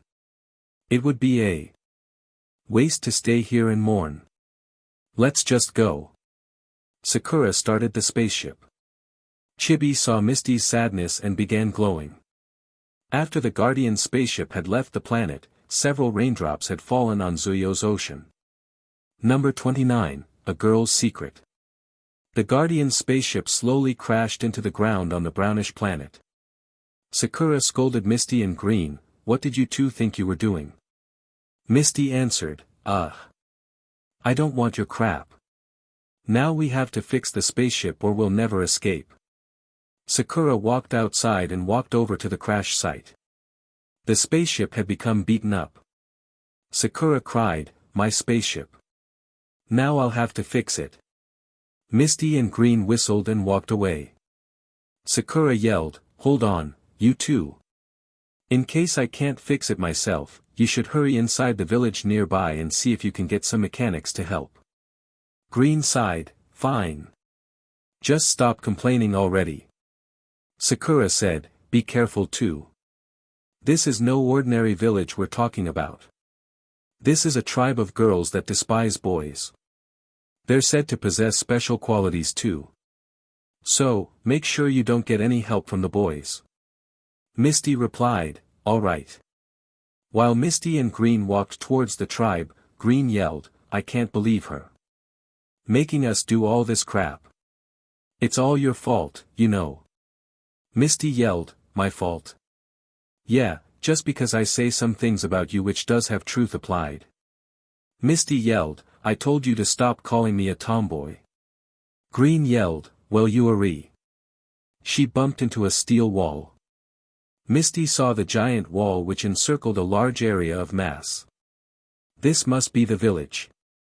But why does it need to be protected from some giant steel gate? Green began knocking loudly on the gate and screamed, "Open up." Inside, a woman spoke to another woman, "Queen, there are two annoying human girls outside the entrance. Shall I let them in?" The queen saw the girls through a monitor and said, "Usually, I'd say no, but this is a special case. Let them in." While Green knocked, she gasped as she felt the gate opening. She laughed, "Ha ha. And there you go. Now let's find a mechanic so we can get out of here." The queen snickered, "If only you girls knew that you'd never escape."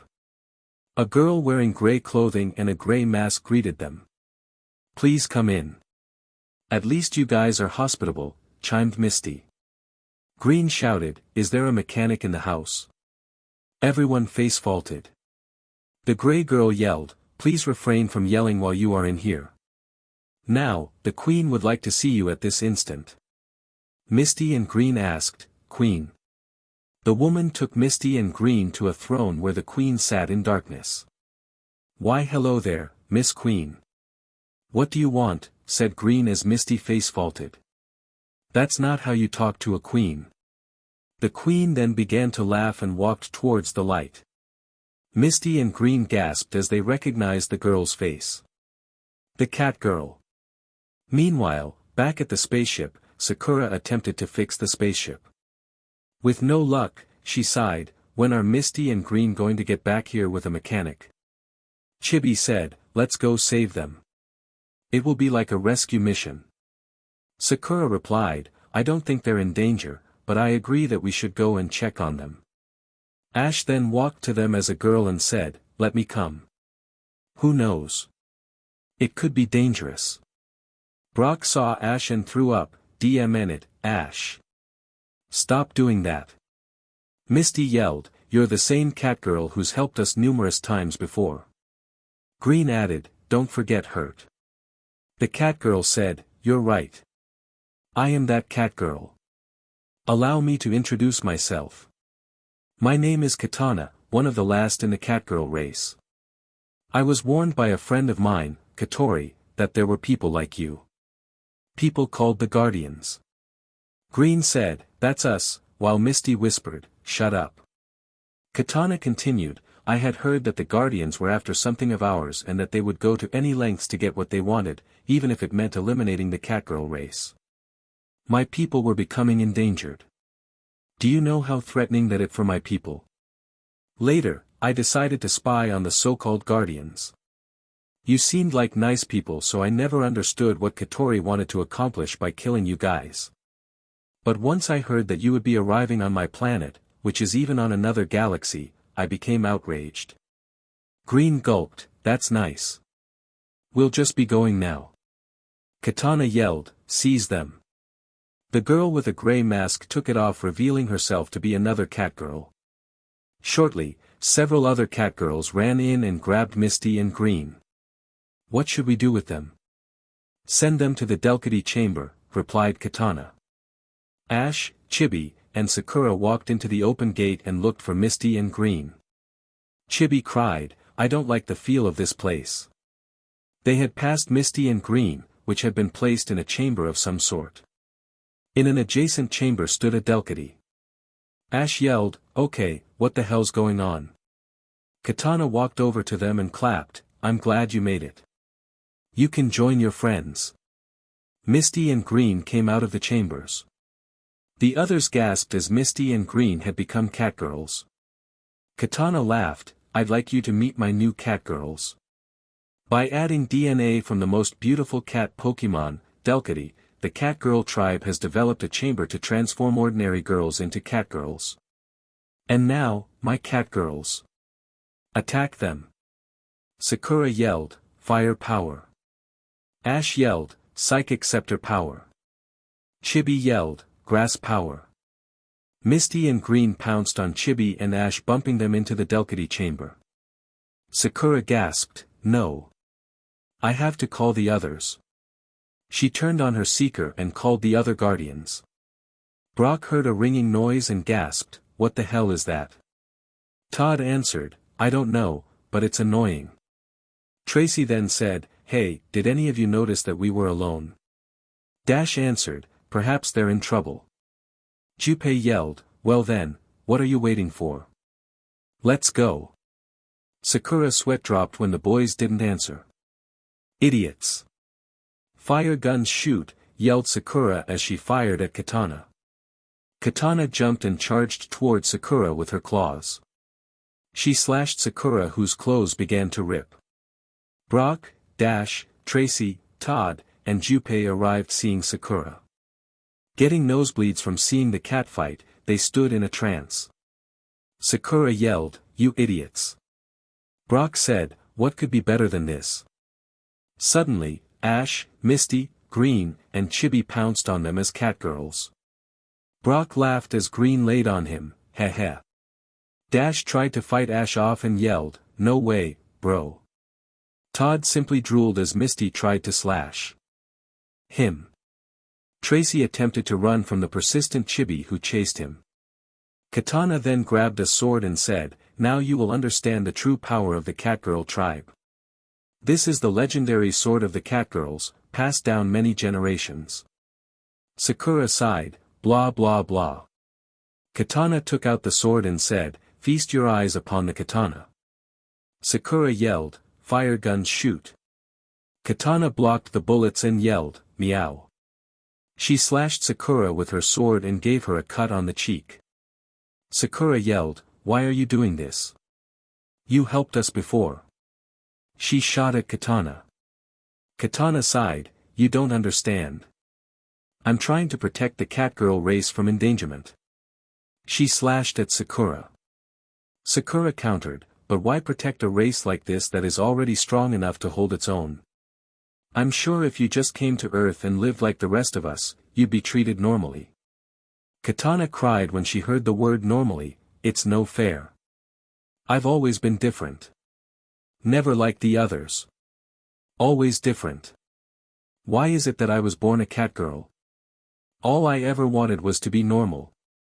Suddenly, a gray aura surrounded Katana. Junpei yelled, Katana. I know this may surprise you, but I've been watching you and all this talks about normalcy started me thinking. Shout, normal power. Katana asked, why? What's the point? Junpei yelled, just do it. Katana complied, normal power.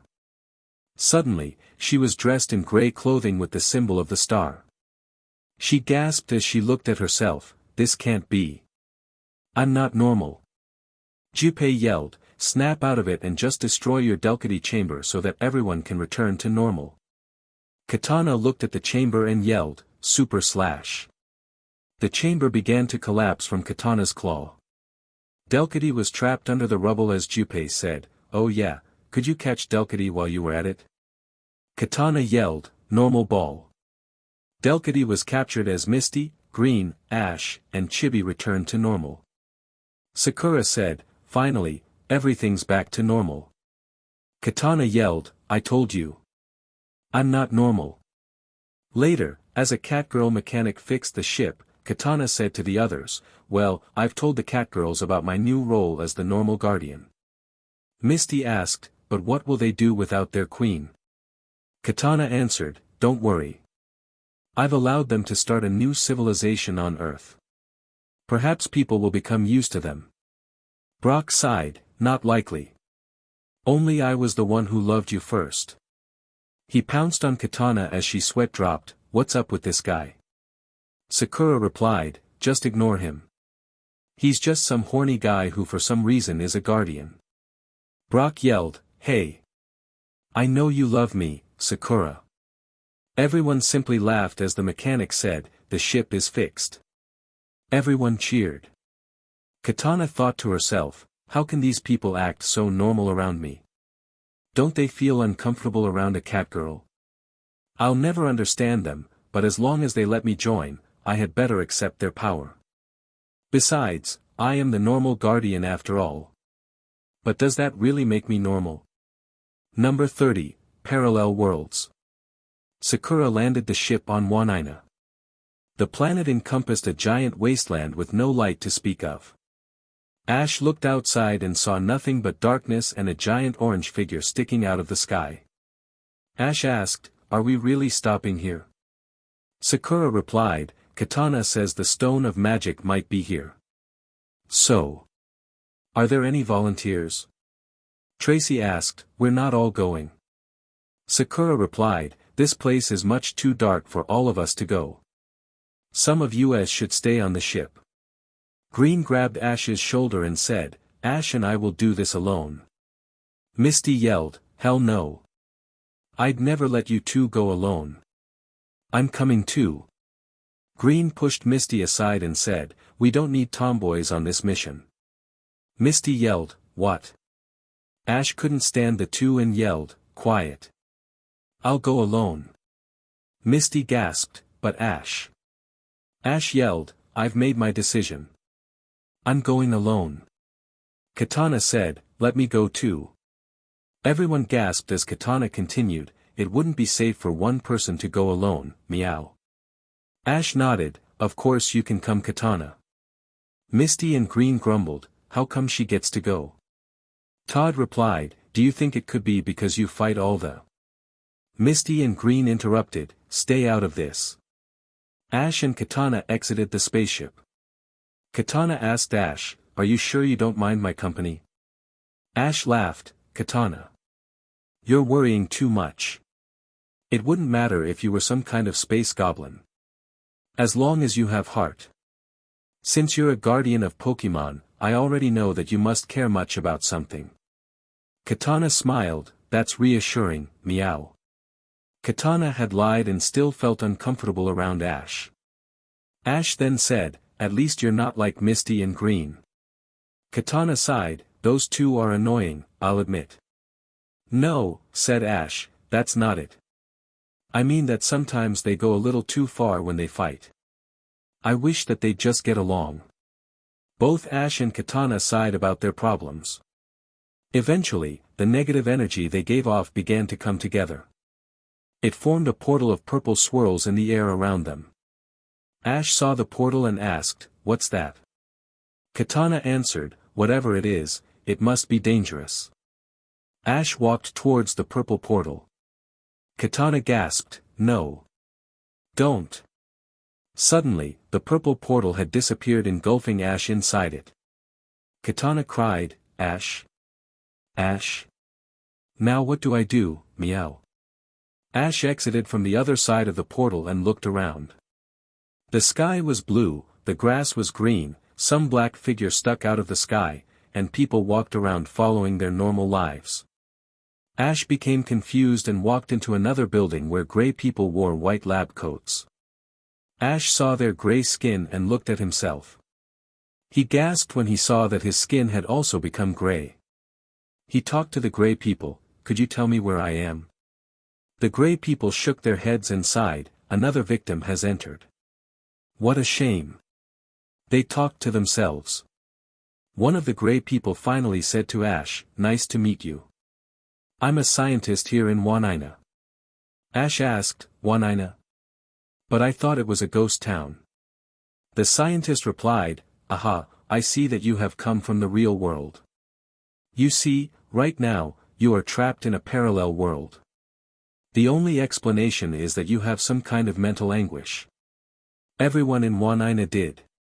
You may want to grab a chair." Ash sat down and listened to the scientist's story. A long time ago, on Wanina, a drought hit. The whole planet didn't know how to handle it. Eventually, people began to die from dehydration. We were in constant worry. Finally, for some reason, we were transported to this seemingly beautiful world. Everyone in this parallel world is exactly the same as the real world. However, anyone who comes from the real world ends up sporting a grayish color. It is a sign that we can never truly belong. Ash gasped, "Is there a way to get back out?" The scientists shook their heads. "Meow. Ash is missing," yelled Katana to the others as Misty and Green yelled, "What did you do to him?" Katana said, "One moment he was here, but now he's not." "What do we do?" Tracy replied, "I'm sure we can locate him with some kind of clue, perhaps a scent." Todd asked, "But who knows what Ash smells like?" Everyone looked at Brock as he sweat dropped, "Think harder." Everyone looked at Misty as she blushed, "Oh come on. You know I don't know." Green said, "Well, duh." Finally, everyone fixed their eyes on one last thing as it sighed, "Pika Pika." Pikachu tried to sniff Ash's scent, but failed. "Pikapi!" It cried. Misty yelled, "What do you remember last before he disappeared?" Katana said, "Well, there was this purple." Tracy interrupted, "Violet." "Sorry, I'm an artist." Katana continued, "As I was saying, there was this violet blotch around here. Ash walked into it and suddenly disappeared. I'm assuming that it was some kind of portal. Ash walked around and saw multiple happy faces around the streets in the parallel Wanina. Gray people socialized with normal parallel people. Ash thought, if only Katana could see this. Suddenly, two familiar girls greeted him. They were happily talking to each other. Ash gasped, "Misty." "Green." Misty smiled, "Hello, Ash." Green waved and said, "Hi, Ash." Ash asked, "What are you two doing acting so normal around each other?" Misty and Green laughed, "Ah ha ha.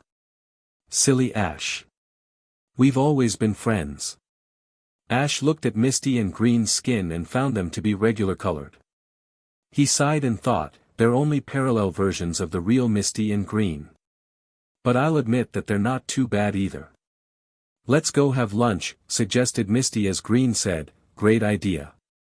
Ash shrugged off their differences and followed the girls. The three sat at a booth in a diner. Misty asked, "So, Ash. Why are you gray? Did you get a tan?" Ash sweat dropped, "What do you think?"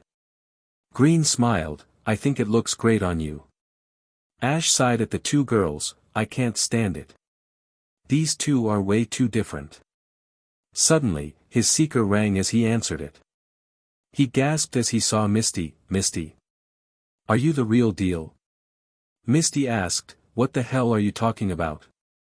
Green then pushed Ash away and ran to the monitor. "Hey, Ash. Where are you?"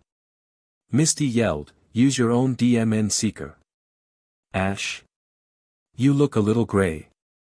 Ash smiled, "You are real. Listen, somehow I got SCKED in a parallel world, and for some reason I can't find a way out. In fact, the inhabitants of Wanina all fell victim to this parallel world too. Katana asked, you mean there are different people there too? Ash asked, do you have a plan to get me out? Tracy sighed, I'm sorry, Ash. I don't have much experience with parallel worlds. Katana sighed, it's no fair. It's probably my fault. I was only thinking of myself. Sakura asked, what do you mean? Katana said, when I told Ash that I didn't feel right near him and you guys, the negative energy must have caused the portal, meow. It's all my fault. She cried and slashed randomly. Meanwhile, in the parallel world, Ash felt his booth receive a cat scratch. He gasped and said to the others, ah. The seat. It just received some kind of scratch. Katana gasped, did I do that?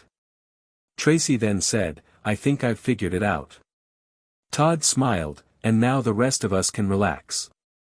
Tracy said, whatever you do in either world has some kind of effect in the real world. Listen. Katana. Ash. Stand up and walk north of where you are now. Katana said, I get it. By synchronizing our movements, we can find some way out. Right? I don't know. But keep on walking anyway, replied Tracy. Do you see any kind of portal, Ash? Ash looked around and said, no, but I do see a black thing in the sky. Katana said, and there's an orange thing in our sky. Tracy asked Ash, can you reach it? Ash walked into a pile of rocks and said, no, actually, there's a bunch of rocks in my way. Misty cheered, all right. It's my turn to shine. She ran to where Katana had walked and yelled, water rod power. Super water rod elimination. The rocks disappeared in the parallel world as Ash cheered, you did it. Now walk towards the black thing. Can you reach it now? Ash said, it's in the sky, but... Psychic scepter power. He transformed and floated up to the black figure with telekinesis. Katana said, well, that's all good, but how will I get up? Tracy yelled, flying power. Fly wings. He carried Katana up as she said, thank you, meow. They both flew to the figures. Suddenly, the black figure hit Ash, which ended up hurting Katana as well. Tracy gasped, it's alive. Katana looked at the orange figure on her side and found a neck. I think it could be a Pokémon. Suddenly, the figure yelled, Girafarig. Ash gasped, I just heard that. Hey, since Girafarig is orange in the front and black on the back. Katana finished, then it must be blocking the portal. Tracy said, coincidentally, it might be causing the portal between the two worlds in the first place. Junpei yelled, in either case, you know what that means. Katana yelled, normal power. Normal ball. Girafarig pushed the ball away. Ash said, we have to catch it at the same time, so here it goes. Great psychic ball. Katana yelled, normal ball. Combine. As Girafarig was caught inside the ball, the portal began to shrink. Katana saw Ash from the real world and yelled, Ash. Grab my hand. I understand that you do accept me as a person. So just grab it. Ash grabbed Katana's hand and fell onto the real Wanina. Katana then asked, what about the other people in parallel Wanina, meow? Ash replied, no, they're fine where they are. Trust me. They seem to like it there. Katana smiled, whatever you say, Ash. Misty asked, so how was it in the parallel world? Did you miss me? Green yelled, no way. He missed me. Misty yelled, do you want to fight? Ash watched them and smiled, as long as everything is normal.